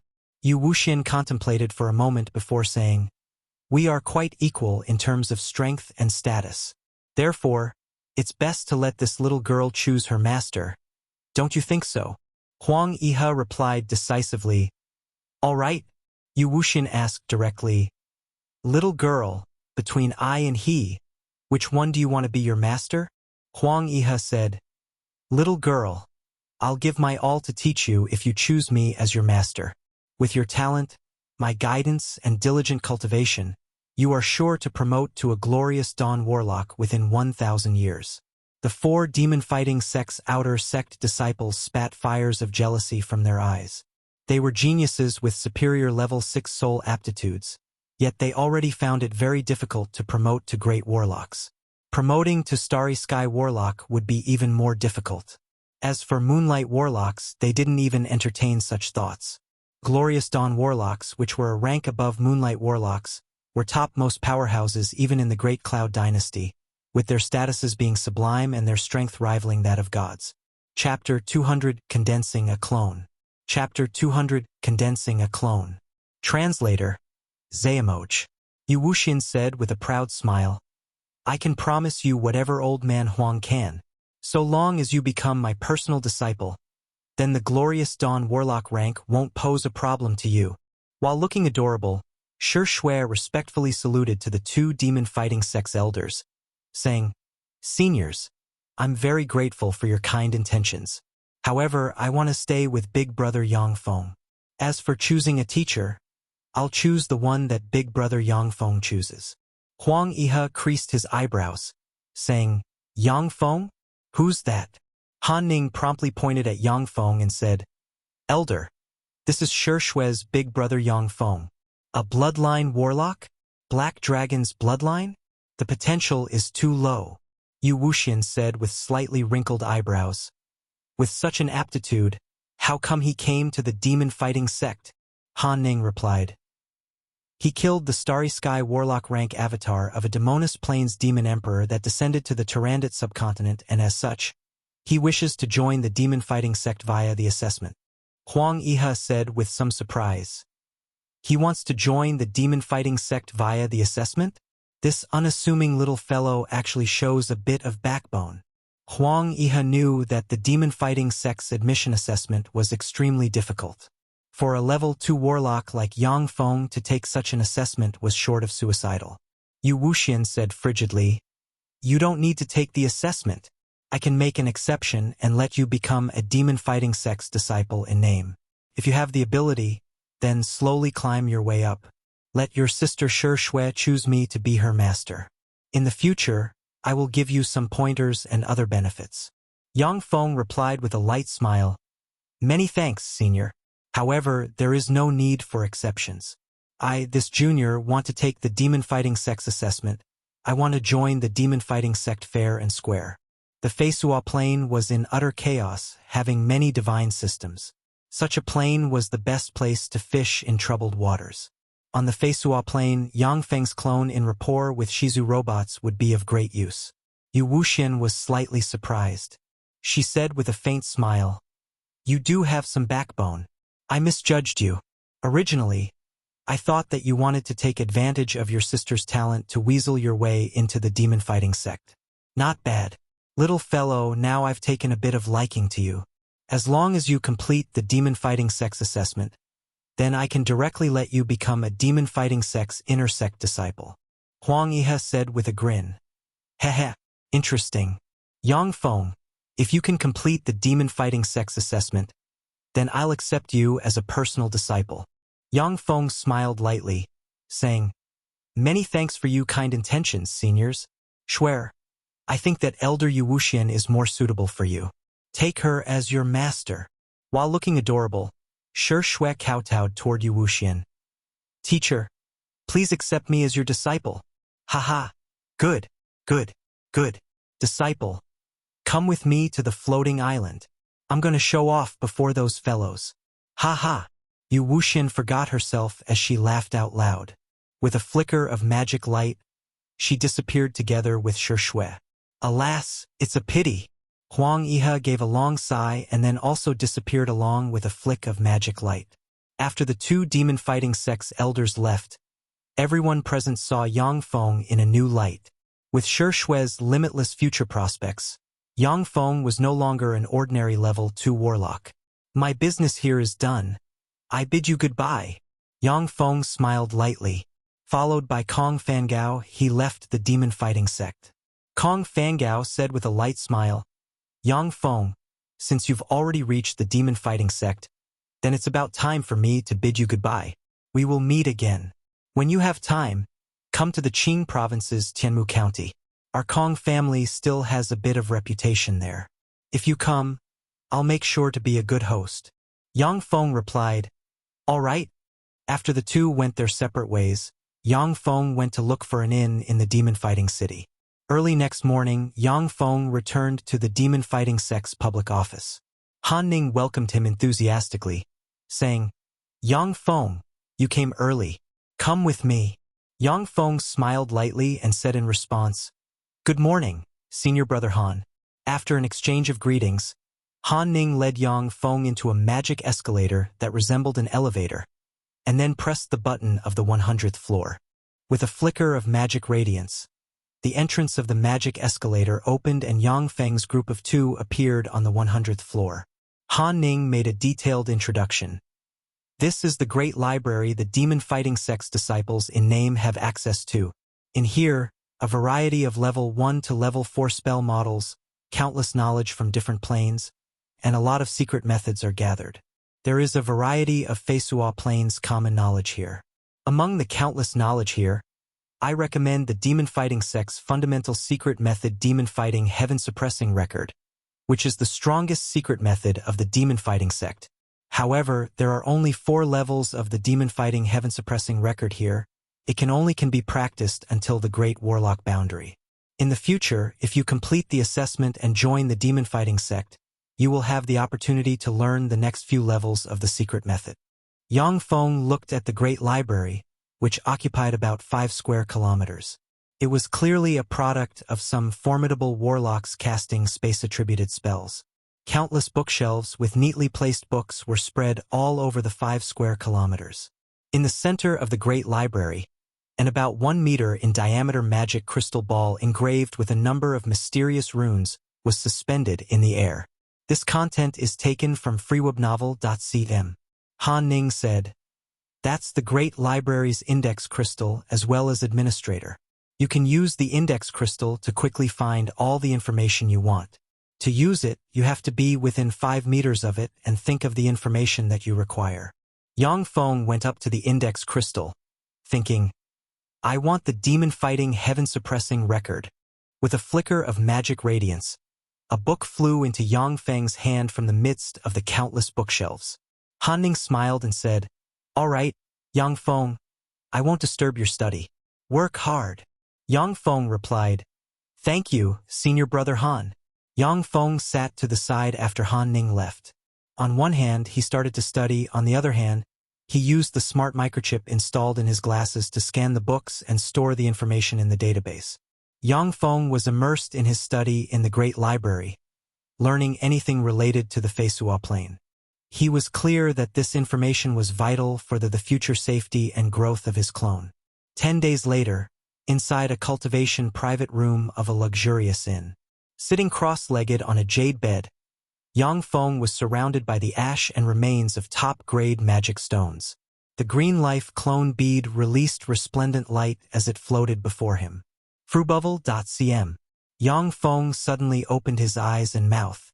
Blood essence along with 3 golden specks shot out of his mouth and then entered the life clone bead. After loosing the blood essence, Yang Feng's complexion turned very pale. He quickly picked up a vial of elixir and then poured the contents into his mouth. After drinking the elixir, Yang Feng's complexion turned a lot better. He silently recited an incantation. Magic radiances condensed around him, and his soul seed strangely flew out from between his eyebrows. Countless strings extended from below the soul seed, culminating in small balls. Upon a closer look, it could be seen that the small balls were spell models. Once the soul seed appeared, it gradually split into 2 halves. Along with the split of the soul seed, Yang Feng felt as if he himself was splitting into 2 halves. Pain coursed through his body. However, he still managed to bear the pain with great perseverance. After the soul seed split into 2 halves, one of the halves flew into the life clone bead along with countless spell models. The life clone bead shivered lightly, twisted and turned, and quickly changed. Eventually, it condensed into a human figure that looked identical to Yang Feng and had identical soul fluctuations. When Yang Feng's clone took shape, an extremely novel sensation suddenly arose inside his true body, as if 2 of him existed in the world in parallel. This was different from when he used the consciousness-transmitting helmet. When he used the consciousness-transmitting helmet, he still had a single consciousness. When he possessed a robot, his true body would enter a state of unconsciousness.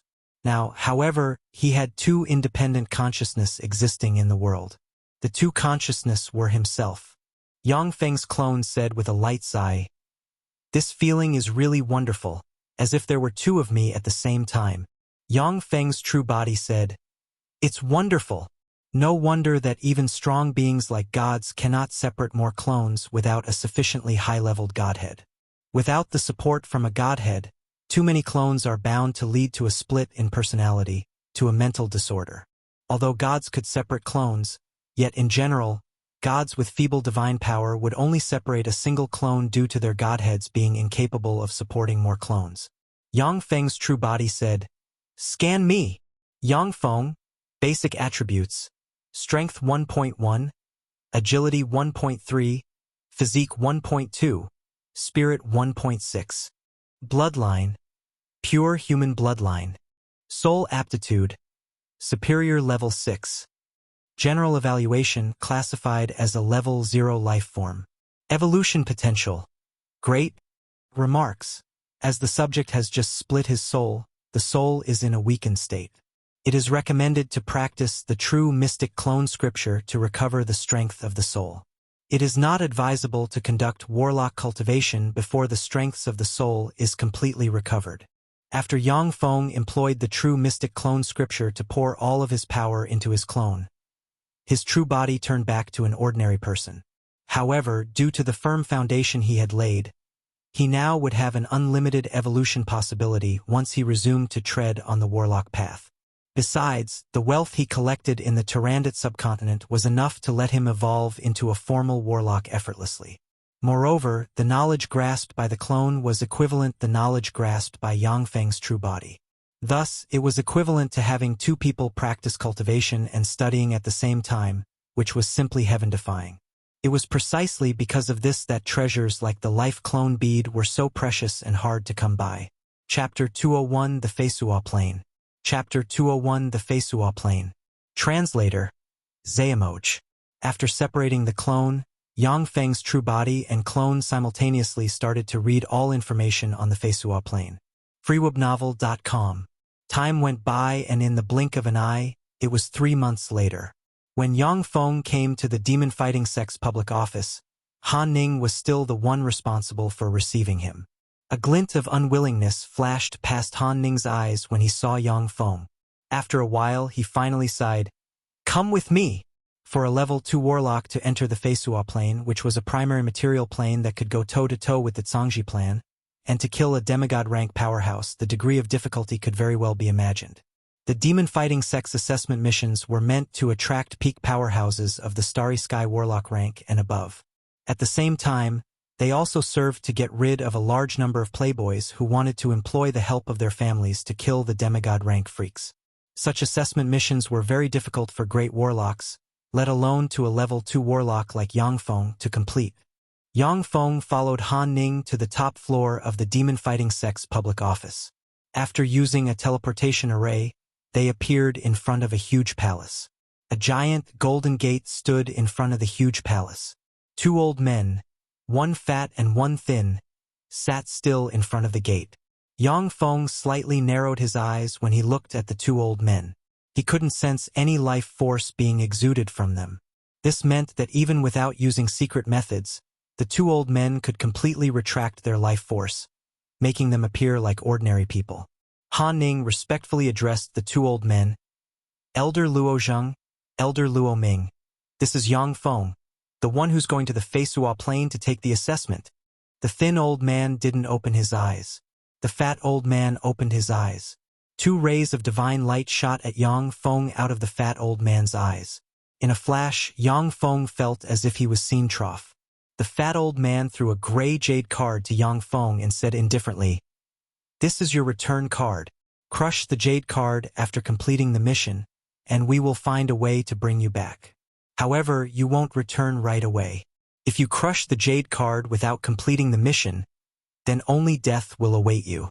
Yang Feng received the jade card and said, "Yes, I understand." The fat old man closed his eyes.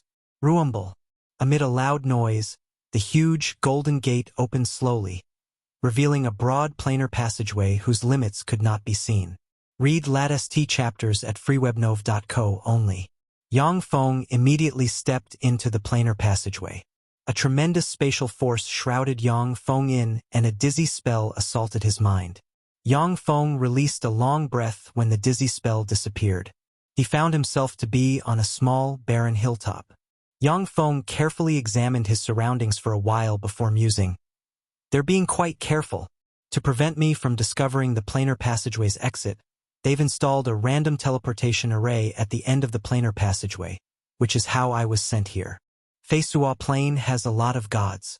At the time of the 6th Warlock Dynasty, this plane's gods have also surrendered to the Zhangji Plane. They have seen the Mechanical Legion. If I use the Mechanical Legion or nuclear bombs on a large scale in this world and draw their attention, then I'm toast." The Feisuo Plane was different from the Tyrannid subcontinent. It had gods. Each of the numerous gods had terrific strength, which greatly restricted the might of Yang Feng's Mechanical Legion and made it impossible for him to deploy his Mechanical Legion on a large scale to fight against the gods. Otherwise, the gods of the entire Feisuo Plane might join hands to deal with him. Yang Feng silently recited an incantation and pointed into the air. where a giant eye was formed with a flicker of magic radiance. The giant eye oversaw the surrounding area of several tens of kilometers. Yang Feng's eyes brightened and the corners of his mouth rose slightly. "There's a city over there." Yang Feng's shape changed a bit, changing to that of a blonde, blue-eyed Westerner with a large build. The Feisuo Plane was dominated by Westerners. Its human gods were practically all Westerners. Yang Feng currently didn't have the strength to challenge this terrific power. Yang Feng followed a muddy road full of livestock manure for about 5 kilometers before a city with a city wall of about 10 meters in height appeared in front of him. In front of the city stood 8 Westerner-looking human warriors with high and sharp noses and fair skin. They wore no armor, but were equipped with worn-down longswords. The captain among the 8 warriors stepped forward and stopped Yang Feng, saying, "Halt! Please show your identity document." The Feisuo Plane's human world was divided into 4 grades: slaves, residents, freedmen, and aristocrats, among which slaves and residents weren't free. They couldn't leave their lord's fief. Only freedmen and aristocrats could freely travel across the land. Humph! Yang Feng snorted coldly and opened his hand. A flame suddenly appeared in his hand. "A wizard, Your Majesty. Please forgive me for my offense."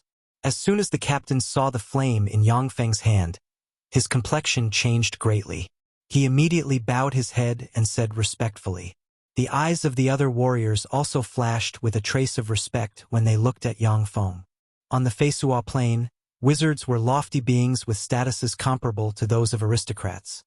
They could freely travel the world. Many aristocrats prided themselves in being capable of recruiting wizards to work for them. Besides, the number of wizards in the Feisuo Plane was very limited. A wizard might not be born from 100,000 people. "This is my strength, my personal strength." Yang Feng looked at the 8 deferential warriors and a trace of satisfaction welled up inside him. In the Tyrannid subcontinent, Yang Feng relied on the tremendous strength of Shizu Mechanical Legion to defeat a number of strong enemies and eventually unify the entire Tyrannid subcontinent, becoming its overlord. However, he was quite clear that he only managed to go that far due to the Mechanical Legion. But now, in the Feisuo Plane, his own strength was enough to make people feel awed. This feeling was addictive. "Scram, peasants. Let Lord enter the city." A warrior immediately berated and chased away the commoners and merchants waiting to enter the city, making way for Yang Feng. Yang Feng immediately entered the city. In the city, the roads were muddy and filled with livestock manure, and the majority of the buildings were made out of wood. The city exuded an old and backwards atmosphere similar to that of the Middle Ages. Yang Feng swept the city with a glance and creased his eyebrows. "This is the Feisuo Plane that can contend with the Zhangji Plane? Unbelievable! This human city couldn't even compare to a lot of cities of a backwards place such as the Tyrannid subcontinent." Yang Feng arrived in front of the Mermaid and Bear Tavern, pushed open the door, and entered. Upon entering the tavern, Yang Feng saw burly mercenaries drink big mouthfuls of beer and eat big chunks of meat, as they spoke crudely and took liberties with the tavern's maids. Yang Feng made a beeline for the bartender, who was mixing drinks behind the counter. With a gentle toss, a gold coin made a beautiful arc and dropped in front of the bartender. Yang Feng said, "I'm going to the Rijek city. I need an experienced mercenary group with a good reputation to escort me there. Where can I hire such a mercenary group at a reasonable price?" The bartender smiled and put the gold coin away. "It depends on the number of people you want to hire. It takes about 10 days to reach the Rijek city from the Word City, and the journey is not too dangerous. Therefore, 3 silver coins per day, per person should suffice. Of course, the stronger mercenary groups with outstanding reputations are more expensive." The common currency of the Feisuo Plane was gold coins, silver coins, and copper coins. 1 gold coin equals 10 silver coins equals 1,000 copper coins. "Hey, young fellow, hire our Bear's Strength mercenary group. Our mercenary group is comprised of 10 experienced young fellows." A tall and sturdy fellow built like a bear and a large beard walked up to Yang Feng in large strides and said with a bright smile, "You only need to pay us 5 silver coins per day, per person." A thin, middle-aged man with a gloomy aura walked up to Yang Feng and said with a smile, "Hello, I am Lek, the captain of the Storm Wolves mercenary group. The Storm Wolves mercenary group has 13 members. You only need to pay us 2 silver coins per day, per person to get the Storm Wolves mercenary group's 13 members to safely escort you to the Reject City." A slim, 1 meter 80 tall, taller than a lot of men, beautiful woman with a wheat-colored skin tone walked up to Yang Feng in big strides, saying, "Mister, please hire our White Lily mercenary group. The White Lily mercenary group only has 5 people, yet it is the Word City's most reputable mercenary group. We have an impeccable track record. You only need to pay us 8 silver coins per day, per person, and we will do our utmost to keep you safe." Lek's expression stiffened. He gave the tall and slim beauty a venomous look and said frigidly, "Katie, what is the meaning of this?" Katie smiled coldly in response, saying, "You know that very well." Yang Feng read a lot about the Feisuo Plane. He knew that there was a mingling of heroes and villains among mercenaries. Many mercenaries, while going around their business, secretly killed their employers. Choosing the wrong mercenary group was akin to seeking death. Yang Feng said with a smile, "Don't fight. I prefer to be around beautiful women. The White Lily mercenary group will do." When Yang Feng said that, the Bear Strength mercenary group's captain gave Yang Feng a strange look, then chuckled, turned around, and went back to his group. The bartender also gave Yang Feng a strange look, not saying a thing.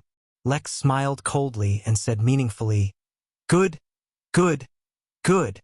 Take care." Chapter 202 Ambush. Chapter 202 Ambush. Translator, Zayamoj. Katie sat in front of Yang Feng and teasingly gave him a coquettish glance. "Hi, employer. What's your name?"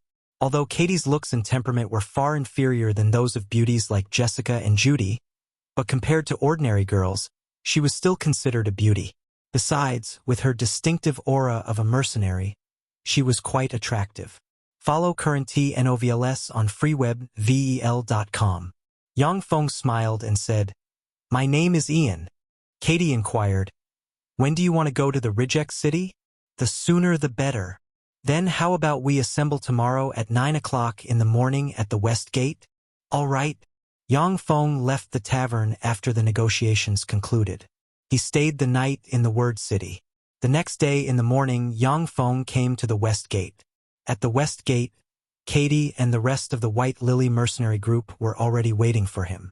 Apart from Katie, the other 4 female warriors of the White Lily mercenary group were tall and muscular, and had ominous glints flash in their eyes. They were more manly than men. When Yang Feng saw the 4 White Lily mercenary group's burly female warriors, he thought, "The White Lily mercenary group. It's such a nice name." Katie smiled sweetly at Yang Feng and said, "You're early. Get on." Yang Feng nodded and boarded a horse-drawn carriage. The cost for renting the carriage was naturally also covered by Yang Feng. Set off. With Katie's order, the team left the Word City. The main road of the Word City was in disrepair. It was full of potholes. Yang Feng felt quite uncomfortable in the shaking carriage. He mused, "No wonder it was difficult for people in ancient times to travel far. It feels so uncomfortable to sit in this carriage. If it wasn't for my physical constitution, then I would have been jolted silly." In the Tyrannid subcontinent, Yang Feng's true body had traveled either by plane or magic carpet, which was very comfortable. In the Great Cloud Dynasty, he rode a variety of advanced alchemical secret treasures which were also quite comfortable. Now that he came to the Feisuo Plane, he experienced firsthand how backwards it was. "Ian, there's a problem ahead of us." Suddenly, Katie's voice came from outside the carriage and the carriage stopped. Yang Feng creased his brows lightly and alighted the carriage. He looked around and discovered that the carriage had reached a very remote place. The road was flanked on both sides by a hillside covered in lush underbrush. It was an ideal place for ambushes. Indistinct human figures could be seen on the hillside. With a grave expression, Katie walked up to Yang Feng and said unhurriedly, "I suspect that they are members of the Storm Wolves mercenary group, who often murder their employers halfway through the journey and pillage their riches. I'm afraid that this time, They have their eyes set on you. If they hadn't come, then that would be it, but since they came, then I'll give them an unforgettable lesson." Yang Feng smiled coldly, then silently recited an incantation, pointed at the sky, and cast Magic Eye. With a flicker of magic radiance, an enormous eye formed midair. The eyeball rotated 360 degrees, clearly seeing everything on both sides of the hillside. On both sides of the hillside, there were indeed over 20 fully armed warriors lying in ambush. Lek, the captain of the Storm Wolves mercenary group, stood among the warriors. "A wizard! He's a wizard!" When the over 20 warriors saw Magic Eye in the sky, their complexions turned deathly pale and their eyes flashed with a trace of dismay. On the Feisuo Plane, wizard was synonymous with mystery and strength. These warriors had only heard of the strength and deeds of wizard from some myths and legends. Seeing Magic Eye, they were shocked and their courage gave way to fear. They no longer had any intentions to fight. "Ian, you're actually a wizard. Amazing. I might have fallen for you." Katie stared fixedly at Yang Feng. With charm rippling in her eyes and a coquettish and charming smile adorning her face, she walked up to Yang Feng. Suddenly, a cold glint flashed past her eyes. She pulled out a dagger, whose blade flashed with faint blue light, and stabbed at Yang Feng. Without enough time to react or defend, Yang Feng was stabbed in the abdomen by Katie. When her strike succeeded, Katie immediately retreated by over 10 meters and then said with a malicious grin, "Mighty Mr. Wizard, I might have fallen for you. However, I haven't fallen for you, but for the riches on you. Ha ha ha." Magic Eye floating midair collapsed in a flash. "Why?" Yang Feng clasped his abdomen and, with an expression of pain, said through gritted teeth. Lek, the captain of the Storm Wolves mercenary group, burst into laughter and went down the hillside along with his subordinates. "Fool! It's because the Storm Wolves mercenary group and the White Lily mercenary group are part of the same group. A fat sheep like yourself is our favorite target. Lord Wizard, the play in the tavern wasn't bad, right? In fact, in the tavern, the Stupid Bears mercenary group has the best reputation. Apart from his mercenary group, the rest are all hungry wolves just like us." Katie interrupted. "Stop talking rubbish and kill him. Wizard's methods are very strange and powerful. Don't give him any opportunity. Shoot him." In the Feisuo Plane, bows were regulated weapons. Apart from armies, which could equip a large number of people with bows, ordinary mercenaries rarely used them. Yet the Storm Wolves mercenary group had 5 archers in its midst. Lek roared, "Fire!" The 5 archers immediately shot from their bows and 5 arrows, alike shooting stars, shot at Yang Feng.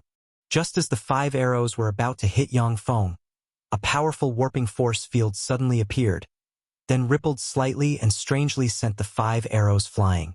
Seeing this strange scene, Lex and Katie's faces turned extremely pale, and an ominous premonition arose in their minds.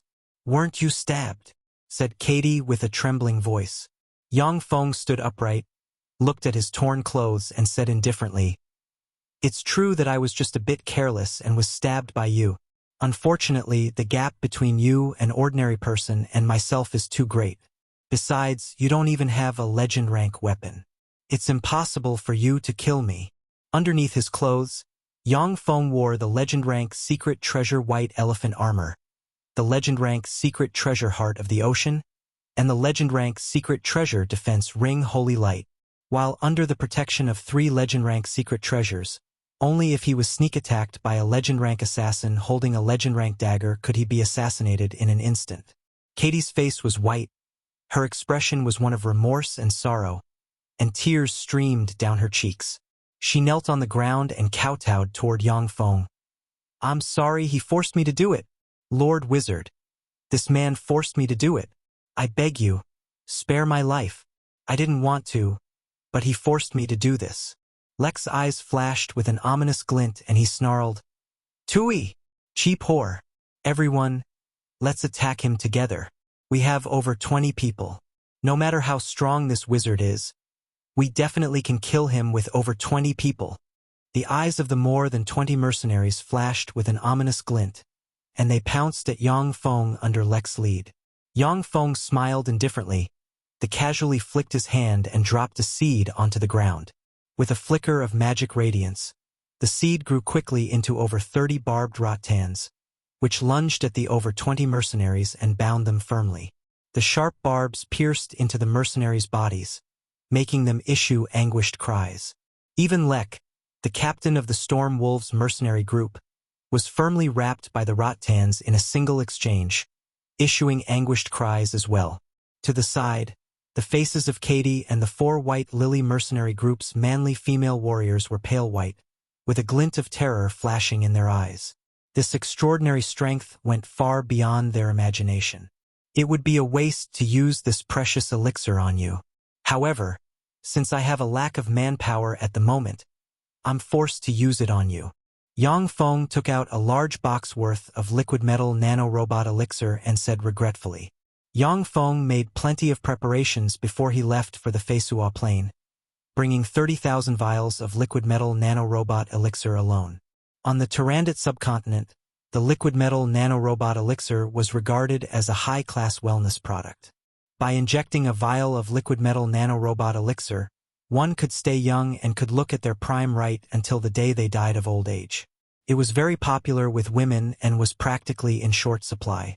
Before he manufactured a portable fortified stronghold in the Feisuo Plane, he had no way of replenishing the 30,000 vials of liquid metal nanorobot elixir that he brought to the Feisuo Plane.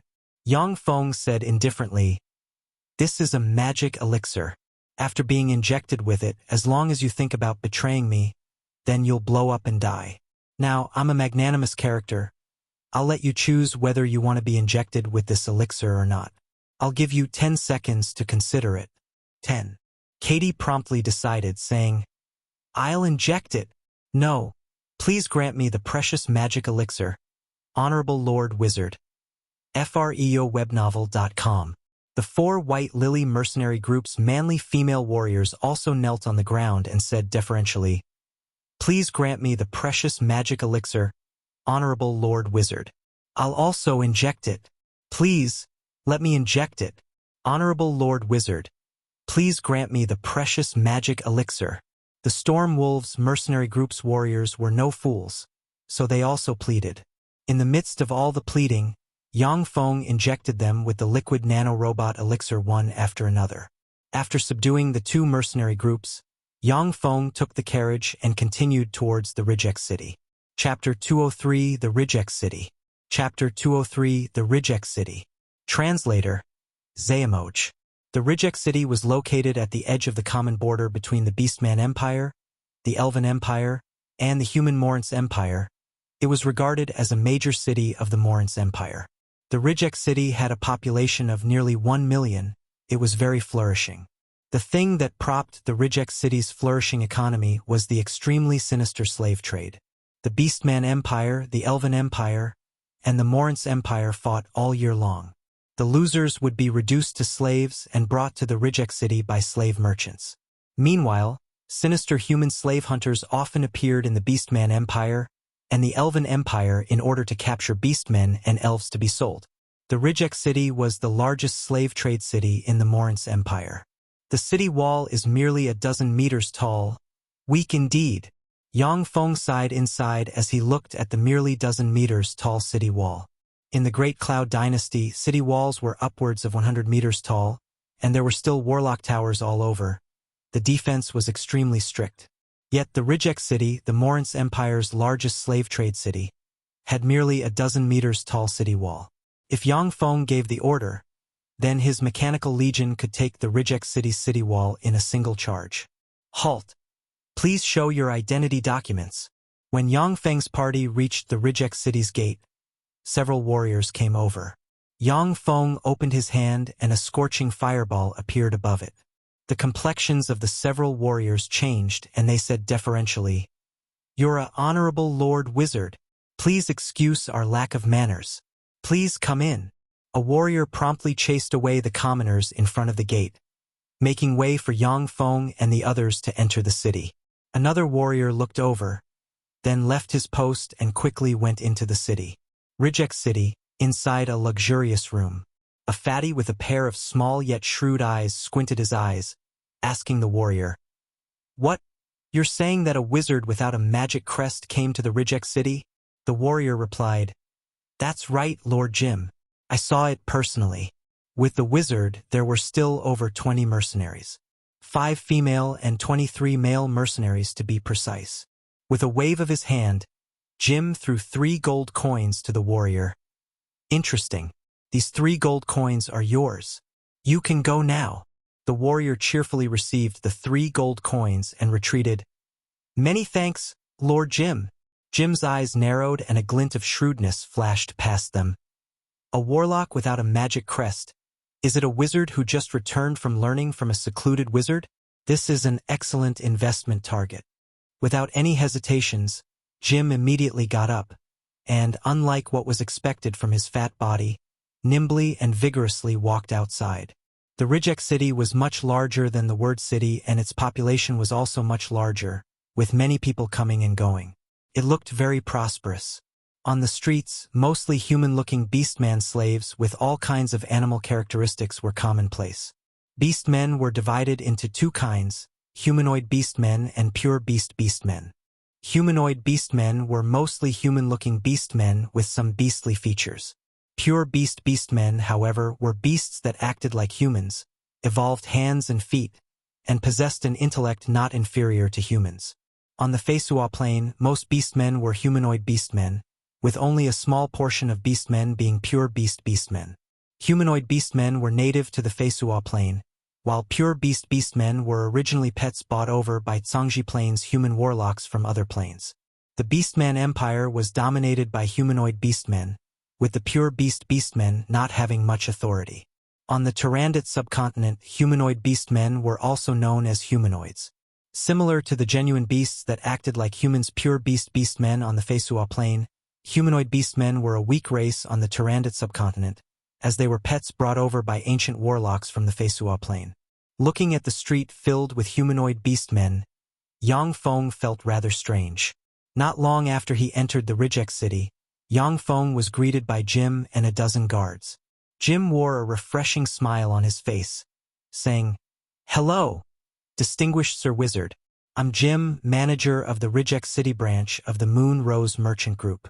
The Moon Rose Merchant Group has the best resources in the Reject City. Even the best-selling elven and beastmen foxes, we can get them for you. They'll definitely be pure-blood elven and beastmen foxes, and not those half-bloods. Would you like to make use of our services?" Purebred elven and beastmen foxes were the most beautiful women, and they were protected by the Beastman Empire and the Elven Empire. Therefore, it was very difficult to acquire them. However, half-blood elves mixed with humans, and half-blood beastmen mixed with humans, were not protected by the Beastman Empire and the Elven Empire. In the Reject City, there were many black-hearted slave merchants who sold half-blood elves and half-blood beastmen as genuine pure-blood elves and beastmen, making huge profits. Yang Feng replied with a smile, "My name is Ian. I would indeed like to make use of your services. While covered in legend-rank secret treasures plus the level for extraordinary life form rank mechanical beasts stored inside the dimensional badge, unless it was a demigod-rank powerhouse, there would be no one capable of killing Yang Feng's clone." Jim smiled and said, "Then, Honorable Sir Ian, please come with me." While walking beside the other, Yang Feng said casually, "Slaves need to eat and drink. Can you purchase large amounts of food?" Jim's fat face bloomed into a smile. "You're asking the right person. The Moon Rose Merchant Group is one of the top 10 merchant groups in the Morin's Empire. We can easily buy hundreds or thousands of people's worth of food." Yang Feng said, "Do you do shipments?" Jim replied warily, "Where do you want them to be shipped?" The Beastmen Empire always lacked food, having to smuggle large quantities of food from the Morin's Empire each year. Meanwhile, the Morin's Empire constantly cracked down on the smugglers. Jim had to be vigilant. Yang Feng said indifferently, "To the Red Earth Wasteland. I want to build a city in the Red Earth Wasteland." freewebnovel.com. This content is taken from freewebnovel.com. To the Red Earth Wasteland. That's fine. What? You want to build a city in the Red Earth Wasteland? Jim was immediately taken aback, saying, "Sir Ian, the Red Earth Wasteland is extremely barren. It has no specialty products nor minerals, and it's littered with goblins, bugbears, and other lowly races. There's absolutely no value in it. The Red Earth Wasteland was a vast expanse of wasteland at the junction of the Morance Empire, the Titan Empire, the Beastman Empire, and the Elven Empire. In the wasteland, there was only a single river, the Rhine River, running through the entire wasteland. Besides the land adjacent to the Rhine River, the rest of the area was dry, with only some short shrubs growing on it. Because of the lack of water, this forsaken place was abandoned by the four empires. It wasn't that no one had thought about reclaiming the Red Earth Wasteland, but the lack of water forced them to give up on the idea. To transport water to the Red Earth Wasteland from far away was an enormous undertaking that would require a huge amount of money to be spent. And in addition to water, there was still foodstuff. The Red Earth Wasteland had no production of foodstuff, which in turn would also require a huge amount of money to be spent each year. It was simply not worthwhile. The most commendable thing about the Red Earth Wasteland was its superior geographical location, from which one could go to the four empires and trade with them. However, at the same time, its geographical location was bad. Although the four empires were not willing to establish a city in the Red Earth Wasteland, but once a city was successfully established in the Red Earth Wasteland, then it was bound to give rise to major disputes. This forsaken place basically had no way to attract those powerful forces. Yang Feng smiled indifferently, saying, "I have money and I am willing." The legendary wizards indeed seemed to be eccentric personages.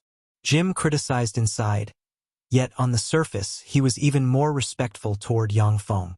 Such a wealthy and willful tyrant like Yang Feng was the most favorite type of customer to a slave merchant like Jim.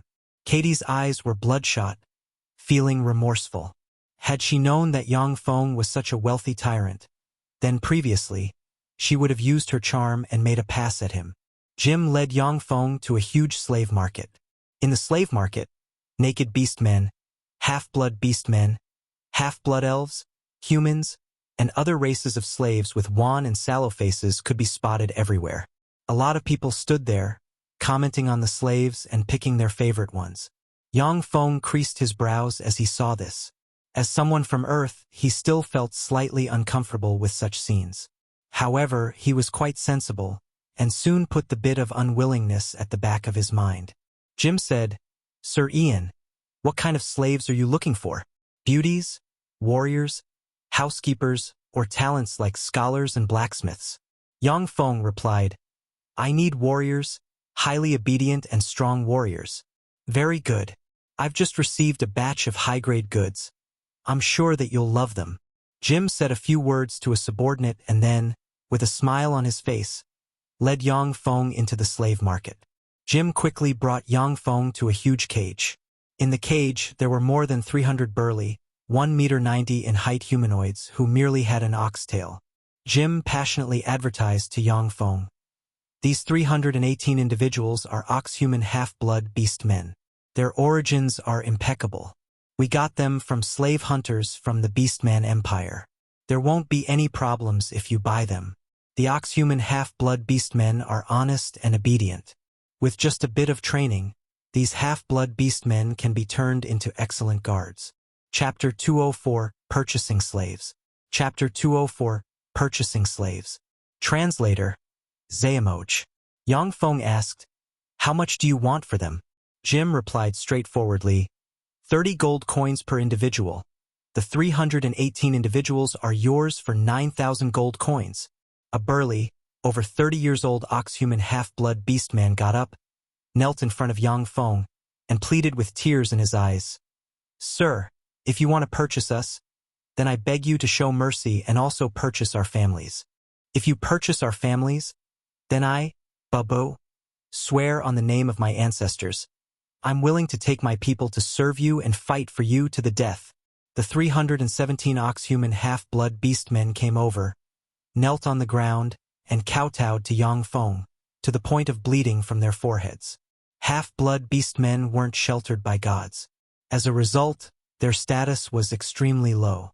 Whether humans or beastmen, neither regard them as their brethren.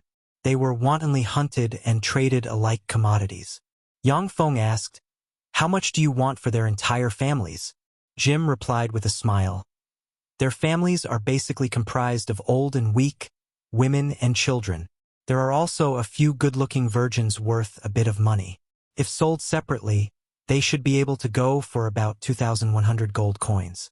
But if you want to purchase them, Sir Ian, then 2,000 gold coins will do. Yang Feng said indifferently, I'll buy them all. When I've finished with my selection, I'll pay for everything together. Jim smiled and said, All right. Yang Feng suddenly pointed to a huge cage and asked, How much do you want for them? Inside the huge cage that Yang Feng had pointed to were 200 human men. His experience was plentiful from his time spent in the Tyrannid subcontinent. At a glance, he could tell that these 200 humans came from an elite army nonetheless.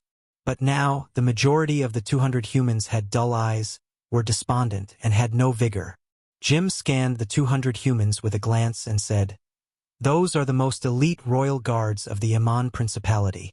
Not long ago, the Abman Principality's king rejected the marriage proposal of Duke Iser. In return, Duke Iser used his private army to raise the Abman Principality. These 200 human slaves are the most elite royal guards of the Abman Principality. Their strength is not bad, and their captain, Clive, even has the cultivation base of a Sky Knight rank. However, their chi has been crippled. Moreover, they have 3 fingers chopped off on each of their hands. They're already trash, only fit to serve as boy-toy slaves of aristocratic gentlewomen. They aren't the strong warriors you're looking for, sir.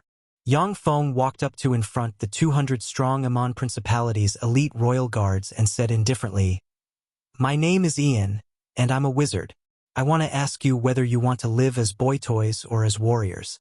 Fight for me, and you'll regain your dignity and identity as warriors. Hearing Yang Feng's words, a glimmer ignited in the dull eyes of the 200 humans inside the cage. Clive raised his head, looked at Yang Feng, and asked solemnly, Our chi, our cultivation base has been crippled and 3 fingers on each of our hands have been chopped off. We can no longer hold a sword. Respected Sir Wizard, why do you want us to fight for you? The glimmer in the eyes of the 200 humans immediately extinguished. With their current strength, even an ordinary person could defeat them. Yang Feng replied indifferently, Although your chi has been crippled and your fingers have been chopped off, but your knowledge hasn't been taken away. I need you to train my troops into an army capable of prevailing over the Red Earth Wasteland's thieves and bandits. Besides, I'm a wizard. Magic is a mysterious thing. It's not impossible for me to restore your chi and fingers in the future. Clive's eyes lit up. He struggled to his feet, and then performed a knight's salute towards Yang Feng. In that case, Sir Ian, we are willing to serve you. The rest of the human knights also got up to their feet, and then performed a knight's salute towards Yang Feng. A glint known as hope flashed in their eyes. Yang Feng said, These 200 people, I want them. Name your price. Jim narrowed his eyes slightly and said, Sir Ian, although they're wastes with crippled chi, but each one of them has a sturdy physique. Many of the Morant's Empire's gentlewomen are fond of such boy toys. If sold to those gentlewomen, each one can be sold for over 100 gold coins. Clive is a Sky Knight and can be auctioned for at least 3,000 gold coins. You can purchase the 200 people for 30,000 gold coins. Yang Feng said without a second thought, 30,000 gold coins, no problem. Next, Yang Feng purchased over 50 slave warriors here and there. He didn't care about the rest of the slave warriors. Jim continued with his sales pitch. Sir Ian, you have an exalted status. You should let others take care of the day-to-day affairs. We have here a number of maids from the Abman Principality's palace. Do you want them? Yang Feng replied, Let's take a look. Under Jim's lead, Yang Feng crossed the slave warrior market, and then arrived at the female slave market at the back. 1,000 gold coins. 1,100 gold coins. Just as they entered the female slave market, they heard frantic shouts. There were men, who looked like aristocrats, gathered in front of an auction stage in the center of the female slave market, shouting frantically. Looking at the center of the auction stage, Yang Feng saw a 12 to 13-year-old beautiful girl with an exquisite appearance and elf-like sharp ears. Next to the girl stood a 22 to 23-year-old beautiful woman with delicate looks and a pair of elf ears. Jim said, "The Black Fang slave hunters penetrated deep into the Elven Empire's hinterlands and paid a great price to catch this pair of mother and daughter pureblood elves. Besides, the daughter is still a virgin. Sir Ian, are you interested in them? You shouldn't easily mess with the Elven Empire if you want to build a city in the Red Earth Wasteland.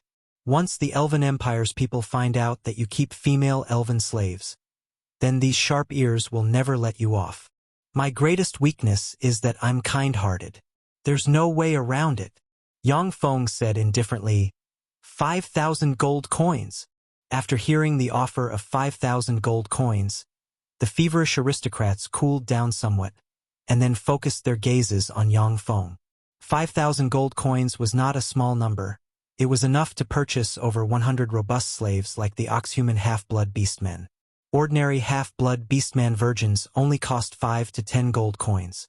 10,000 gold coins! A tall young man dressed in aristocratic attire, with a high and sharp nose, puffy eyes, and an air of debauchery scanned Yang Feng with an ice-cold gaze, and then threatened gloomily, "I, Baron Gerald of the Albert family, have set my eyes on this pair of mother and daughter, who wants to fight me over them?" The aristocrats at the scene creased their eyebrows when they heard the threat of the young man with an air of debauchery. Yet no one spoke up. They didn't want to continue to bid. On the auction stage, the smiling slave owner had his expression turned sour, looking helpless. Jim's face changed slightly and he immediately warned, "Sir Ian, the Albert family is one of the greater aristocratic families of Morin's Empire. The patriarch of the Albert family is an Earl of the Empire. Their private army is very strong. The Morin's Empire was so powerful that one of its dukes brazenly dispatched his private army to raise a principality. The Empire's greater aristocratic forces were extremely powerful and terrifying, not the least bit inferior to some small principalities. 15,000 gold coins." Yang Feng nodded slightly to Jim. He scanned Baron Gerald with a glance, and then said with a cold smile, "This is an auction where the highest bidder gets all. Baron Gerald, if you have no money, then shut your trap." Baron Gerald's eyes flashed with a gloomy glint. He swept Jim, who stood beside Yang Feng, with a glance and his pupils constricted slightly. He squeezed out a trace of a smile and said, "Very good. What's your name? Which family are you from?" Yang Feng said with an indifferent smile, "I am Ian, a wizard." "A wizard? There's actually a Sir Wizard here." The complexions of those aristocrats changed and a trace of dread and reverence flashed inside their eyes. Baron Gerald's complexion also suddenly changed. He squeezed out a smile and said, "It turns out to be a noble Sir Wizard. Since you're fond of them, then I'll give them to you." The means of wizards were unpredictable and powerful. Silently killing a person was child's play. These aristocrats were not willing to offend such a terrifying being without rhyme or reason. Seeing this scene, Jim's gaze became slightly fervent. As one of the people in charge of the Moon Rose Merchant Group, he had much more money than a lot of aristocrats. However, in the eyes of those aristocrats, he was still a lowly commoner. Only a wizard with formidable strength, like Yang Feng, could make those proud aristocrats lower their heads. As no one dared to bid, Yang Feng easily purchased the pair of mother and daughter. Jim stepped forward to settle the bill with the slave owner before taking Yang Feng to his own slave warehouse. "Sir Ian, these are top-notch goods from the Amman Principality. These beautiful women are of aristocratic bloodline, and they went through a careful selection and stringent training. They are all virgins. With great difficulty, I managed to get hold of this batch of top-notch goods. You have to know how difficult it was to get hold of such virgins amid all that chaos." Before they reached the cage, Jim pointed to the content inside the huge cage and said proudly. Yang Feng carefully scrutinized the cage. He discovered that the cage wasn't as messy as the other cages. Rather, it looked very clean. Instead of a stench, there was a hint of perfume lingering in the air. There were some tables and chairs placed inside the cage. 18 beautiful women dressed in maid attires and uncommon temperaments sat in front of the tables, drawing a pretty picture. Yang Feng lamented secretly, Every trade has its master indeed. Even slave merchants know how to package their goods. This content is taken from fga-iwabnavio.l.co. These neatly decorated, beautiful maids may have only looked like 7s or 8s prior to being decorated, yet now they looked like 8s or 9s. Compared to the naked female slaves with messy hair and dull eyes, these maids were much more pleasing to the eye. Yang Feng asked, "How much do you want for one of them?" "For 100 gold coins." Jim quickly added, "Normally, a female virgin slave isn't worth that much. However, they came from the Amman Principality's imperial palace, have aristocratic lineage, uncommon temperament, and grasp a variety of serving skills. Such maids are very popular with aristocrats. For 100 gold coins for one really isn't expensive. The cost for getting hold of them was extremely high. The price really can't be any lower."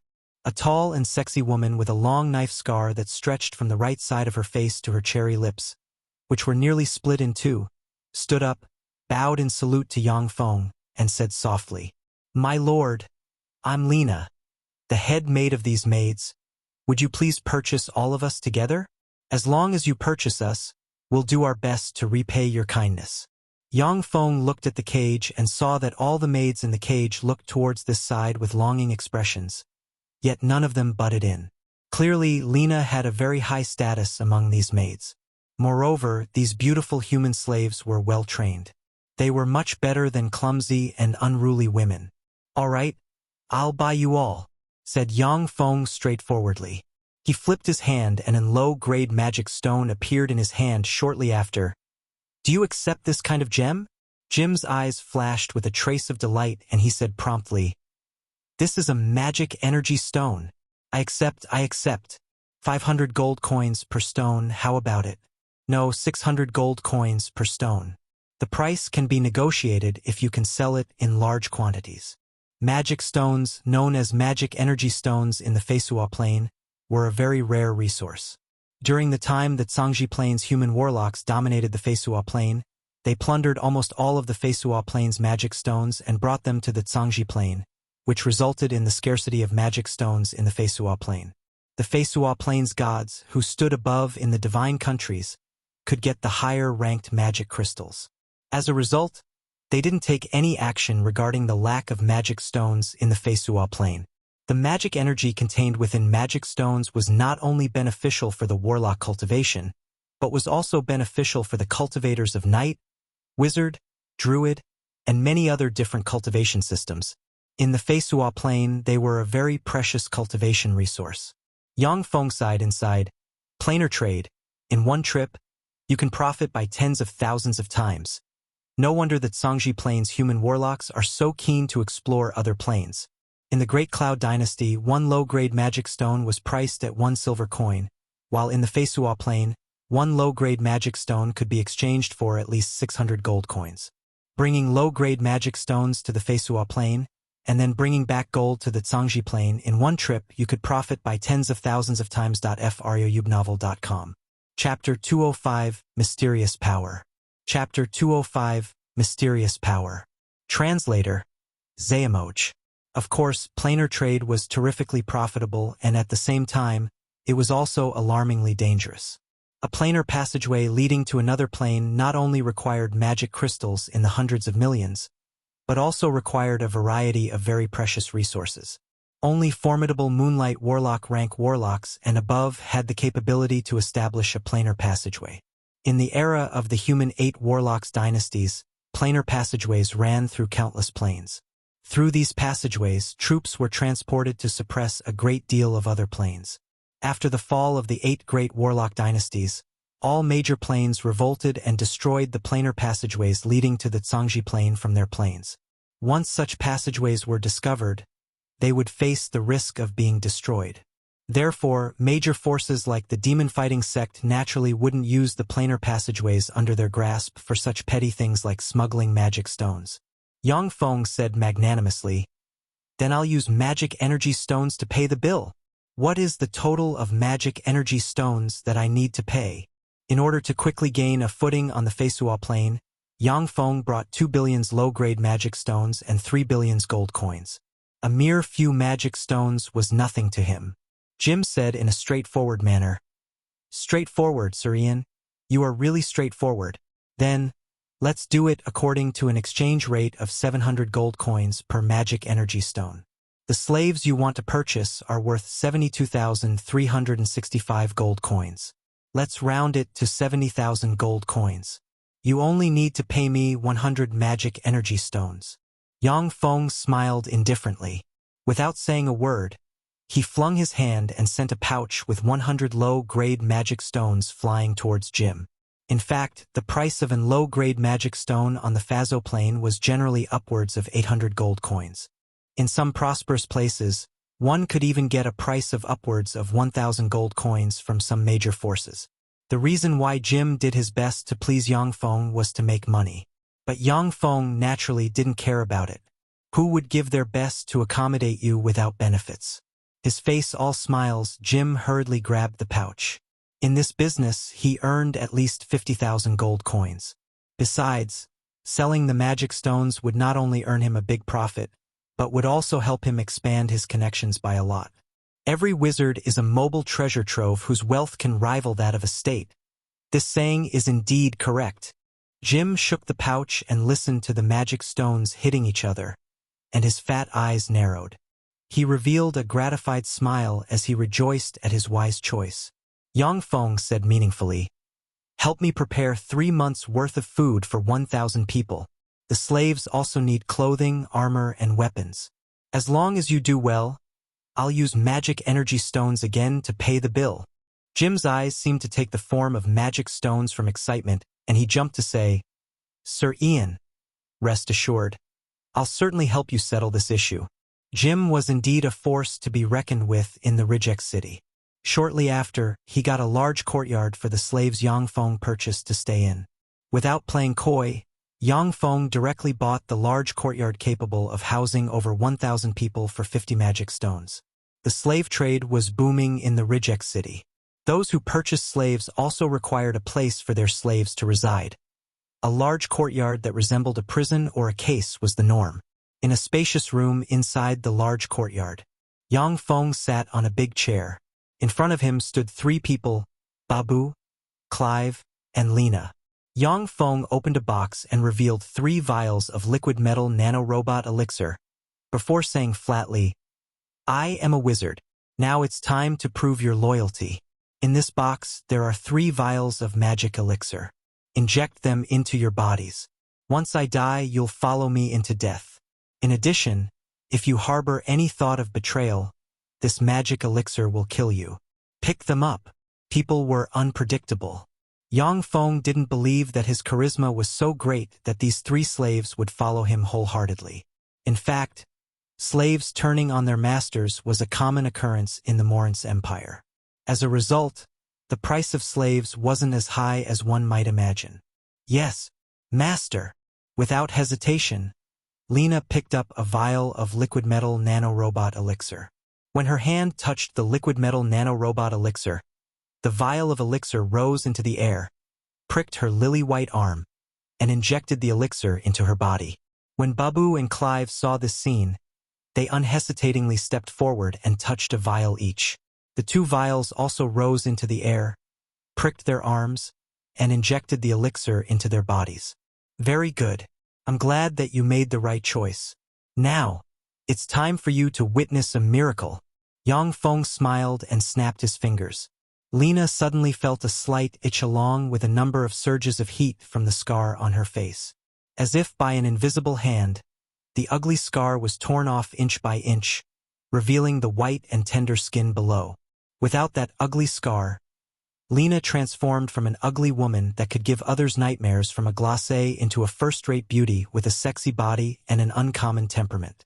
Babu said in a muffled voice, "Your scar disappeared." Lena was slightly surprised and somewhat disbelieving. "The scar disappeared?" Free web novel. Yang Feng flicked his finger and a mage hand holding a mirror appeared in front of Lena. Lena looked at the pretty face, which she had once personally disfigured. In the mirror, it had recovered its original beauty. She was both startled and joyful. Her mind was brimming with complicated feelings. Is this a wizard's power? Amazing! Clive was stumped when he saw this. Practically in the next moment, his hands turned hot. The area around his severed fingers started to itch, and strangely, finger bones sprouted out before being swiftly wrapped in flesh and forming 6 new fingers. After the new fingers finished growing, Clive felt a sharp pain in his body. The damaged meridians were linked back together, numerous apertures were roused, and his strong life force was stimulated. In an instant, a tyrannical chi gushed out. "Thank you, Master, for repairing my body and restoring my chi. I, Clive, am willing to serve you with everything I have, Master." Clive's mind was in a state of turmoil. He knelt in front of Yang Feng and saluted according to a knight's oath of allegiance to a monarch. His voice was full of excitement. Originally, Clive only chose to rely on Yang Feng because he was backed into a corner. Not relying on Yang Feng would have been a worse choice. Now he was truly convinced by Yang Feng. Incentives and penalties were the ways of a ruler. Babu also felt his body get hot. His life force was stimulated and a tyrannical chi gushed out of his body, directly promoting him to a knight rank powerhouse. The physical constitution of Babu, an oxhuman half-blood beastman, was outstanding. It was extremely suitable for chi cultivation. However, over 90% of half-blood beastmen had no access to chi cultivation methods. This was the reason why Babu was stuck at the advanced warrior rank. The liquid nanorobots stimulated his life force, allowing him to break through and become a knight rank powerhouse. "Chi, I have chi. Master, your power is truly mystical. I, Babu, am willing to serve you." Babu also looked ecstatic. He prostrated himself on the ground and said, "This content is taken from fgariwebnavio.com. Lena also paid her respects to Yang Feng. "Thank you, Master, for restoring my body and looks. I, Lena, am willing to manage your day-to-day affairs with everything I have, Master." After experiencing Yang Feng's mysterious means, the 3 people were finally convinced. Yang Feng quickly made a series of arrangements, which also included appointing Lena as the housekeeper, Babu as the leader of the 300 oxhuman half-blood beastman, and Clive as the leader of all human slave warriors. Following Clive's request, Yang Feng also injected the 200 Amman Principality's most elite royal guards with the liquid metal nanorobot elixir, recovering their strength and restoring their limbs. The 200 Amman Principality's most elite royal guards were all knight rank powerhouses, of which over 30 were great knight rank powerhouses and 2 were earth knight rank powerhouses. Their strength was extraordinary. After all, Lek and Katie, the heads of the 2 mercenary groups, just possessed the strength of advanced warriors. The 200 Amman Principality's royal guards became the strongest force under Yang Feng. In the center of the Rijek city stood a huge, magnificent, fascinating temple complex. The huge temple complex enshrined the gods of the Xalia divine system. Not far from the temples that enshrined the gods of the Xalia divine system, there was still another temple. Although that temple was still imposing and luxurious, but it was smaller than the other temples. That was the temple of the weave goddess Gargerstave. The Xalia divine system and the Titan divine system were the 2 major human divine systems of the Feisuo Plane. The Morans Empire and the Titan Empire worshipped the gods of the Xalia divine system and the gods of the Titan divine system respectively. The gods of the Xalia divine system were the divine guardians of the Morans Empire, while the gods of the Titan divine system were the divine guardians of the Titan Empire. In addition to the gods of the Xalia divine system and the gods of the Titan divine system, there were still some neutral, lone gods with few believers. Among the many neutral gods, the weave goddess Gargerstave was one of the most powerful gods. Practically all of the Feisuo Plane's wizards were believers of the weave goddess Gargerstave. Wizards cast spells by drawing support from the weave's power, weave that she created. Even the gods of the powerful Xalia divine system had to put up with the weave goddess Gargerstave spreading her faith in their sphere of influence. Of course, the size of her temple couldn't surpass that of the gods of the Xalia divine system. Chapter 206, Fanatic Ian. Chapter 206, Fanatic Ian. Translator, Xeamoch. When he arrived in front of the weave goddess Gargerstave's temple, Yang Feng looked carefully at it before lowering his head and stepping inside. A young priest walked up to Yang Feng and said with a smile, Hello, respected sir. Can I help you? I am a wizard. I became a wizard by acquiring the magic notes of a secluded wizard. In the woods, I've been always a believer of the weave goddess Gargerstave. This is a token of my sincerity and a tribute to the goddess. Please accept it. With the expression of a pious believer plastered on his face, Yang Feng handed the young priest a pouch of gold coins. The gods had no need for gold. The secular churches, on the other hand, could never get enough of it. After taking the pouch of gold coins, the young priest weighed it and felt very keenly that the number of gold coins inside the pouch exceeded 100. His smile became more enthusiastic. The mighty goddess will definitely bless you, Yang Feng said. I hope to pray to the great goddess inside the temple. Please come with me. The priest naturally wouldn't decline a believer's request to pray. When Yang Feng arrived at the praying room, he quietly started the crown of blasphemy, which was completely invisible, he wore on his head. Mighty Lady Gargerstave, you are the ruler of the weave, the goddess of magic. In front of the idol of the goddess, Yang Feng bowed his head and recited a prayer. Extremely pious spirit fluctuations diffused from Yang Feng's body. The idol of the weave goddess Gargerstave flashed with divine light. A ray of divine light shot from a lily-white hand of the idol and landed on Yang Feng. The priest was stunned. He couldn't believe his eyes. Divine grace. A fanatic. He's actually a fanatic. New novel chapters are published on freewebnovel.com. In the Feisuo Plane, everyone had to have faith and believe in some god. Believers were divided into 6 grades. Non-believer, pseudo-believer, shallow believer, true believer, fanatic, and saint. The vast majority of people were either pseudo-believers or shallow believers. True believers and fanatics were very few in numbers. Only among people fostered by the churches would there be a very large percentage of true believers and fanatics. A true believer was enough to become a priest of a church. Although wizards believed in the weave goddess Gargerstave, but many of them also pursued knowledge and truth. Most wizards were pseudo-believers or shallow believers. The number of true believers was very small, and the number of true believers who were bestowed divine grace by the weave goddess Gargerstave was even smaller. The divine power of the mighty weave goddess Gargerstave is boundless. Even a wizard from the woods was inspired by her mighty divine power. This is a miracle, a divine blessing. This man is destined to be extraordinary. A middle-aged man dressed in a bishop's gown appeared from the side. His eyes brimmed with complicated emotions as he looked at Yang Feng shrouded in divine light, and he sighed. After Yang Feng finished his prayer, the divine light shrouding him also dissipated. The bishop walked up to Yang Feng and said, "Hello, young man. My name is Edo and I am the bishop of this temple. Was it divine guidance that brought you to this temple?" Yang Feng said with a pious and respectful expression. "Yes, respected Bishop Edo, my name is Ian. I was inspired by the mighty weave goddess Gargerstave to come here, to purchase slaves, and then got to the Red Earth wasteland to establish a city and spread the weave goddess Gargerstave's glory. I came here to pray to the great goddess on one hand, and to apply for an examination of my magic power on the other hand. Besides, the most important reason I came here is in hopes that the temple can send a bishop to the Red Earth wasteland to build a temple belonging to the mighty goddess and spread the mighty goddess divine light. In the Feisuo Plane, every city had to have a temple at least. Just like in the Great Cloud Dynasty, every city had to have a warlock tower at least. A city without a temple not only couldn't receive divine protection, but it would also be regarded as heresy and would suffer military suppression from the nearby forces.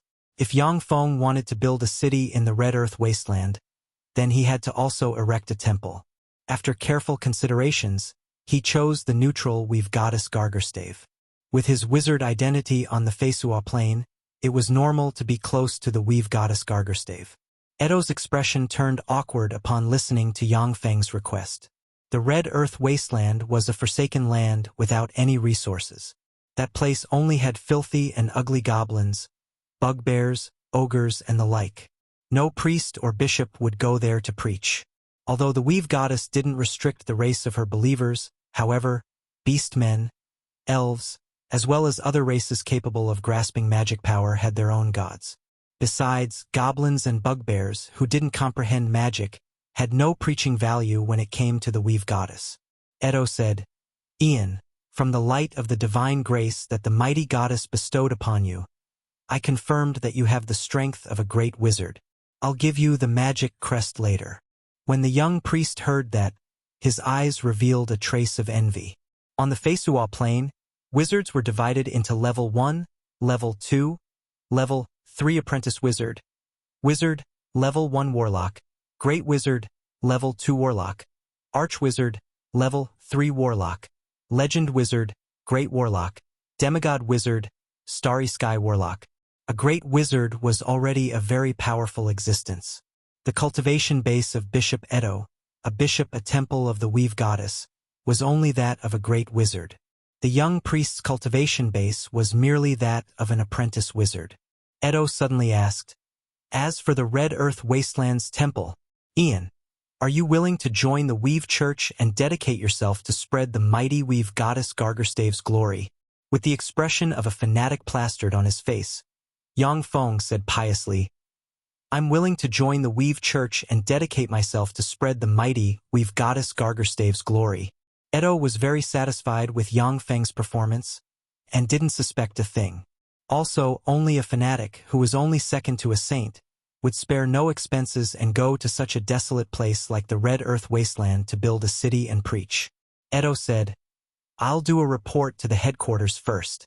After receiving a reply, I'll host your admission ceremony into the order. Yang Feng said somewhat awkwardly, Bishop Edo, I'm leaving for the Red Earth Wasteland tomorrow to build a city and disseminate the goddess glory. There are still 6 months until winter. I may not have the time to come back once I leave. Edo said, It doesn't matter. I now confer upon you the title of titular bishop, so you can build the temple of the goddess in the Red Earth Wasteland yourself. As for the materials and design drawings for the construction of the temple, I'll have someone send them to you once you actually build the city. At this point, Yang Feng revealed his true purpose. The Red Earth Wasteland is very dangerous. I hope to purchase some magic scrolls, divine scrolls, and holy water for self-defense. The weave goddess Gargerstave was the god in which many wizards on this plane had faith in. Naturally, the temples of the weave goddess had the most magic scrolls and divine scrolls. Although Yang Feng's strength of a level 2 warlock was tyrannical, but in the Feisuo Plane, there was no such thing as excessive preparations. Even though his strength was formidable, but his spirit force was limited after all. These scrolls were very useful to enhance his endurance and fighting strength. The temple's holy water had the mystical power to purify evil, strengthen physical constitution, and treat some common and minor illnesses. On the Feisuo Plane, the temple's holy water was quite the universal, common medicine. Of course, holy water could only treat a great number of minor illnesses. Serious diseases, on the other hand, still required to be treated by a doctor. Edo said, Level 0 magic scrolls cost 50 gold coins. Level 1 magic scrolls cost 3,000 gold coins. Level 0 divine scrolls cost 50 gold coins. Level 1 divine scrolls cost 2,000 gold coins. 1 liter of holy water cost 1,000 gold coins. How much do you want? Yang Feng said magnanimously, How much do you have? Edo was shocked. I still have 300 level 0 magic scrolls, 27 level 1 magic scrolls, 400 level 0 divine scrolls, 100 level 1 divine scrolls, and 20 liters of holy water, for a total of 336,000 gold coins. Yang Feng smiled slightly, flipped his hand, and a magic stone appeared in his hand, saying, Can I pay with magic energy stones? Edo showed a smile on his face and replied, You can, at an exchange rate of 600 gold coins per magic energy stone. Yang Feng said, I still need a lot of food and weapons. The weapons are best to be standard military weapons. Of course, money is not an issue. Edo frowned slightly. Standard military weapons were all controlled items. They were not allowed to be traded by civilians. It was very difficult to have a hold of them without connections. Edo pondered for a while before replying, That's not a problem. However, it will take 2 to 3 months. The Weave Church was one of the most powerful churches on the Feisuo Plane. And even though the Morant's empire was controlled by the Xalia divine system's gods, but it still had a huge hidden force in the empire. If it was an ordinary person, Edo would ignore them. Even if he was given more gold coins, he still wouldn't care. Yang Feng, in his identity as Ian, on the other hand, was going to the Red Earth wasteland to spread the Weave goddess Gargerstave's faith and glory, which he couldn't ignore. Yang Feng showed a smile after ironing out the details. Food and weapons were the foundation of a force, and he didn't want his lifeline to be grasped by a single other force. Although Yang Feng also had his own ideas and plans regarding food and weapons, but in the initial stages, he had to import large amounts of them from the outside. Yang Feng's clone possessed Black Dragon's bloodline and had fused with 3 divinities. If his clone trod the warlock path, his evolution potential would be limited. However, there were no issues if he trod the path of gathering faith and becoming a god. Establish a force, gather faith, ignite divine fire, and ascend to godhood. This was the trajectory on which Yang Feng had settled before coming to the Feisuo Plane. After ironing out the details of the transaction, Yang Feng still purchased a lot of magic materials from the Weave Church before leaving. Chapter 207 The Feisuo Plane's Magic. Chapter 207 The Feisuo Plane's Magic. Translator, Xayamoj. When Yang Feng returned to his bedroom, he saw 2 women, one big and one small, sitting next to his large bed. The big one was stunningly beautiful. The small one was delicate and adorable, very eye-catching. It was the pair of mother and daughter pureblood elves he purchased in the slave market. After she saw Yang Feng enter the room, the peerlessly beautifully mother elf got up and stood in front of her daughter. Her beautiful eyes were filled with fear as she watched Yang Feng with great vigilance.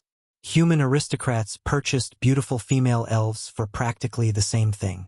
Yang Feng asked, "What are your names?" The mother elf saluted Yang Feng according to the elven etiquette before pleading pitifully, "My name is Nancy. This is my daughter Nanny. Respected Sir Wizard, I'll obey your every order. Would you please let my daughter off?" Elves were ever proud, looking down upon humans. But for the sake of her daughter, the proud Nancy had to lower her head. Yang Feng revealed a trace of curiosity, asking, "Was your daughter Nanny born from an elven mother tree? Or did you copulate with a male elf to birth her?" The ancestors of the Feisuo Plane's pureblood elves were another plane's high elves. They were the annihilation squad of the high elves sent to the Feisuo Plane to eliminate the traitorous dark elves and the nefarious goddess Lolth who corrupted the dark elves. Originally, the annihilation squad wanted to eliminate the dark elves and the nefarious goddess Lolth as soon as possible. However, Lolth was very cunning and immediately took refuge with the human warlock dynasty's powerhouses, leaving this matter unsettled. After a long time, the Annihilation Squad's powerhouses sent by the High Elves changed their thoughts, choosing to ignite their divine fire in the Feisuo Plane, ascend to godhood, and found the Feisuo Plane's elven divine system. As the descendants of High Elves, pureblood elves possessed long lifespans, powerful martial prowess, and outstanding talent in magic and marksmanship. They also possessed the only weakness of High Elves: they had a very low fertility. This was a common weakness of all powerful life forms. The way Dark Elves overcame this weakness was by falling into promiscuity and copulating with all kinds of strange races. They captured males from other races and copulated with them, giving birth to the next generation. Although this approach maintained the continuation of their race. However, it also had their elven bloodline gradually eroded from mixing with other bloodlines, giving rise to countless freaks. Pure-blood elves were very devoted to love. Basically, when a couple of lovers established a relationship of love, it would never be broken. Even if their lover died, they would never look for another lover. However, due to constantly fighting against enemies, male pure-blood elves suffered heavy casualties. The ratio declined over the years, and there were fewer and fewer elves naturally reproducing. The elven mother tree was a precious treasure of the pure-blood elves. Once pure-blood elves wanted a child, they could extract half of their blood essence and have it be absorbed by the elven mother tree via a secret method. About 4 months later, the elven mother tree would bear a fruit, from which a new-born pure-blood elf would be born. The elven mother tree was one of the most precious treasures of the Elven Empire and the root of the race's reproduction. It was heavily treasured and therefore was placed in the Elven Imperial Court. Only pure-blood elves could go to the Imperial Court to have a child. Of course, paying half of their blood essence would damage their vigor, which might not even recover over a decade later. As a result, it wasn't that elves weren't particularly fond of children or that they were restricted by the Elven Empire, but pure-blood elves didn't had too many children born from the Elven mother tree. Nancy's pretty face was tinged with a blush, which made her look more beautiful. She said softly, "Respected Sir Wizard, I'm amazed at your profound knowledge. Nanny is the child I got from the Elven mother tree. Therefore, I'm still a virgin. Sir, please let my child off. I'm willing to fully comply with your orders." Yang Feng said with a smile, "I think that you misunderstood my intentions. I purchased the both of you just out of sympathy, nothing else. In the future, if you want to return to the Elven Empire, I can send you back in person." The Red Earth Wasteland was a barren, forsaken place with only bugbears, goblins, and the like. However, Yang Feng was confident that he could turn that place prosperous. Therefore, the stance of the Four Empires was very important, and making friends with the Elven Empire was also one of his objectives. The Elven Empire all along had a poor opinion of humans. Nancy and her daughter might become the key factor for Yang Feng to establish a relationship with the elves, which was why he purchased the pair. Of course, them being quite attractive was also an important factor. Nancy sighed slightly. A touch of disbelief flashed in the depths of her eyes, yet she still said with a smile, "Thank you so much, respected Sir Wizard." Nanny, a lowly who was perhaps quite a few times older than Yang Feng, looked shyly at Yang Feng from behind her mother. She looked very adorable. Yang Feng said, "You are free to go wherever you want here. However, I have to remind you, people outside are not as kind as me. If you leave here, chances are that you will meet with a mishap. For your and your daughter's safety, please be careful." Nancy said, "All right, sir, we understand." Yang Feng said, "Okay, you can go back." Nancy quickly took her daughter's little hand and left Yang Feng's room. Yang Feng took out the magic materials obtained from the Weave Church and began scanning them. "These magic materials are worthless. It's just a bunch of rubbish." After a while, Yang Feng threw those magic materials aside and sighed in disappointment. The great weave created by the weave goddess Gargerstave covered the entire Feisuo Plane. The cultivation methods practiced by the Feisuo Plane's wizards were called meditation methods. By practicing a variety of meditation methods, wizards could increase their spirit force. A lot of the Feisuo Plane's wizards had very powerful spirit force, yet very frail fleshly bodies, which couldn't even compare with those of ordinary people. New Envel chapters are published on freewebnovel.com. Moreover, the Feisuo Plane's wizards were restricted by the weave, and the number of spell slots they could use each day was limited. Wizards had to select their spell slots the day before. They had to meditate, connect to the weave, pour their spirit force into the weave, and record the spell models. The next day, they could use the spells they learned the day before to fight. After each day, the Feisuo Plane's wizards would forget the spell models they learned the day before.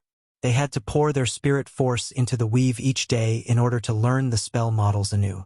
Under such repeated torment, the Feisuo Plane's wizards were very few in numbers. As for Archwizard and Legend Wizard powerhouses, they were even fewer in numbers. According to their god, each church had different divine authority and power, and the divine spells and divine grace they possessed were also different. The Weave Church possessed its own unique divine spells. Level 0 divine spells learned the day before wouldn't be forgotten. Level 1 divine spells learned 3 days before wouldn't be forgotten. Level 2 divine spells learned 7 days before wouldn't be forgotten. Being part of the Weave Church, a wizard's fighting strength would be greatly enhanced. Moreover, the Weave Church still had divine grace, which Feisuo Plane's wizards coveted the most and thanks to which memorized spells would never be forgotten. For the sake of divine grace, countless powerful wizards would reduce themselves to the Weave Church's hired thugs and lackeys. The Weave Church was also the church with the largest number of wizards in the Feisuo Plane. In Yang Feng's view, the Weave Church's spell models were mere castrated versions. These spell models couldn't be solidified in the Spirit Sea, They were worthless. Yang Feng quickly reacted and picked up the magic materials he had thrown aside. No, even rubbish has its use. These magic materials are actually good for nurturing some apprentice wizards or wizards. If the knowledge Yang Feng learnt on the Tyrannid subcontinent regarding warlock cultivation was disseminated on the Feisuo Plane, it would attract countless people. Even many wizards might change courts and throw themselves into his court and tread the warlock path. However, Yang Feng wouldn't dare to publicly spread knowledge regarding warlock cultivation. The weave goddess Gargerstave had poured her blood, sweat, and tears as well as a large amount of divine power to build the weave in order to control the Feisuo Plane's wizards. If Yang Feng were to publicly spread knowledge regarding warlock cultivation, he would sever the weave's foundation of faith. That would be a capital offense regarding the powerful weave goddess. With such a deep hatred, the weave goddess Gargerstave wouldn't mind to personally descend and annihilate Yang Feng. Before long, the news that a wizard was about to go to the Red Earth Wasteland to build a city started to spread in the Rijek City. Upon hearing this news, the Rijek City's merchants became shocked before falling into a craze and madly inquiring about the wizard. Every official wizard was a moving humanoid treasure. This was a truth recognized by everyone on the Feisuo Plane. A random thing a wizard were to throw their way would be enough to feed merchants for quite a few years. Upon hearing this news, Jim's complexion changed greatly, and he immediately mobilized his forces in Rijek City in an attempt to suppress this news. Meanwhile, he also released a lot of rumors in an attempt to mislead the public and cover up the truth. Jim's actions were very effective. Facing the multitude of rumors, many merchants sank into confusion. Just then, the Weave Church's Bishop Edo came forward to announce that a Weave Church's believer, Great Wizard Ian, in order to disseminate the Weave Goddess glory and faith, planned to go to the Red Earth Wasteland to build a city. Chapter 208, Crazed Merchants. Chapter 208, Crazed Merchants. Translator, Xayamoj. Although Bishop Edo's status in the Rijek City was not higher than that of bishops of Xalia Divine Systems gods, but he was definitely a respected bigwig and his power was unfathomable. Such a bigwig publicly announcing that there was indeed a wizard that wanted to build a city in the Red Earth City immediately caused a huge uproar. Read 8 chapters at fguyuyobinovel.com only. The Rijek City's merchants immediately went mad. To build a city, the number of materials needed was absolutely astronomical, especially in such an impoverished place like the Red Earth Wasteland, where there was nothing. Just the transport of drinking water would cost a lot of gold coins. The Rijek City's merchants, alike sharks smelling blood and water, went to inquire around. Jim could no longer suppress it. He could only helplessly sigh and give up on his intention to swallow the fat piece of meat by himself. The merchants in the Rijek City went high and low, and spent a lot of money on their inquiries before finally getting their answers from Bishop Edo's mouth. The great wizard Ian was going to hold an investment assembly in the Rijek's Grand Tavern 3 days later. Present, only a few big merchant groups received invitations. The small and medium merchant groups in the Rijek City began to desperately search for an invitation to the investment assembly. Those big merchant groups sent people to frantically search the trash for the invitations. The invitations Yang Feng sent them was taken as a scam and therefore, they had thrown them into the trash. 3 days later, luxurious carriages stopped outside of the Rijek's Grand Tavern from time to time. Men dressed in extravagant clothing alighted the luxurious carriages and entered the tavern. A luxurious carriage stopped at the tavern's door and the fat Jim squeezed out from inside. He alighted the carriage, scanned the luxurious carriages parked near the tavern with a glance, and released a sigh of vexation. He had a sullen expression, as if his parents had died. If it isn't Jim, you also came? Haven't you told me that this was just a sloppy scam? I remember you still saying that it's impossible that there to be an idiot willing to build a city in a place like the Red Earth Wasteland. An extravagantly dressed middle-aged man with blue short hair and well-groomed 2 thin strokes of mustache above the corners of his mouth walked over and mocked coldly. Anger was concealed in his eyes. It was because of Jim that he threw the invitation sent to him by Yang Feng into the trash. Afterwards, he had to look through the trash to find the invitation, which took a lot of effort. Naturally, he was angry at Jim. His expression sullen, Jim said innocently. Randy, I also made the wrong judgment. Who would have thought that there is really someone who would go build a city in such a forsaken place like the Red Earth Wasteland? I wouldn't believe that there is someone willing to build a city there if it wasn't for Bishop Edo. Don't you think so, too? Randy sneered. Heh. I heard that a few days ago you accompanied a wizard to the slave market and made a huge profit. You even got a hold of a lot of magic energy stones. Are you still feigning ignorance? Jim said in a collected manner. I'll sell you 50 magic energy stones at a price of 800 gold coins per piece. Let's join hands and teach those little fellow who are trying to disturb the order a lesson. Randy deliberated it for a bit before showing a smile. All right. Now that the matter was settled, there was no point for Randy to continue to dwell on it. Jim had already compensated him. He didn't mind joining forces with Jim to suppress those small and medium merchant groups. As soon as he entered the tavern, Jim saw the heads of the Reject City's merchant groups of different sizes. He couldn't help but frown. There was a dais in the middle of the tavern. Yang Feng slowly walked onto the dais. All gazes immediately focused on him. Yang Feng smiled and said, I'm very pleased that everyone is here. I am Ian, the wizard who's going to build a city in the Red Earth Wasteland. He smiled faintly and continued, to build a city in the Red Earth Wasteland, I needed a lot of supplies.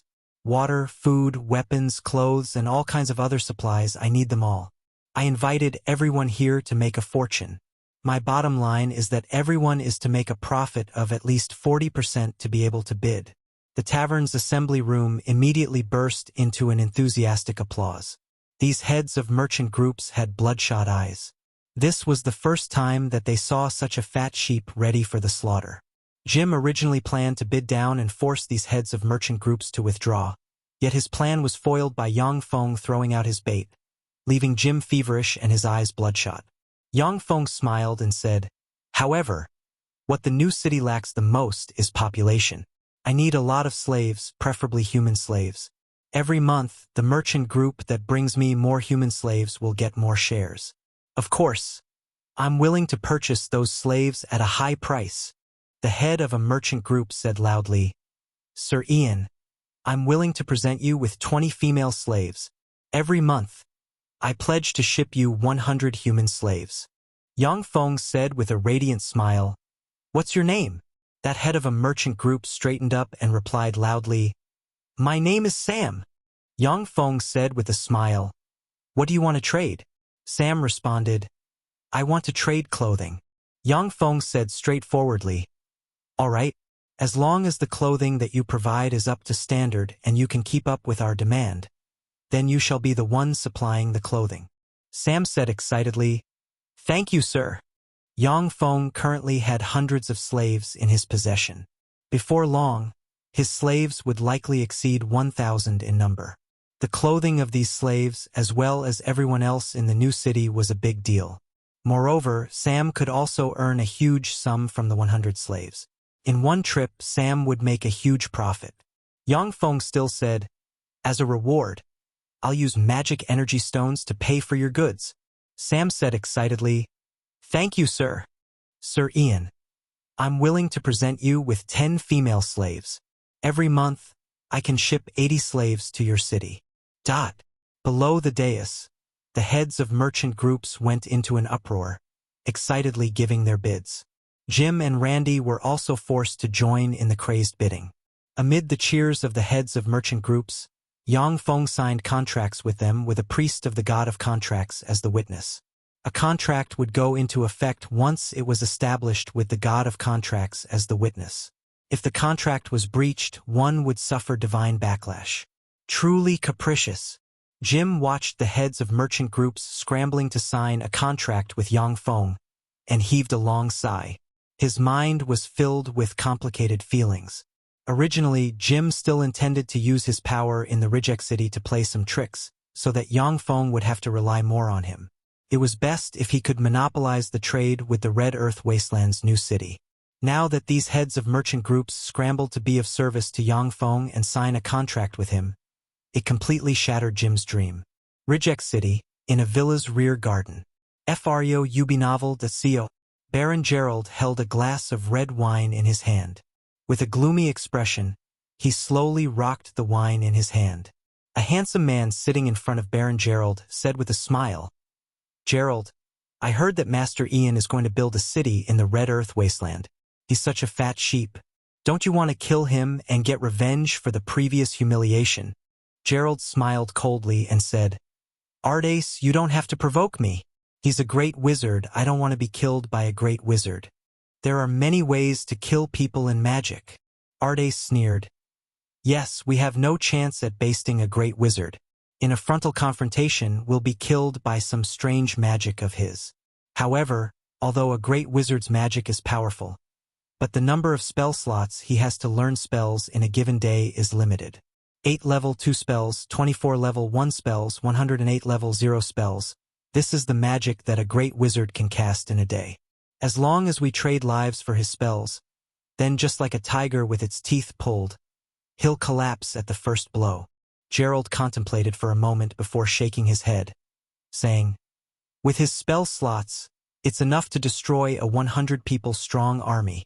Our private army will collapse under his spells." Although Gerald's private army had many people, but it was bound to crumble once the death toll reached a certain extent. Although a great warlock's riches were very enticing, but Gerald was still very sensible. He knew that a great warlock wasn't easy to deal with. The 2,000-strong private army under his control was a precious resource of his family. "It may not be enough to kill a great wizard," Ardace whispered. "We can let the people from the Elven Empire and Beastman Empire do it." Gerald's eyes lit up. That's right. He purchased the pair of mother and daughter pureblood elves. So long as this information is leaked, those Longiers will never let him off. And those greedy, dirty, and stupid beast bandits of the Beastman Empire will never let such a fat sheep off. Ardace said meaningfully, "We can observe from the shadows. If he wins, we can promptly retreat. If both sides sustain great losses, we can take this chance to attack and crush them in one fell swoop. The wealth on a great wizard is bound to rival that of a state." Gerald's eyes flashed with malevolence, and he said through clenched teeth, "Let's do it. He dared to fight over women with me. I want him dead. After he dies, the pair of mother and daughter pureblood elves are mine." Ardace immediately said, "Good." The two looked each other in the eyes, revealed a smile, toasted, and drank up. Chapter 209, Defeating the Wolf Cavalry. Chapter 209, Defeating the Wolf Cavalry. Translator, Xuanhuan. 3 days later, a long caravan set off from the Rijek city and headed for the Red Earth Wasteland. In less than 10 days, the number of slaves under Yang Feng soared to over 1,700. Additionally, he hired a number of grooms, coachmen, and servants. The entire caravan had over 2,000 people. fgaiwebnavuel.com. Even though Yang Feng had purchased a large number of livestock in the Rijek city to act as the driving force, yet the movement speed of the over 2,000 people was still very slow. Gazes from people with ulterior motives gathered on the huge convoy moving toward the Red Earth Wasteland. The journey was calm and uneventful. The Rijek city was located at the border of the Morance Empire. In its vicinity, there were no human forces daring enough to attack a convoy with a great wizard standing watch. After traveling for 10 days, the caravan reached the border of the Morance Empire and the Red Earth Wasteland. After showing his identity document, Yang Feng and his party passed the checkpoint smoothly. Without an explicit order from the Empire, the Morance Empire's border defense general wouldn't dare to offend a great wizard. After crossing the border checkpoint, an empty and daunting red wasteland with some scattered bushes came into sight. There was no end in sight to the Red Earth Wasteland. The scenery looked very beautiful. However, only the inhabitants of the Red Earth Wasteland knew how cruel this Red Earth Wasteland was. This dry, dead land without any viable water source was basically incapable of producing any foodstuff. Only some rare bushes would have some sour berries. Even the land in the vicinity of the Rhine River, which passed through the Red Earth Wasteland, didn't have too many plants growing.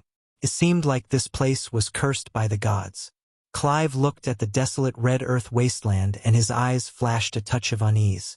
He came to beside Yang Feng and asked, "Sir, we have to build a city here? Although there is no shortage of water near the Rhine River, but there are often ferocious merfolk attacking along the riverside. It's very dangerous to build a city there. The Rhine River crossed the Red Earth wasteland and flowed into the ocean. It was also the route that the merfolk used to attack the four empires from the ocean. On the Feisuo Plane, the various races were locked in endless struggles. War was a common occurrence. Following a period of rest, the merfolk would gush out from the Rhine River and sweep each empire, before retreating into the ocean after a bitter fight. Because of this, no one had built a city by the Rhine River. Yang Feng said indifferently, "No, let's go to the Sunset Field to build the city." Clive looked surprised, saying, "The Sunset Field?" The Sunset Field was located in the center of the Red Earth wasteland. Although it was flat and wide, yet it was incredibly desolate and had no resources. Its only advantage was that it was equidistant from the four empires. Clive didn't ask more and silently forged ahead along with the convoy. Yang Feng looked up at the sky and saw an eagle flying high above, overlooking the land. He smiled coldly. Without paying the eagle any mind, he continuing toward the Sunset Field. 20 days later, the boundless, extremely flat Sunset Field appeared before Yang Feng and his party. "We finally arrived." When everyone saw the boundless Sunset Field, they secretly breathed a sigh of relief. These days, the Red Earth wasteland, which had nothing to look at, cast a shadow over everyone's hearts. Now that they finally arrived at their destination, they breathed a sigh of relief. At Yang Feng's command, people began to set camp and make fire for cooking. Just as the fire was about to be lit, a cloud of dust rose in the distance. 2,000-odd people riding enormous wolves, which were as big as wild horses, the wolf cavalry, galloped over with cruel expressions on their faces. "It's the wolf cavalry of the Beastman Empire. How come they're here? The wolf cavalry is here." Seeing the wolf cavalry comprised of 2,000-odd people riding huge wolves, people issued screams of terror and fled in disarray.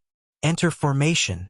Clive bellowed and immediately entered formation with the 200 former Iman Principality's royal guards. The aura of seasoned veterans gushed out of them. They resembled godlike existences, which somewhat calmed a lot of people. Update D from Frubnov.com. Babu drew his large sword and bellowed, "Draw your weapons and kill those bastards." The Oxhuman warriors also bellowed and drew their 2-meter-long swords. The rest of the slaves hid behind them, trembling in fear. Only about 50 human slaves took up arms and stood beside Clive and his party. The Beastman Empire's wolf cavalry was absolutely the most ferocious kind of army. The huge wolves underneath the wolf cavalry's people were their bloodkin. The two sides were blood-related and their minds were liked. When fighting, they were fierce and fearless. Once their numbers reached 1,000, they would become a major headache for any enemy. The last thing the Morince Empire's border defense army wanted to come across in the wilderness was the Beastman Empire's wolf cavalry, which was simply a nightmare. The leader of the wolf cavalry, the Copper Wolf tribe's young master, Merc, licked his lips and his eyes flashed with a touch of excitement. "This group is indeed a fat sheep. With this, our Copper Wolf tribe doesn't has to worry about supplies for at least 10 years. Clive bit his lips as he unwaveringly stared at the Beastman Empire's wolf cavalry and gripped his large sword. He stood at the front and firmly guarded in front of Yang Feng. Wizards required warriors for protection. This was a combat rule of the Feisuo Plane. Without the protection of warriors, the frail wizards may be shot dead by stray arrows. Wizards, unlike warlocks, had no life force covers protecting their bodies. Yang Feng quietly watched the performance of the slaves. The corners of his mouth roused slightly, revealing a smile. He walked in front of the team. Clive frowned slightly and shouted, "Sir, be careful. Please step back.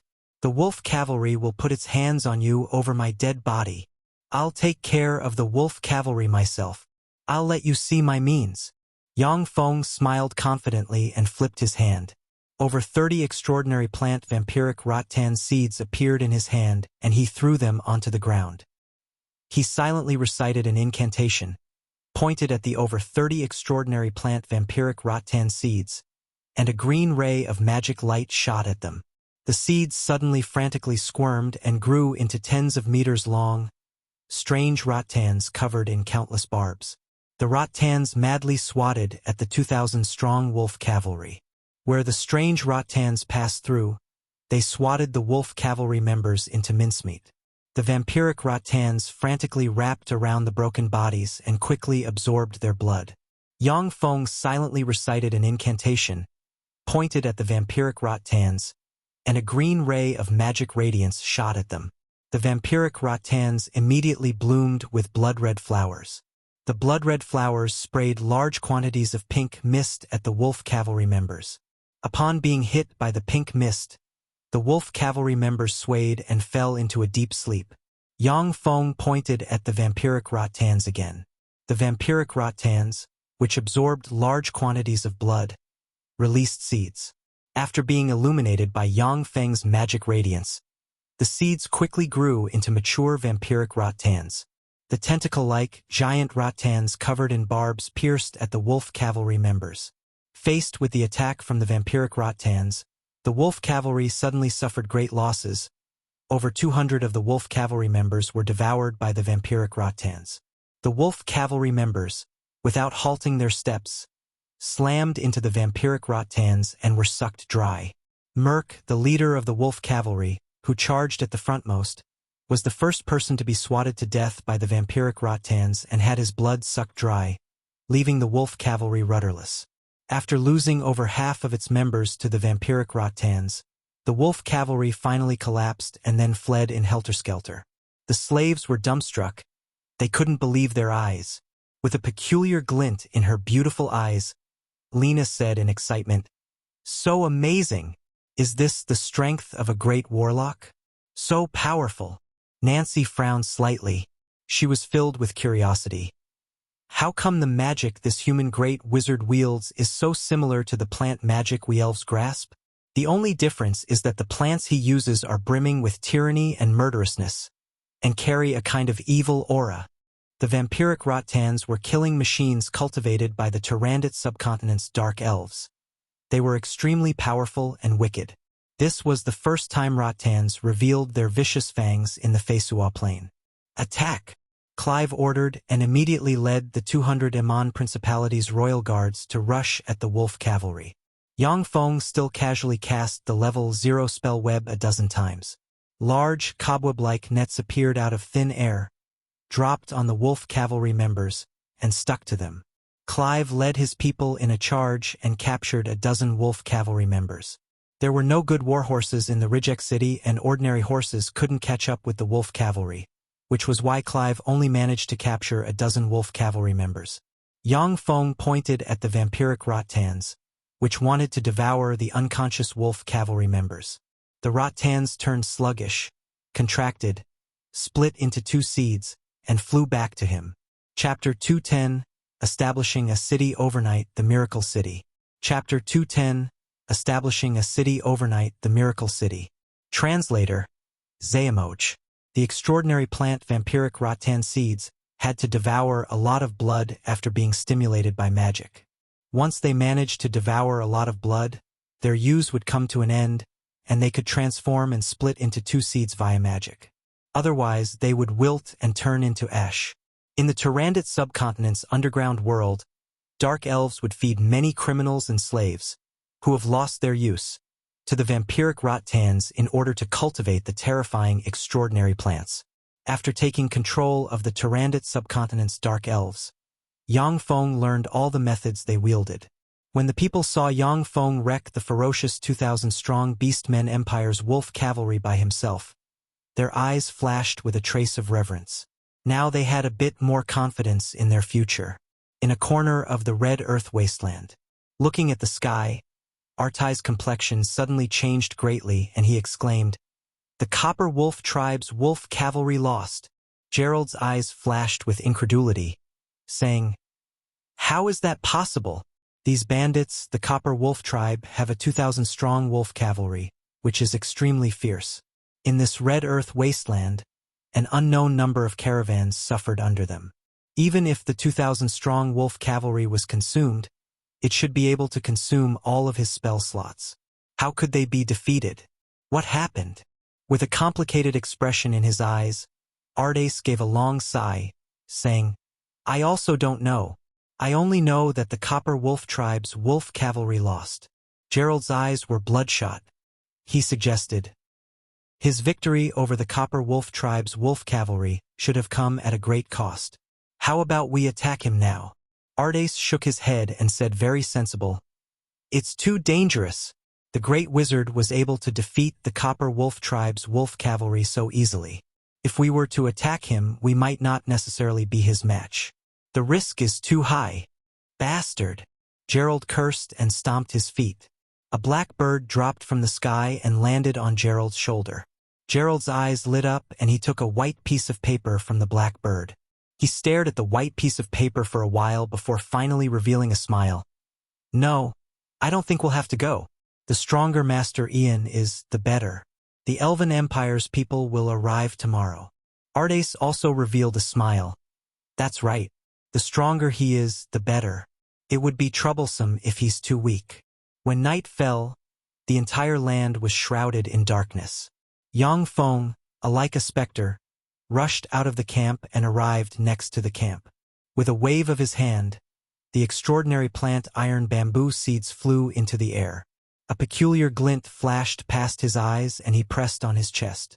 Immediately after, a dense swarm of mechanical bees flew out. Very accurately, the mechanical bees caught the iron bamboo seeds and landed on the ground. Yang Feng took out a pouch and opened it. A large amount of green magic powder flew out of the pouch, fluttered in the wind, and flew towards the iron bamboo seeds. When the green magic powder flew over, very strangely, the iron bamboo seeds swiftly germinated and thrust their roots deep into the ground, deeply rooting them. Meanwhile, their sprouts extended until over 10 meters tall. The dense swarm of mechanical bees flew back to Yang Feng and entered his dimensional crest. Yang Feng took out another dimensional crest and pressed it. Suddenly, the Moffin demonic polar bear mechanical battle beast appeared. The Moffin demonic polar bear's life force surged and it brandished its paw. A tremendous amount of earth elemental particles shrouded the land and large quantities of soil extended and covered the over 10-meter-tall iron bamboos. Yang Feng took out another pouch, opened it, and flicked his finger. A large amount of red steel tempering magic powder suddenly flew out and landed on the soil covering the iron bamboos, swiftly turning the soil as hard as steel. The steel tempering magic powder, which was a material used to build some simple houses in the Great Cloud Dynasty, was now used in the Red Earth Wasteland by Yang Feng. Amid flickers of magic radiance, a 16-meter-tall, 10 kilometers in diameter city wall was silently erected in the darkness. Early next morning the sun illuminated the land. A city wall. It's a city wall. Come and see, there's a city here. There's a city here. A screaming suddenly erupted in the camp. What happened? A city wall. What city wall? The source of this scentent is freewebnovel.com. Nancy opened her eyes and looked around with great vigilance. After hesitating for a while, she took the small hand of the still sleepy nanny and walked outside. No matter where or when, she didn't dare leave her precious daughter's side. As soon as she left the camp, Nancy saw a 16-meter-tall and 10 kilometers in diameter city wall appear before her. Nancy looked stupefied. This giant city wall clearly wasn't here yesterday. What power could build such a majestic city wall overnight? This is a revelation of the mighty gods. This is a miracle. That's right. The mighty gods took pity on us and performed this miracle. Looking at the majestic, giant city wall that suddenly appeared, many slaves wept, knelt on the ground, silently recited various prayers, and confessed their sins to their gods, longing for redemption. This is the mighty Master Ian's power. It was the mighty Master Ian who built this city, who built this miracle city overnight. Now, let's call his name and thank him for granting us this miraculous shelter. Clive led the 200 Iman Principality's royal guards over and shouted, "Thank you, mighty Master Ian, for granting us this miracle city, for sparing us from the treachery of nature and giving us a place to call home. We sincerely thank you for your gift." Lena immediately bowed her head and said extremely piously. Under her lead, the Amman Principality's maids also began to call Yang Feng's pseudonym. Under their influence, the other slaves also began to praise their master. Under the light from the morning sun, Yang Feng, bathed in a sacred light, slowly walked out of the city. He looked like a god among people. Yang Feng said faintly, "I grant you this residence. From today on, as long as you work hard for 3 years, I'll abolish your slave status, return you your freedom, and let you become my subjects. Thank you, mighty Master Ian, for granting us this miracle city, for sparing us from the treachery of nature and giving us a place to call home. We sincerely thank you for your gift." First, the slaves saw the miracle city that appeared overnight. Then, they heard Yang Feng promise them freedom and saw the sacred aura around him. Their minds surging, the slaves gradually prostrated themselves on the ground and loudly praised Yang Feng. The level 1 spell light of intervention has no offensive power. When used properly, however, this spell is really outstanding. Yang Feng operated a secret method and his eyes flashed with dim magic radiance. He clearly saw weak faith power being released from the slaves and gathered on him. In fact, the heroes who left their marks in the Feisuo Plane's history, they all had millions upon millions of sentient beings silently call their names and bless them with faith power. Some of the extremely outstanding legendary heroes, whose names were called throughout the entire plane, easily ignited their divine fire and became demigods. However, on the Feisuo Plane, the method to become a god was concealed by gods from the secular world. Only with heaven-defying luck could a demigod come across the godhead of a fallen god, absorb it, and directly promote to a god. The traces of faith power exuded from the slaves was of little to no help when it came to becoming a god. Moreover, without subjects praying to idols every day, the faith power would gradually dissipate. A mature church with countless pious believers providing an endless stream of faith power was the foundation of a god. Yang Feng turned and slowly walked toward the city he named the Miracle City. The people of the convoy packed their luggage before slowly entering the Miracle City. The Miracle City was empty inside. It had no buildings. The slaves began to build some simple buildings. Everyone was working enthusiastically, and their hearts were filled with hope. It was a miracle that a city appeared in the Red Earth wasteland, which was devoid of construction materials. Yang Feng's promise constituted a great temptation for the slaves. In the Feisuo Plane, slaves were the property of their master. The descendants of slaves were also slaves and the property of their master. The master could randomly mete out punishment. Even if the master were to kill his slave, he wouldn't be criticized, nor would he have violated any laws. No master would easily give up their slaves and grant them freedom. But now, Yang Feng promised them the identity of citizens after 3 years of work, which naturally left them very excited and energetic. Standing atop the city wall, Yang Feng overlooked his people and the corners of his mouth rose, revealing a smile. On the Tyrannid subcontinent, Yang Feng handed the robots everything to manage, while he himself entered closed-door cultivation in order to upgrade his strength. He found that personally managing those slaves was fun. We've reached the end of today's episode. Thank you for traversing the boundless landscapes of fantasy with us.